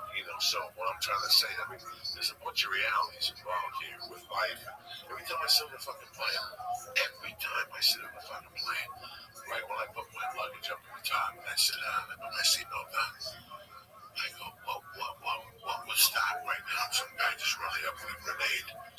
Well, you have to think that way for 2 minutes. You're prepared. Yeah. I always want to Joey, how can you prepare? By covering my balls. Anything is better than just surprise cocksucker. I know people like to shit on the TSA. Maybe I have a weird thing. Not me, but it's why I got felt both ways. This way back, I had to stand at a different angle, and they did one of the things up my legs. It was terrible, but it happened both times. Did you get butter? Oh. TSA makes me relax for 7 or 8 minutes, okay? But the reality is that it's like it's like in Russia right now. They can't do Quaaludes, or they can't fucking smoke dope. They gotta do some drug to your skin falls off. Right? Did you see that shit on that Geo? They show these people and their skin falls off. Yeah, Like, you have to cook it with gasoline and explosive. I mean, there's always people who find a different angle. There's people like you trying to put a bomb in a sneaker. TSA can only be so good. They can only do the job they can do, man. So you can't really, with all these attacks or whatever. Listen, man. My guys in Nashville, dude, are so fucking cool. I mean, like they're like, everybody says hello. They have to go do all the pat downs and stuff, and they just like, Rabbi, what's happening? I high five everybody and walk the fuck. I mean, these guys are easy breezy, extra sneaky. Those guys are the greatest dudes, and they just breeze you right through. I fucking love the guys in Nashville. Listen, man, I love Burbank and stuff, but these are the realities. Burbank's a good one, dude. These are the fucking realities, people that, I dread taking my daughter somewhere like something crazy, like a fucking crazy airport or a Disneyland type of event. I mean, but to settle this, you have to live your life. Yeah. You can't live like a fucking Cuban down there living in your corner. You have to live your life, man. That's why you live in America. Is it now? They're bombing the shit out of them over there. That's how they retaliate, by blowing up planes and shit. Yeah. Once you start fucking with them over there right now, they're shooting people. I saw that on World News today. Now we got an saw it with my other dog. Dinosaurs along with the burger. What's the other dude doing? Felix Stephanopoulos. No, he's not on. He only substitutes from time to time. I'll watch him. I'll watch that. I like that guy. Yeah, me too. He's not George Stephanopoulos. Yeah, I watched him. He was in some White House aid. Yeah, he was good. Let me give some fucking quick shout out to my man. It was great seeing the Lingus family in Chicago. Oh, man. I love you motherfuckers. The old man came out. He knows I love him. It was great seeing Pete the Greek. It was great seeing Josh. Ted motherfucking Planet. He took us over to Apples and stuff. I want to really thank the club. I mean, the management, the staff, they were great all week. I want to thank my man Rabbi, Shaman, Fred Nasser, Coach Lacrosto, Raymond Mayer, Garrett Lamuka, Nikolai Zeppa, Sean Charles, Jason Jackson. I want to thank you boys down there in Austin. Crystal is my man, Bobby. and I'm excited to see my boy in motherfucking Las Vegas next week, Larry, a.k.a. the Toking motherfucking Lab, all next week at the South Point Casino with my man Larry. He'll be there Friday night, fucking lurking. We'll eat a little something. Then I'll go to bed at 10 o'clock when I always do. Nobody bothers. Nobody gets their feelings hurt around here. I'm gonna fuck around. How you feeling, Bubba? I'm feeling good, man. I'm feeling good. So what do you do Wednesday then? Wednesday, I'll wake up at radio at 7 o'clock up in Fresno, and have my coffee and just go inside and do my show. I really don't like the morning because I got that LASIK eye surgery and I have to wear sunglasses in the morning. Otherwise, it gives me a migraine headache now. It's a lot of stress. And I get a fucking bad headache. And I think it's because of that surgery. And so I have to wear shades and look like a douche in front of people. And it's like, it's so annoying. I have to explain myself. And I kind of look like a douchebag then, too. It's like, just wish my eyes. Does the LASIK work? Did it take? Yeah, man. I've got great vision. I'm 2010. When I got it done, I was 2020. The next day I was 2015. And the day after that, everything was healed up, and it was 2010. I did you get that? I'm like 40 something. I'm terrible. I can't see for shit. Oh, really? Yeah. I can't see thick either, so and now I don't know what happened. I can see little things. I know this is flow. I know this is Paris. So what the fuck you laughing about? Hands over, bro. I just laugh. It's like, but I know this is. I can't see Twitter, nothing like that. I can't see my Twitter feed or your email. Oh, really? Yeah, I can't see none of this shit. That's craziness. But that's the reality. That's what happened. You really post fun shit, man. I mean, you got a very eclectic taste in music, but they're always jams, like across genres. It's really fucking, you put out good vibes. I love it. So when I get up in the morning, man, I get up like everybody fucking else. You get up uncertain. Like, what the fuck is that? Like, I went to bed last night, maybe 10 o'clock, because I haven't had it from the weekend. Like, I slept a little in the afternoon. I kept dozing off on the plane. I got 2 hours before I got up Saturday night. That's not enough. I got up at 3 a.m. last night and died. 3 a.m. just got up. I laid there for like 7 minutes and said, I'm going to go back to bed. I went and peed. The robot. I went to the office and did a few bump hits, right? Fuck yeah, what are you doing on the computer? So it was crack-a-lack, and I pulled out one of my notebooks. I wrote my agenda for the day. I got my week ready.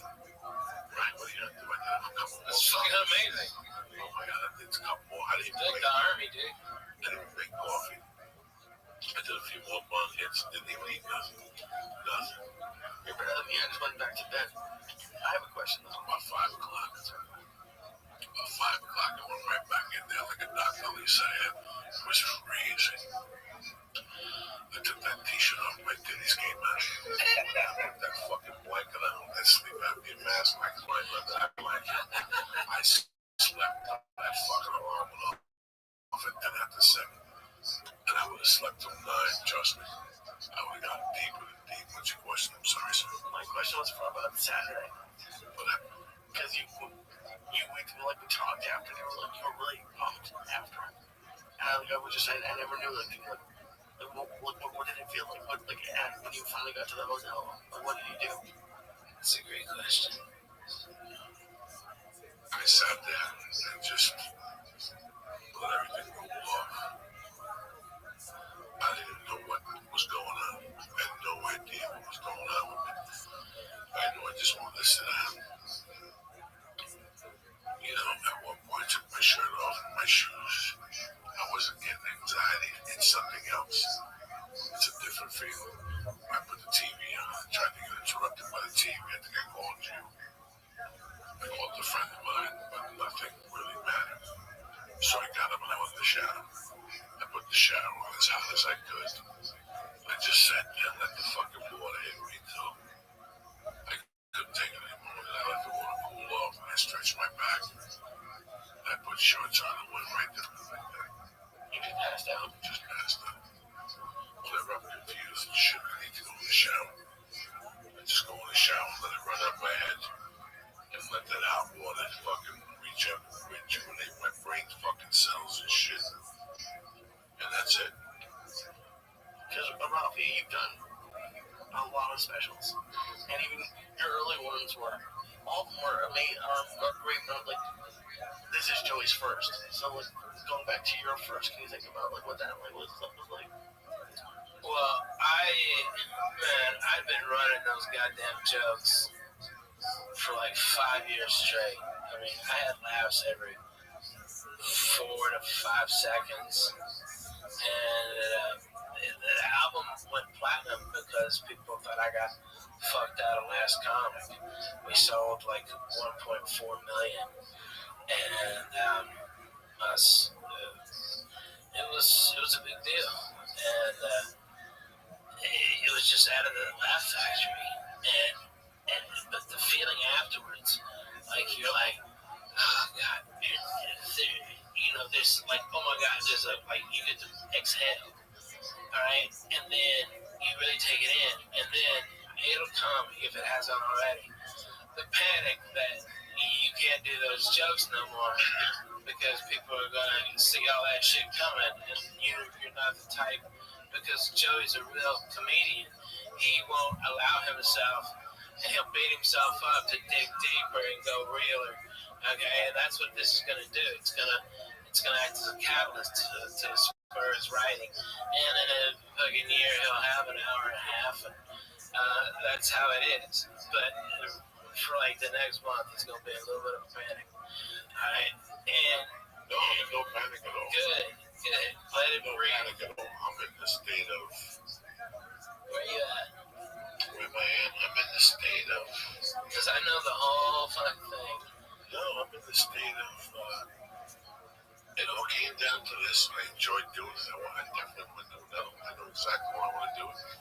I know exactly where I want to do it. I know how much time I want to take. I know I'm going to do it now. So you're ready with a whole nother special? I'm ready with another special. Not another hour. No, there's no hour. Not even close. I have minus 10 minutes for the special. You know what I'm saying? You know what I'm saying? Like, you're at that point. I'm not worried about that. I'm going to take this week off and then start next Tuesday night. And then go to Vegas, take a week off, go to Boston, and I'm still going to I'll get some old material put together for these tours until you start to play. I'm like Janet Jackson now. When Janet Jackson starts a tour, she lip syncs. She's got no cardio and stuff, to move and sing at the same time. So you start at 90% fucking lip syncing. By the end of the tour, you're down to 10% lip syncing because you build your fucking cardio. You don't need somebody sitting behind you the same shit they've heard. Yeah. That's how I'm going to try. That's how I'm going to try for right now. I'm in no rush, you know. Most of the tours before the There's special. a lot of things that people always say, you think you're in a rush. We're in no rush. No, We're in no rush. not at our level. I mean, it's like I did my special when I was 11 years in. Okay, and I hit my first special, and no, 12 years in. Yeah, 12. And so when I hit, I knew what I was doing. You know, I've been headlining all over the South for years. You were already. I had an hour and a half ready to rock. You had that night and the next night. If you come tonight, tomorrow, you're going to see 2 different fucking hours. Yeah. No, experience takes the handle over it. I'm not worried about the material. I'm not worried about any of this shit. This experience taught me that you might not have anything in May, but if you keep getting on stage and you keep taping your sets and you keep pushing yourself, what are you going to do tonight? I'm going to do 3 sets. Really? Yeah, you still have that banging after them because you forgot there's a Dodge game. So that show that was supposed to start at fucking 9 is now going to start at fucking 10:30. So you're out there till 2 in the morning working your material for 3 fucking people. But every spot works. It's really amazing how a friend of mine once told me that everything works in waves, and I didn't know what the fuck he meant. It meant that everything you do builds, and it builds momentum, and one day it all builds into one momentum. All those little things that you do with shit all build, and they really do. I'm seeing it with 20 people now. I've seen it with 20 fucking people. From Ralphie May to fucking Ari to Ali Wong, I've seen momentum build over fucking night like nothing happened. So, stand-up is real. I can't imagine being Kevin Hart. I can't imagine being Amy Schumer. I can't imagine being Louis C.K. Because those guys' agents get greedy. They put them out there. And these guys can't write fast enough.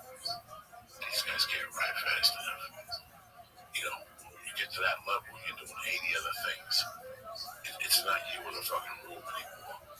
Yeah, you're not doing bong hits with your friends and drinking coffee. Yeah, it's all different. It's all different. It's all different now, so people can't adjust to that either. I was telling Lee that one of the most important things is grounding. No matter what Ralphie had around him at all times, the 6 agents, the whole thing, I was always all I'm on the phone, tormenting, making them laugh, keeping them grounded so you don't buy into the fucking bullshit. You don't buy it. They're gonna hit you with bullshit. That's it. There's a ton of bullshit that comes with it. If you keep your friends around, they keep you grounded. You know what, Ralph? That joke ain't funny. When that agent tells you that the joke is brilliant, we love it. You're up there eating dog shit like that poor kid at the Today Show, Corey Feldman, singing that fucking my song. God, you hear that? That boy, I wish one of them loud boys would come and rip his fucking head off. What do you do? Skinny feet. When you're that kid's agent, and he comes into your office and he sings that song to you, you can't sit him down and tell him the truth. Somebody's lying to that kid. Well, that's tremendous. Well, get me on the show right now. Let me call in 2 minutes. Let me call when you get out of here. No, I'll wait. Call right now. And I got Corey Feldman in my office right now. He'd love to come on the Today Show and sing a song. Really? Tell him to send us a demo. They sent us a demo of that fucking song without looking at the kid. He shows up with the 2 frauds, dressed up like fucking Dracula. Yeah, dressed up like fucking like Dracula. What about that? What about the auditioning for that role? For what role? The 2 women. I know one of them was probably his girlfriend, but the other one, I don't know. Those poor girls didn't know what they were getting involved in. Trust me. Oh my God. Those girls want to shoot themselves right now. Those girls have changed their hair color. They quit SAG and joined after. You know, they fucking switched governments. Those 2 fucking Dude, our generation had those chicks from the guy. You're not your home, but you're not home. Yeah. Oh, yeah. Not your home. Those chicks were so fucking hot, okay? It was a good song, good singer. Basic same formula, minus a good singer, good song. Okay, if they just had a good singer and a good song, it would have been great. You know, that was music at that time was like MTV. The better your video wasn't on TV, the more tickets you sold. It really wasn't about the music, and the music was good. The visual effects to the fucking videos in 83 and 84 were fucking brilliant. Sledgehammer, Thriller, those videos, and that's what sold tickets at those times. That video of the lights are, you know what he's talking about, Lee? No, you know what he's talking about? Put on YouTube real quick. We're going to give you a lesson in TV music right now. what's that search? Put on Robert Palmer. Just put on YouTube on Lee when he asks a question. Oh, goddamn it. Lee, is it time for another mushroom cap? No, it's not. I'm only getting off a little bit. It's time for another mushroom. I'm not doing mushrooms. Brother, just me and Lee. This is we're training, Lee. I'm always in training. That's So what Robert Palmer song? Addicted to Love. You never saw this, Lee? No. Oh, this is tremendous. It's just, And you know what? They've done 10 videos, 10 different things to copy this. But I think this guy was the first guy. I don't know if that's why I don't want to say for sure. This is the first guy I saw do it that really made an impact on me. You never saw this thing. Unless you showed it to me. oh my God, seriously? Watch Oh, this. I wish This I is what was I'm you. talking about. Thank God. Watch this. Hit it, Lee.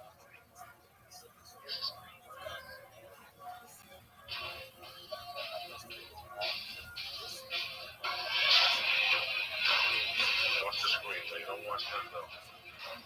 Oh, shit. Look at this motherfucker. Holy moly. Look at this shit, Lisa. Wow. That's what we're looking at. Bam.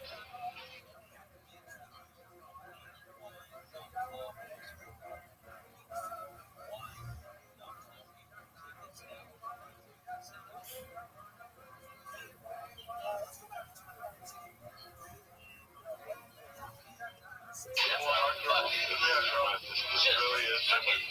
Look at him. He's such a bad motherfucker. That motherfucker, This guy's a bad listen to motherfucker. his sound. Nobody's got balls like that.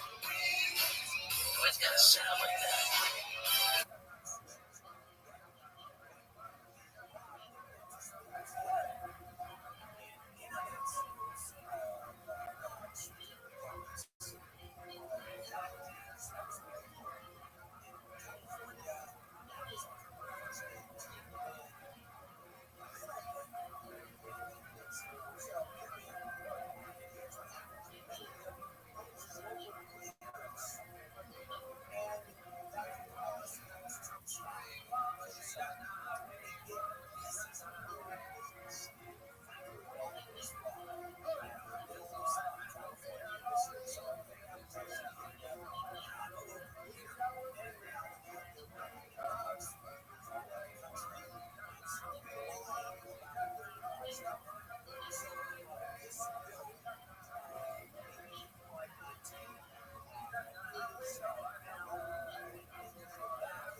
Put on Robert Palmer, I want you. This is when you know this dude is dangerous. This guy has always been dangerous. Nobody knows about this guy. Nobody remembers this guy because everybody thought he was a pop dude. This guy was a pop dude. He was bad. He went deep with some shit. Right there. Listen to this. God, I wish I was here. Yeah, this is the first time. So he went into this Marvin Gaye thing after Marvin Gaye died. Right. And this guy was fucking pulling it off. A white dude took Marvin Gaye's music and flipped it.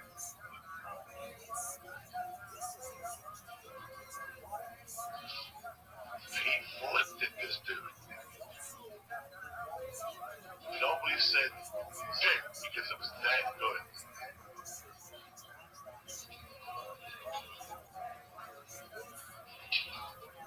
Is this a real music video? Yeah. Early MTV. No, this is a little later than I figured that other shit was 84, 83. This is after they got a little bit more popularity. Yeah. He wanted to switch it around on the motherfucker and show people how deep this motherfucker was. He's fucking bad, dude. I'll speed this up a little bit, please. He really breaks it down somewhere. Here you go. Right there. There you go. There you go. Here's where he turns it up.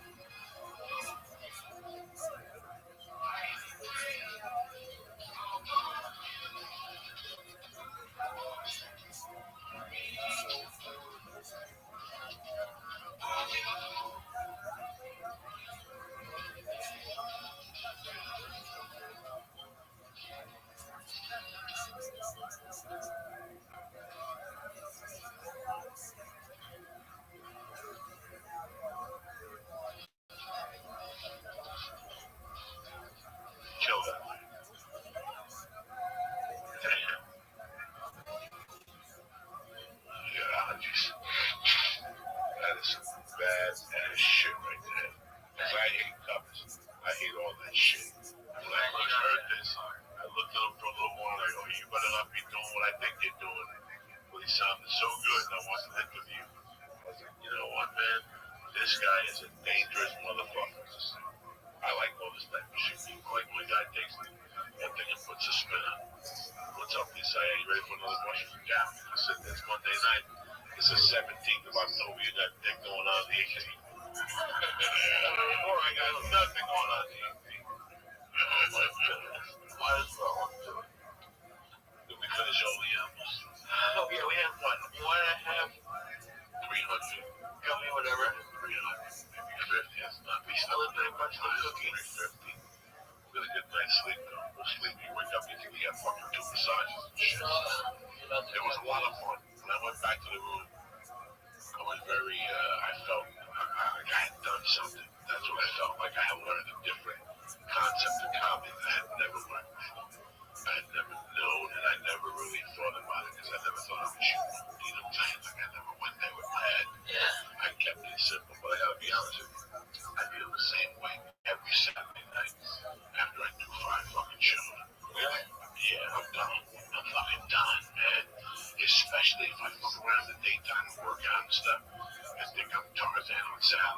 lifting over 30, 40 minutes. I go on that fucking stage, do 2 shows. I'm not saying everything hurts. My whole body is electric. Sometimes I only got 4 hours. I know the shower.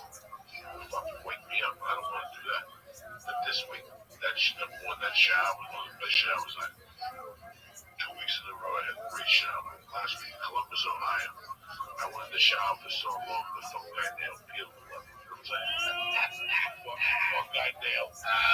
Like a big ass dip size burrito. That was the only week I didn't bring my tools with me. Fucking soft like that. You tools? Oh, I have to smoke. I got the comb. I got the fucking little eyebrow cutter. I got a scissor for the nose. But then on the other side, you got like a fucking, you got a needle to mend the fucking, like a sub button. I got one of those there. That needle works for everything. What does everything mean? Everything hash, grown hair. That can work on stitches, anything with that, anything goes with that.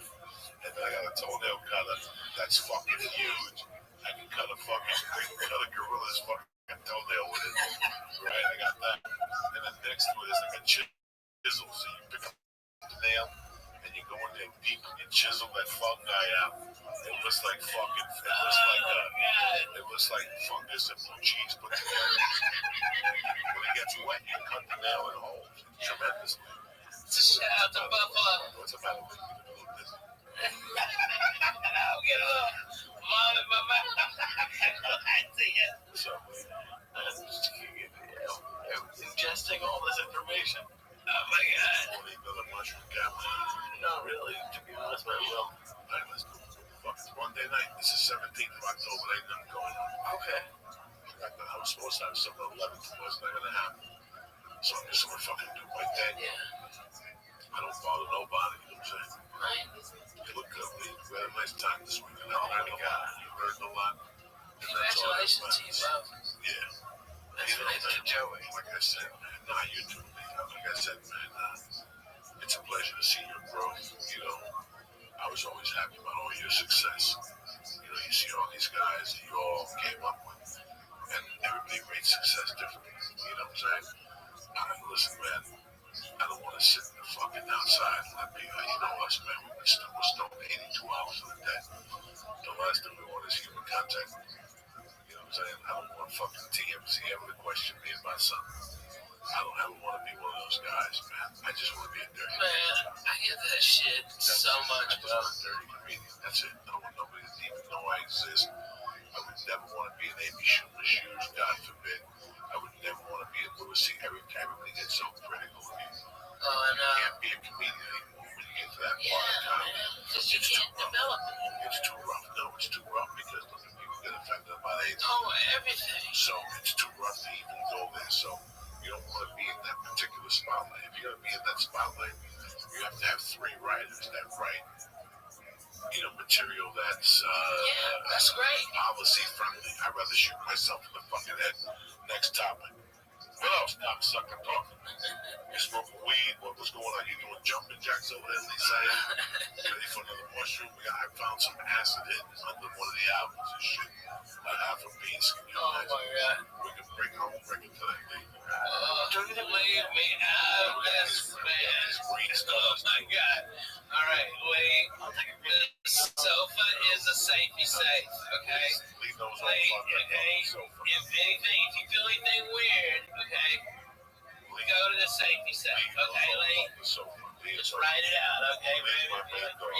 Leave those on the fucking You want to take a shower, take a big old shit. I'm telling you. That's the way it goes. Lee knows all about the sofa. Lee has Yeah. that sofa a couple times. He's a soldier. Leave my little Lee alone. I love it. He goes, when does Yom Kippur finish? It's over. It's over. That's That's it. it. It's the next big Jewish holiday.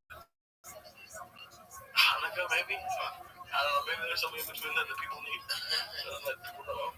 Oh, we always got to get one more. Well, we got Halloween. We got Halloween. We got to be for Halloween. I'm going to be in Nashville.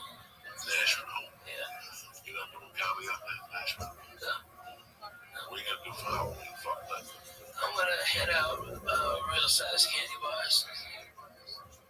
So everybody goes to that. Real size candy bars. Well, you know those fun size candy bars? Yeah. There's nothing fun once you just get started, it's done. Fuck that. I give whole candy bars. I go to Sam's and get fucking cases of them. You know, man, Sit out there, fucking just boom, here you go, here you go. You open up a real candy store, you know where you stand. Right? Like, I appreciate children. You know, don't talk people in my house. You know what I mean? I'm your man. Okay, we're down. Okay, you know you pay the neighborhood. It saves the white picket fence from getting fucked up. Okay, you know what I mean? Just pay it forward a little bit. Okay, their mom will come up. I hand them 3. Which one you like, Reese? Okay, well Snickers is bomb test. Oh, you want the Milky Way? Well, this is all caramel. Okay, that's all I got. I'm sorry. All right, but I mean, I go through probably 300 worth of candy. But it just, I mean, kids just light up and I get toys and stuff. Yeah, this now, they when I buy the plain size one, but you're right, when you have all the fucking things, what happens is, like me, this big with the Butterfingers. I just wanted the Butterfingers. Next thing I was eating 22 of them, which meant I ate 3 of those line size ones. If I would have just stayed a line size one, I don't know where I stand. All right, that's it. I'm good to go. You know me, I have control of the fucking savage. I could say fuck it, that's it. I had a few of those Butterfingers too. I saw those. You were tearing shit up this weekend. I was not Tearing shit up, which I'm proud of you. I'm proud. Listen, you know me, dog. I ain't no Slim Jim, but I don't give a fuck. I want you to be healthy, but don't sit there. Look me in the fucking eyeball and go, I don't know who ate these 2 pizzas. I know you know pizza. Pizzas disappeared. There was 3 of us, 2 pizzas. I was on stage for 2 hours. I come back, he's sitting there with a big grin on his face, happy as fuck. No, they were veggie pizza. There was no veggie pizza. They were all veggie pizza. Please, I'll strangle you. I was eating them. They were not veggie. I wasn't. They were cheese and prosciutto. Not backstage. What backstage? In the green room. In the green room, there was prosciutto. No, when I got back there, It was me, you. ask Willie. When I got back there, I had no pizza. It was just veggie. Ask Willie. Get Willie on the phone. Wait a second. When I got back there, it was 2 slices of pizza. Please stop. You're so good. Get Willie on the phone. I wasn't in the state, folks. He's saying the back room. There's no back room. There was no nothing. There was one fucking room. I ate 3 slices in the main room. I did. I ate 3 slices. That was later. Yes. Yeah, no.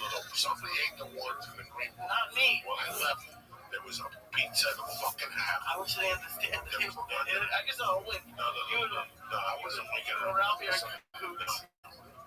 wasn't there. I was in Portland. Yeah, but Ralph, there was a pizza that was Willie's. And there was a pizza. I took 2 little. I'll leave. Okay, I gotta be honest. Those little fucking pan pizzas. Yeah. There was 2 little strips that come back. 2 little slices when I left. I took both. He ate one. I watched him. And he ate a piece of chicken nugget. And he was eating a saying what vegetables. There was Joe watching vegetables. There were no veggies. No. Stop with the fucking vegetables. So next thing you know, he fucking come back and there's no pizza. He said there was really high as fuck he was. And I go, what's going on? And then he goes back to the hotel room. I say, he told him about chicken cutlet parmesan. His wife just got sick eating shit on the road. And also his ordering to go. Yeah, there's no. At the hotel at 2 in the fucking morning. Where did you go Friday night? Friday night was a chicken parm. What did it come with? French fries? Pasta? Yeah. You ate pasta at 3 in the morning? Just a little bit of I ate like emotional. I promise. You always eat a little bit. Yeah. And what was it Saturday? The reason why I didn't was because I didn't bring the cheese, so I couldn't eat most of the pasta.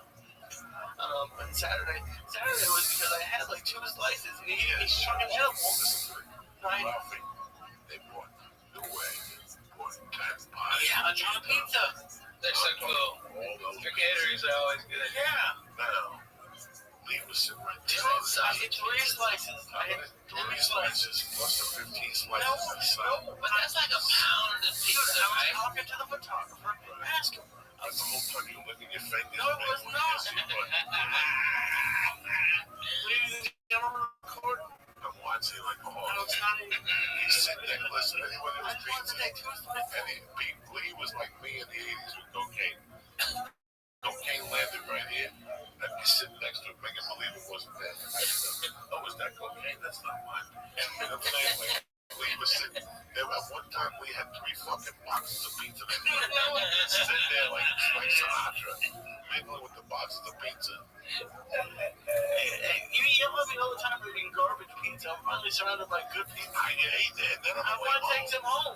I want to take some home, and you say no. No, I didn't say no. You did too say no. No, I did not. I go, you're embarrassing me to eat the pizza here. Well, no. You almost want to have a slice of Sports Center or something. Then he goes back down to Leo's and he orders like stuff. Eat your pizza. No, it was good. I went to the front desk. Oh, so it was good pizza because it was the front fucking. Well, at least maybe they would recommend a decent What was the brand? I don't remember. Yeah. It was like 2 in the morning. I got like the smallest one. It was so depressing. 4 years ago. It was like 8 inches. It was like 8 inches of like fucking death. I was farting on the plane the next day. Where were you? No, it wasn't. No. On the way there, we had a scare down between us. We almost jumped into the plane. Because you were farting, and then I had to fart back in retaliation. At least I admit to it. I love farting on planes. You didn't fart on the way there. That was all. I You were half a fag. No, you sat like a half a fag. So funny. Blew this guy out the first time. My back was bothering me. So I bent over this way to fart. The pressure. I felt the back of his flapping like a kite. And I sit back, and within 2 minutes, I see Lee look at me, make him believe like he's doing sign language. And he's nailing that fart because the filter of the plane is on the loose feet. That's why you never take a window seat. Because everything that comes goes right into the window. If I sneeze, it goes to the window. If I blow my nose, it goes to the window if I fart. So Lee gets the first dose of the fart. This guy gets the second dose. Like that hurricane last week was supposed to come back. This fart comes back. This fart goes deep and it breaks. It's like a wave, right? It's like a wave. It breaks like this. Half of it goes Lee's direction. The other half hits the middle seat. And British shit is right in this guy's mouth. You understand? I know how to fart in that first stuff. That's first class. That's jerky. You gotta catch him when he's sleeping. And their mouth has to be around him.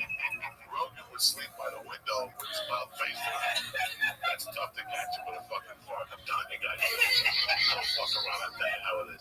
On the way back, I got upgraded to first class. It's Sunday flight on the way home. I always got upgraded. I walked back to check on my leave.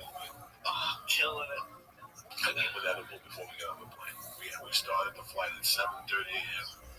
with 200 milligrams of death. A joint at the hotel. Oh yeah, we don't fuck around. And we had just gone to bed. 3 hours before. 3 hours before. Killing us the whole week. Kurt Langel was there. The whole fucking, everybody's fucking smoking dope outside. And we get on that plane. I get upgraded. He goes back to 14D. No, he wasn't really in the dungeon. He was in the middle of the dungeon. They charge you for those seats now for 14 days. $50. If not, they put you in the fucking dungeon, dog. And let me tell you something. You fly anything now from 16 back, you're gonna get sick. You're gonna get Abu Dhabi. So you're in that 28th row by the bathroom. Hell have fury on you. Because people are back there farting. That fart's got nowhere to go. You gotta sleep with a blanket on your head and a straw coming out of the shit. You think I'm kidding you? Listen, you get anything from 24 to 28. When you go home, you gotta take a shower. You can't even fucking go out and get your friends and hang out. Because you got this fucking layer of airplane. Trust me, though, when you sit in the back of the plane, those are the cheapest seats. Those are the ones that when you go on there late and they give you a cheap seat for $189. I just got my tickets from Boston. I'm sitting like 21 and 24. There's nothing unless I'm gonna get like $100 a ticket, which isn't gonna happen. So I'm sitting in the back. Are you on Virgin? No, JetBlue. You're sitting in the back of both flights. Yeah. What is it? But don't you have to go out to Long Beach? No, that's awesome. And why don't you go to Long Beach? We're here. I thought that was down in Long Beach. They have it there, but no. Oh, okay. But anyways, I'm checking out. I didn't tell you so. You what? When you were checking on me. Oh yeah, I went back there. I'm boarding first class. I went back there to check out my little nephew Lee. He's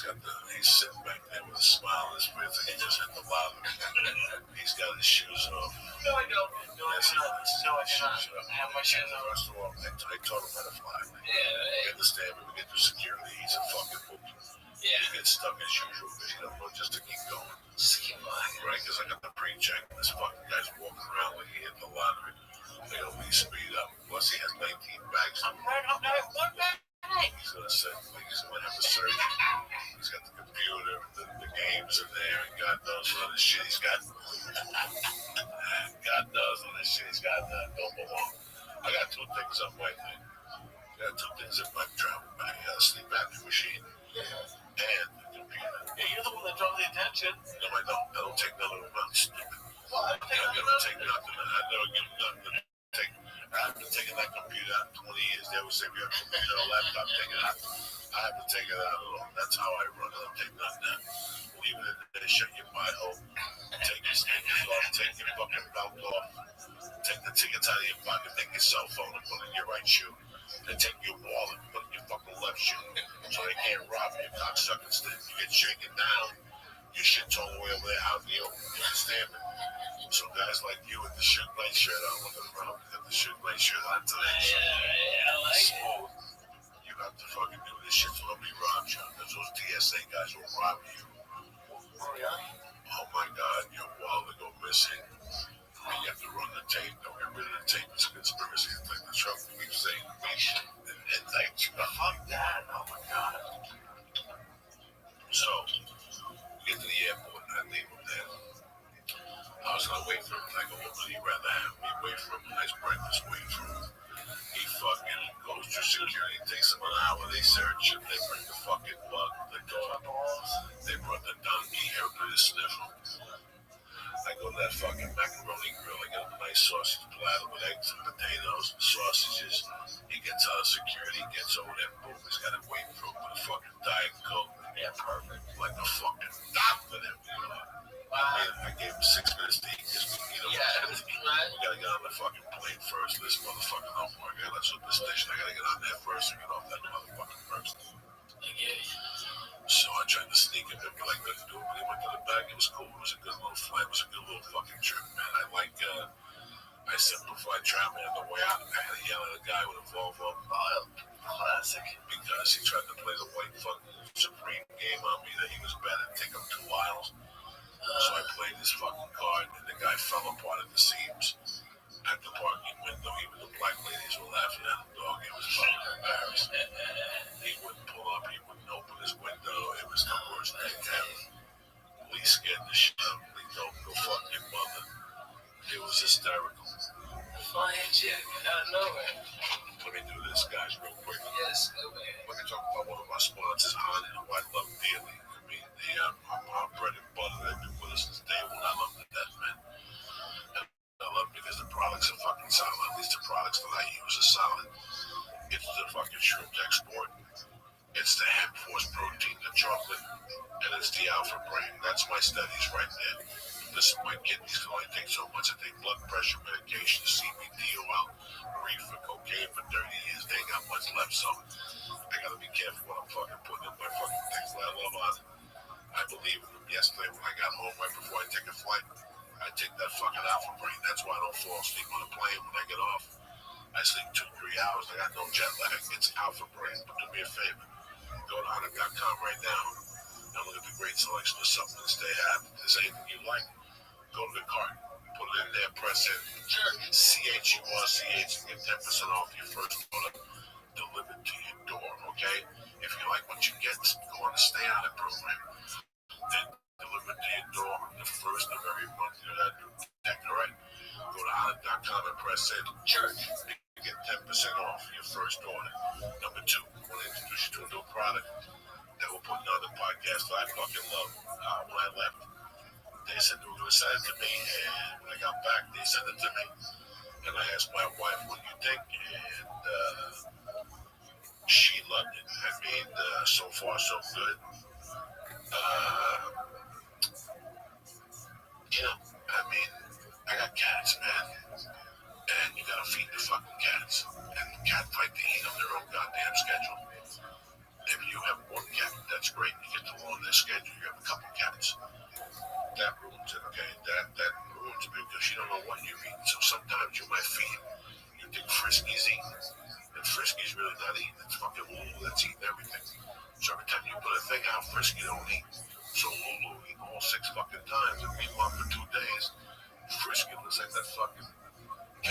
flies off in Africa like he's fucking hungry and shit. So do you ever wonder if you overfeed your pet? Sure, studies show feeding your pet the right amount every day will help them live longer. But how do you know you're feeding your pet the right amount of food every day, you know? I mean, this is one way. Introducing the PetNet Smart Feeder, the new smartphone controlled automatic pet feeder that personalizes your pet's daily calorie intake using their age, weight, activity level, and food type.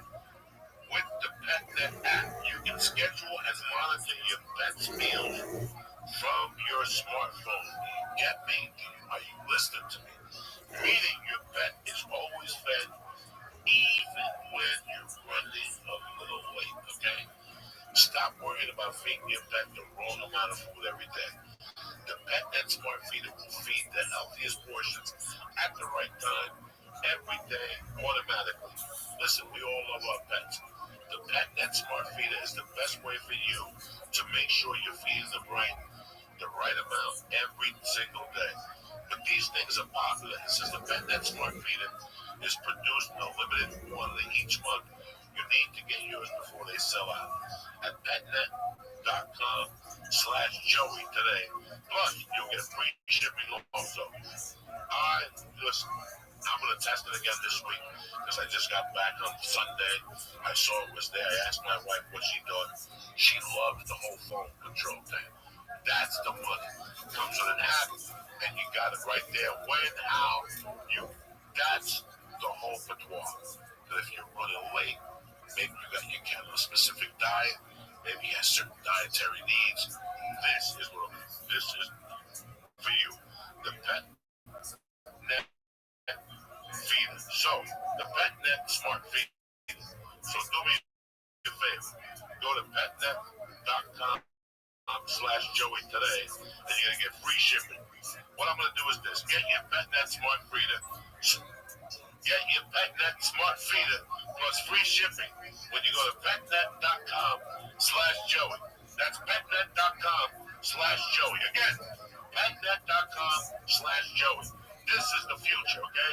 Right now, PetNet Smart Feeder is the best way for you to make sure you're feeding your cat the right way, the right amount, every single day.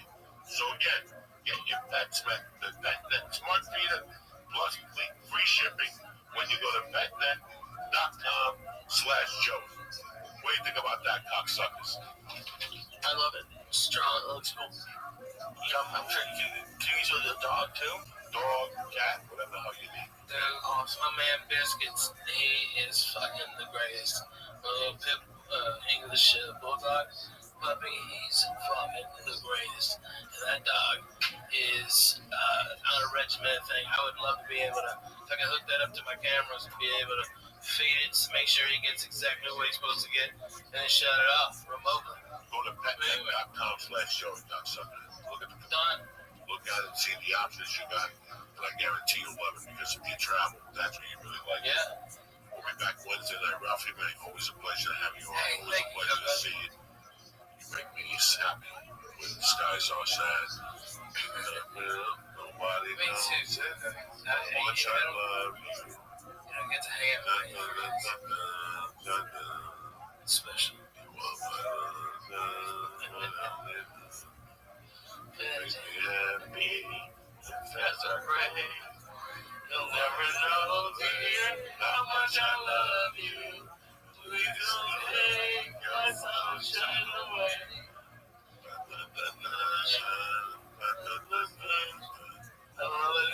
Vegas next weekend. Where you at, Vegas? Oxnard this Friday, Saturday, Thursday. Yeah, Thursday, Friday, Saturday, and Sunday, and man, and then off for a week. Thank God. I mean, I've been on a 8-state run so far. We got to hear like atrocities. Come on, exactly. It's even you got a bus. How much I love you. Get that music. music concert. Tuesday, I'm at the Improv, 10 o'clock. for helping Native Americans get profane, keep people alive in North Dakota. I swear to God, it's a great cause. They're nice people. All right, they don't deserve that shit. I remember we used to have fucking holes in the walls that weren't the windows. You know, it was fucking times. Nobody knows, babe, how much I love you. Because I hate Your sunshine away. Hit it, Lisa. Come on, Lee. Fuck yeah. Jam it, Lee.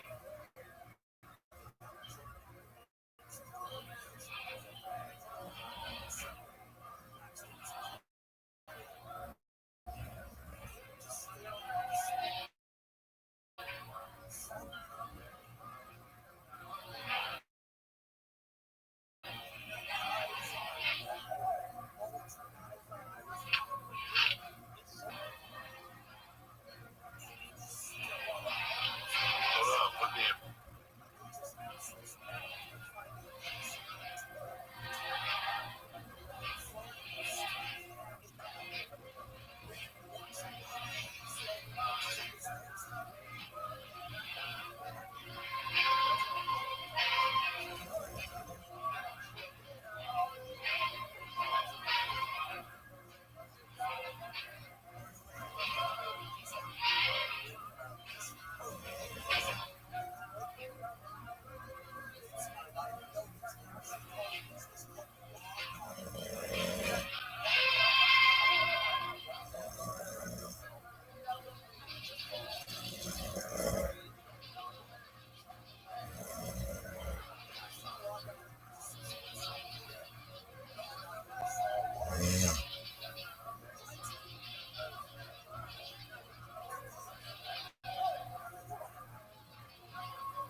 It's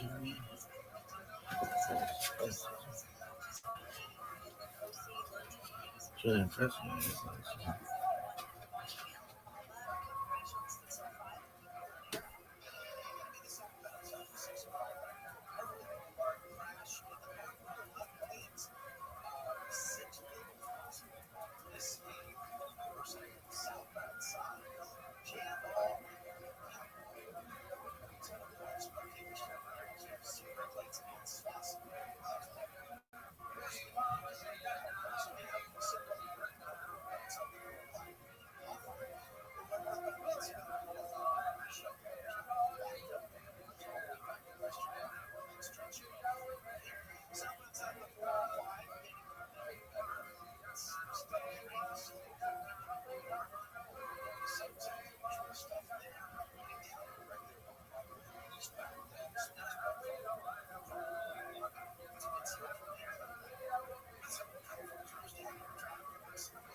Madness, let's get out of here, dude. We don't have to take this, dude. All right?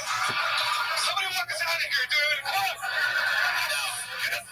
We kidnapped both of your handlers. They're going to be here for the rest of the night. Gonna bring a little porta potty up here. I'm fascinated that Chris had observational jokes.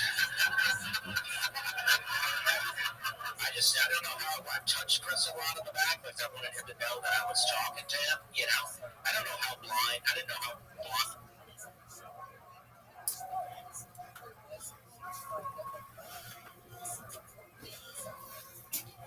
Blind he was. If that makes sense. I don't know if that's offensive. 100%. Don't worry. I don't think you can ask. You know, is this? You know what I mean? I agree completely. It's always different. It's always some people have a little bit of this, some people have a little bit of that.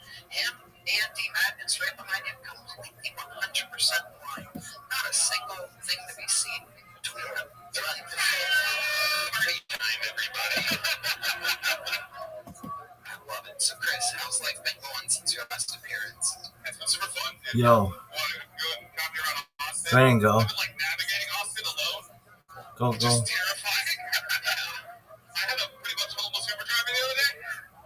They all are, but yeah. I don't think it was an Uber.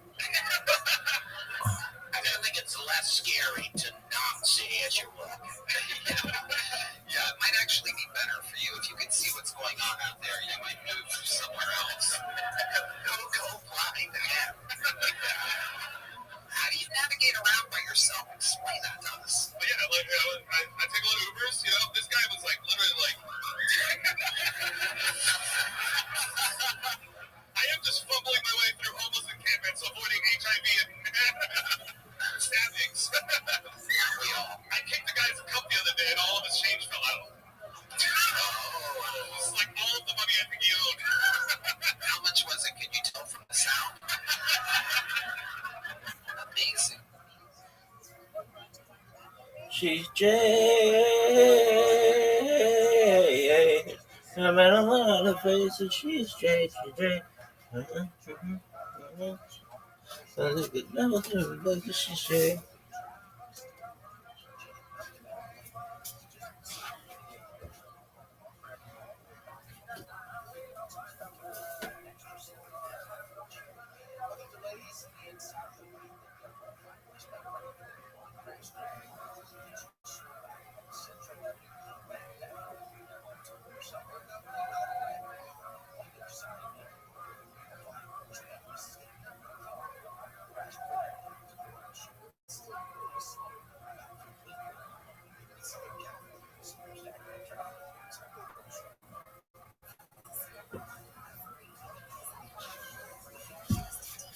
She's Jay.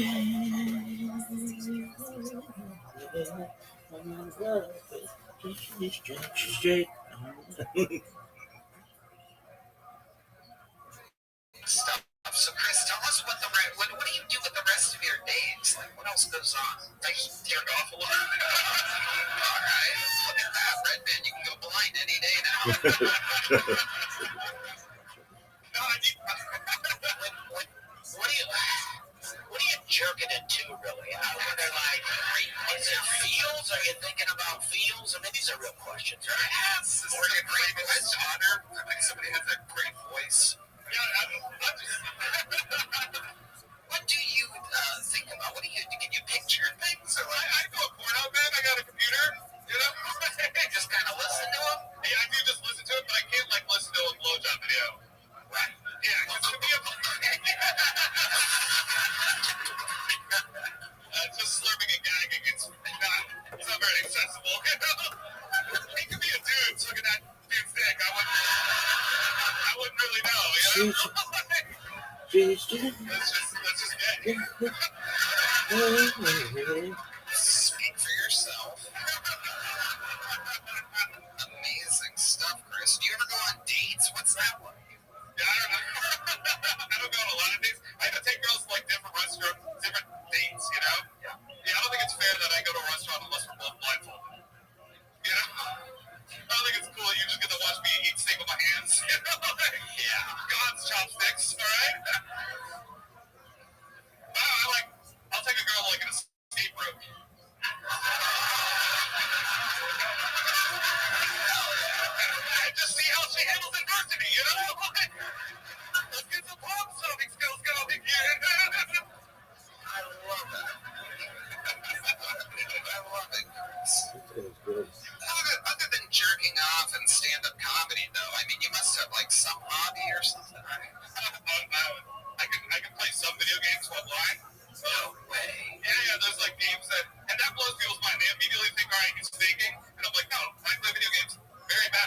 with us too. Nice. And he can see. That would suck. Yeah. Seemed like it was a genetic thing though, right? What you had, or I was just born like with fucked up eyes. Like it was just I just rolled that. You know. you're pretty annoyed right away. Just rolled him right back.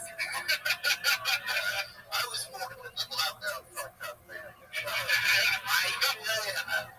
had like weird things like over my eyes. I didn't even know if I had eyes. In every other country, me and Mark were river babies. You know, like they get stoned. And they're like, oh, it's a do-over baby. Okay. Well, we live in America, so we're here right now, Martin. All right. Absolutely. American dream. Well, Chris, it was a great set. Great, amazing stuff. Well written. You really crossed your I's and dotted your T's. It was amazing. Right, man? I'd love to have you back on the Secret Show Thursday, man. Look at that. Another real gig. See you later. There he goes, ladies and gentlemen. We were just kidding. There's your handler. Look at him somehow seeming more blind than the blind guy. Just a super confused handler. Can we get a handler for his handler? Did someone guide his handler? All right, folks, this is it. The bread and butter of the show. To the bucket we go, where anything can happen, where we've met every single comedian who's ever been on this show. And it goes like this. Ladies and gentlemen, 60 seconds uninterrupted for Pete Garza, everybody. Look at him, Pete Garza. I'm trying to cornhole for the first time. I don't get why you wouldn't just shit in the toilet. That other guy was fucking pissed. Got on his shoes. I gotta stop going to strip clubs. I got in an argument with the stripper the last time I went. She wanted me to pay her $100 because I came in my pants. I was like, bitch, I came in with that.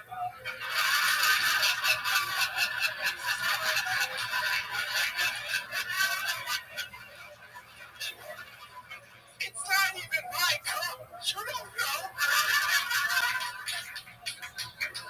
You dumb fucking slut. I did still pay her the money though, because I wanted to have sex with her. But hey, you guys know me.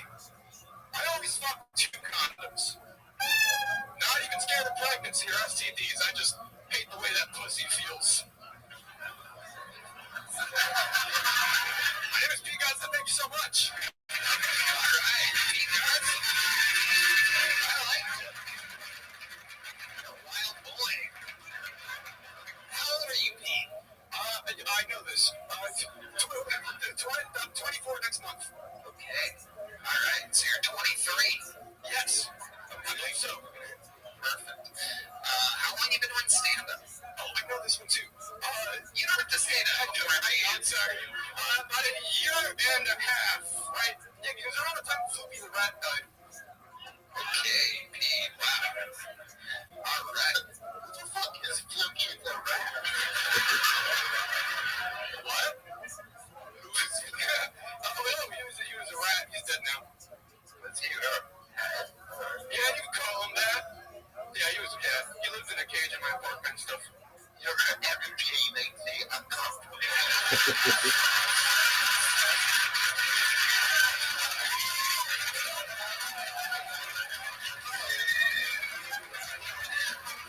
Really hitting the nail on the head with that one. I'm just acknowledging what we're all feeling right now. It is an odd energy. What do you do for a living with energy like that? I've been working, I was a caterer for weddings, but I just got another job at Pluckers and also valet. I gotta decide. You have to decide whether you want to work at Pluckers or ballet. Big decisions. I know, I don't know. I also gotta find a place to live, but, you know. Where do you live now? I'm crashing at a couple friends' houses. Okay. How much stuff are you lugging around each place? Well, I got most of my things in Laredo right now, so I just have a couple bags with me. But I take both jobs. You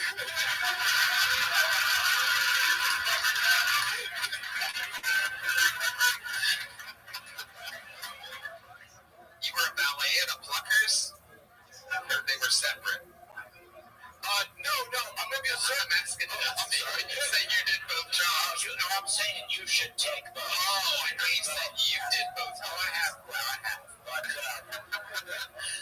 yeah, I think you should take both jobs. I think you should really, really start working. You don't have a place to live. I know. It's very scary.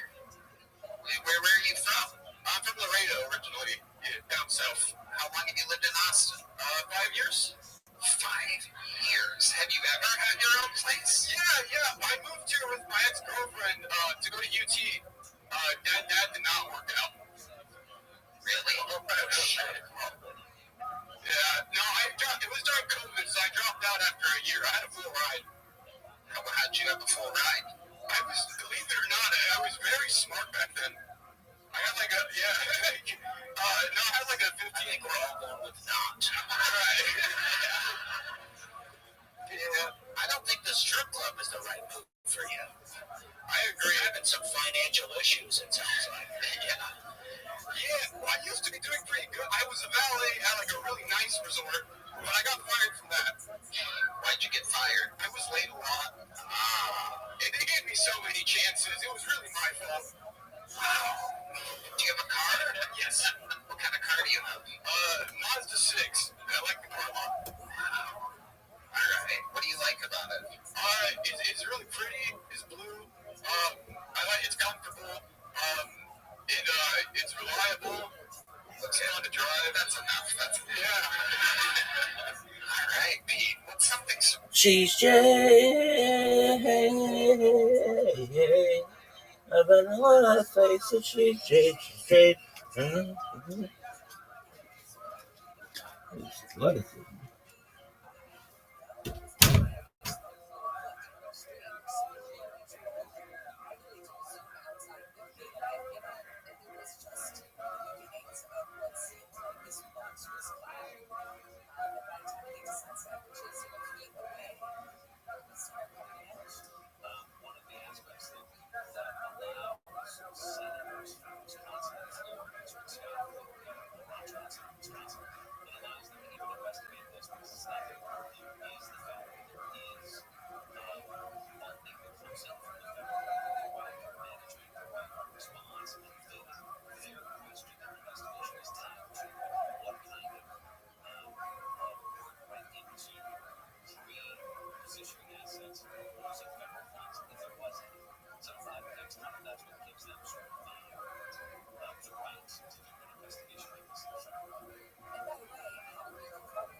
She's just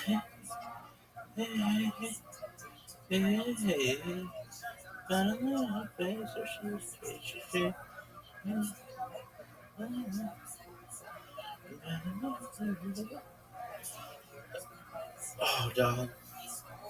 For this athleticism, it's really unprecedented.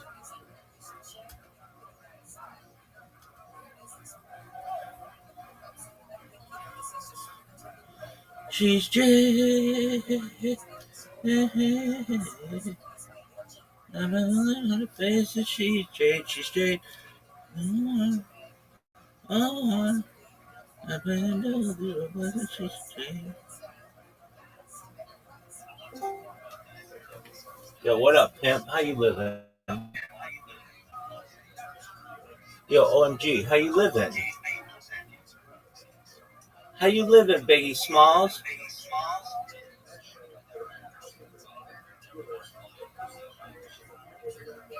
Yo, dog, do you speak English?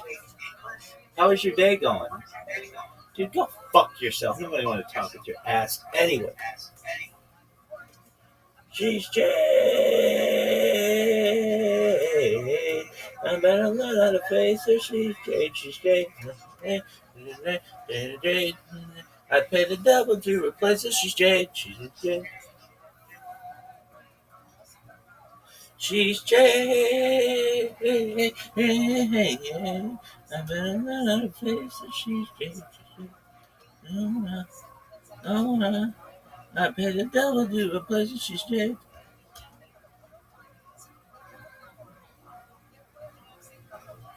She's Jade. I better she's Jade. She's Jade. Oh, oh, oh, look at baby come back. Baby come back.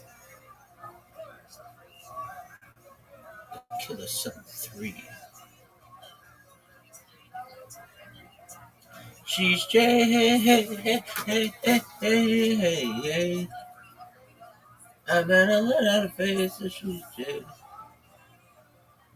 And she's Jade. Alright, nobody's watching this, but what do you think of your fantasy football team? Dude, the squad was strong. We got a tough matchup this week. She's Jade. I better learn how to face it. She's Jade. She's Jade. Oh, oh, I pay the devil to replace it. She's Jade.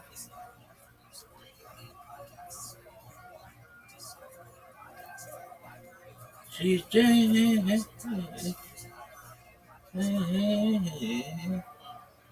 I better learn how to face it. She's Jade. She's Jade. Oh, oh, I pay the devil to replace it. She's Jade.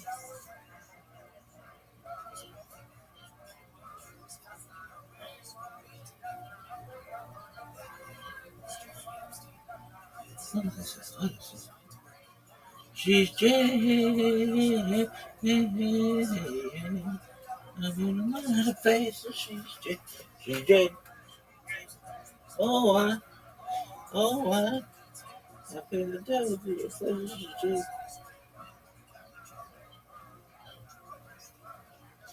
Folks, I know you may be thinking to yourselves, what in the fuck is this? And I was just saying the same shit. You're screaming about some streamer you've never met, you've never even watched their stream. You've just seen their name. And you've turned it into a whole note song. Why is that? Because she's Jade. I better learn how to face it. She's Jade. She's Jade. Oh, I pay the devil to replace it. She's Jade.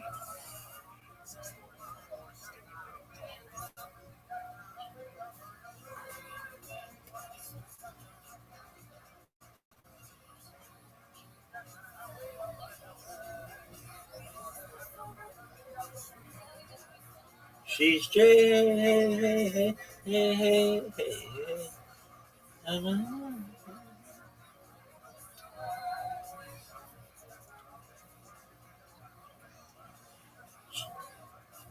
She's Jay. Hey, hey, hey. I better learn how to face it. She's Jay. She's Jay. Oh, I pay the face it.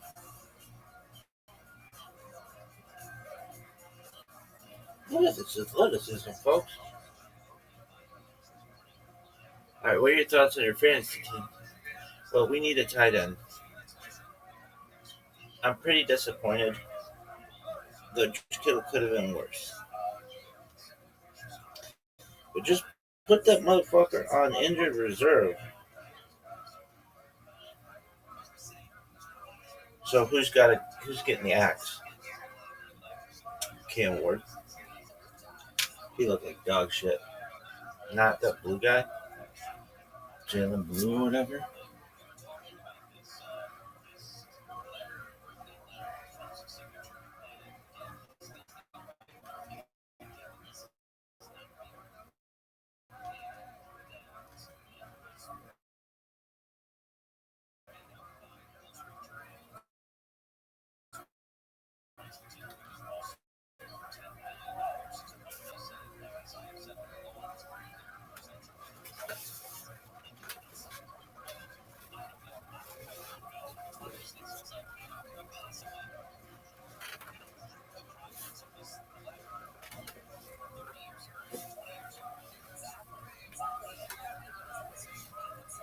Dog, how you so fucking stupid? The guy only writes in butt permanent marker.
She's Jay.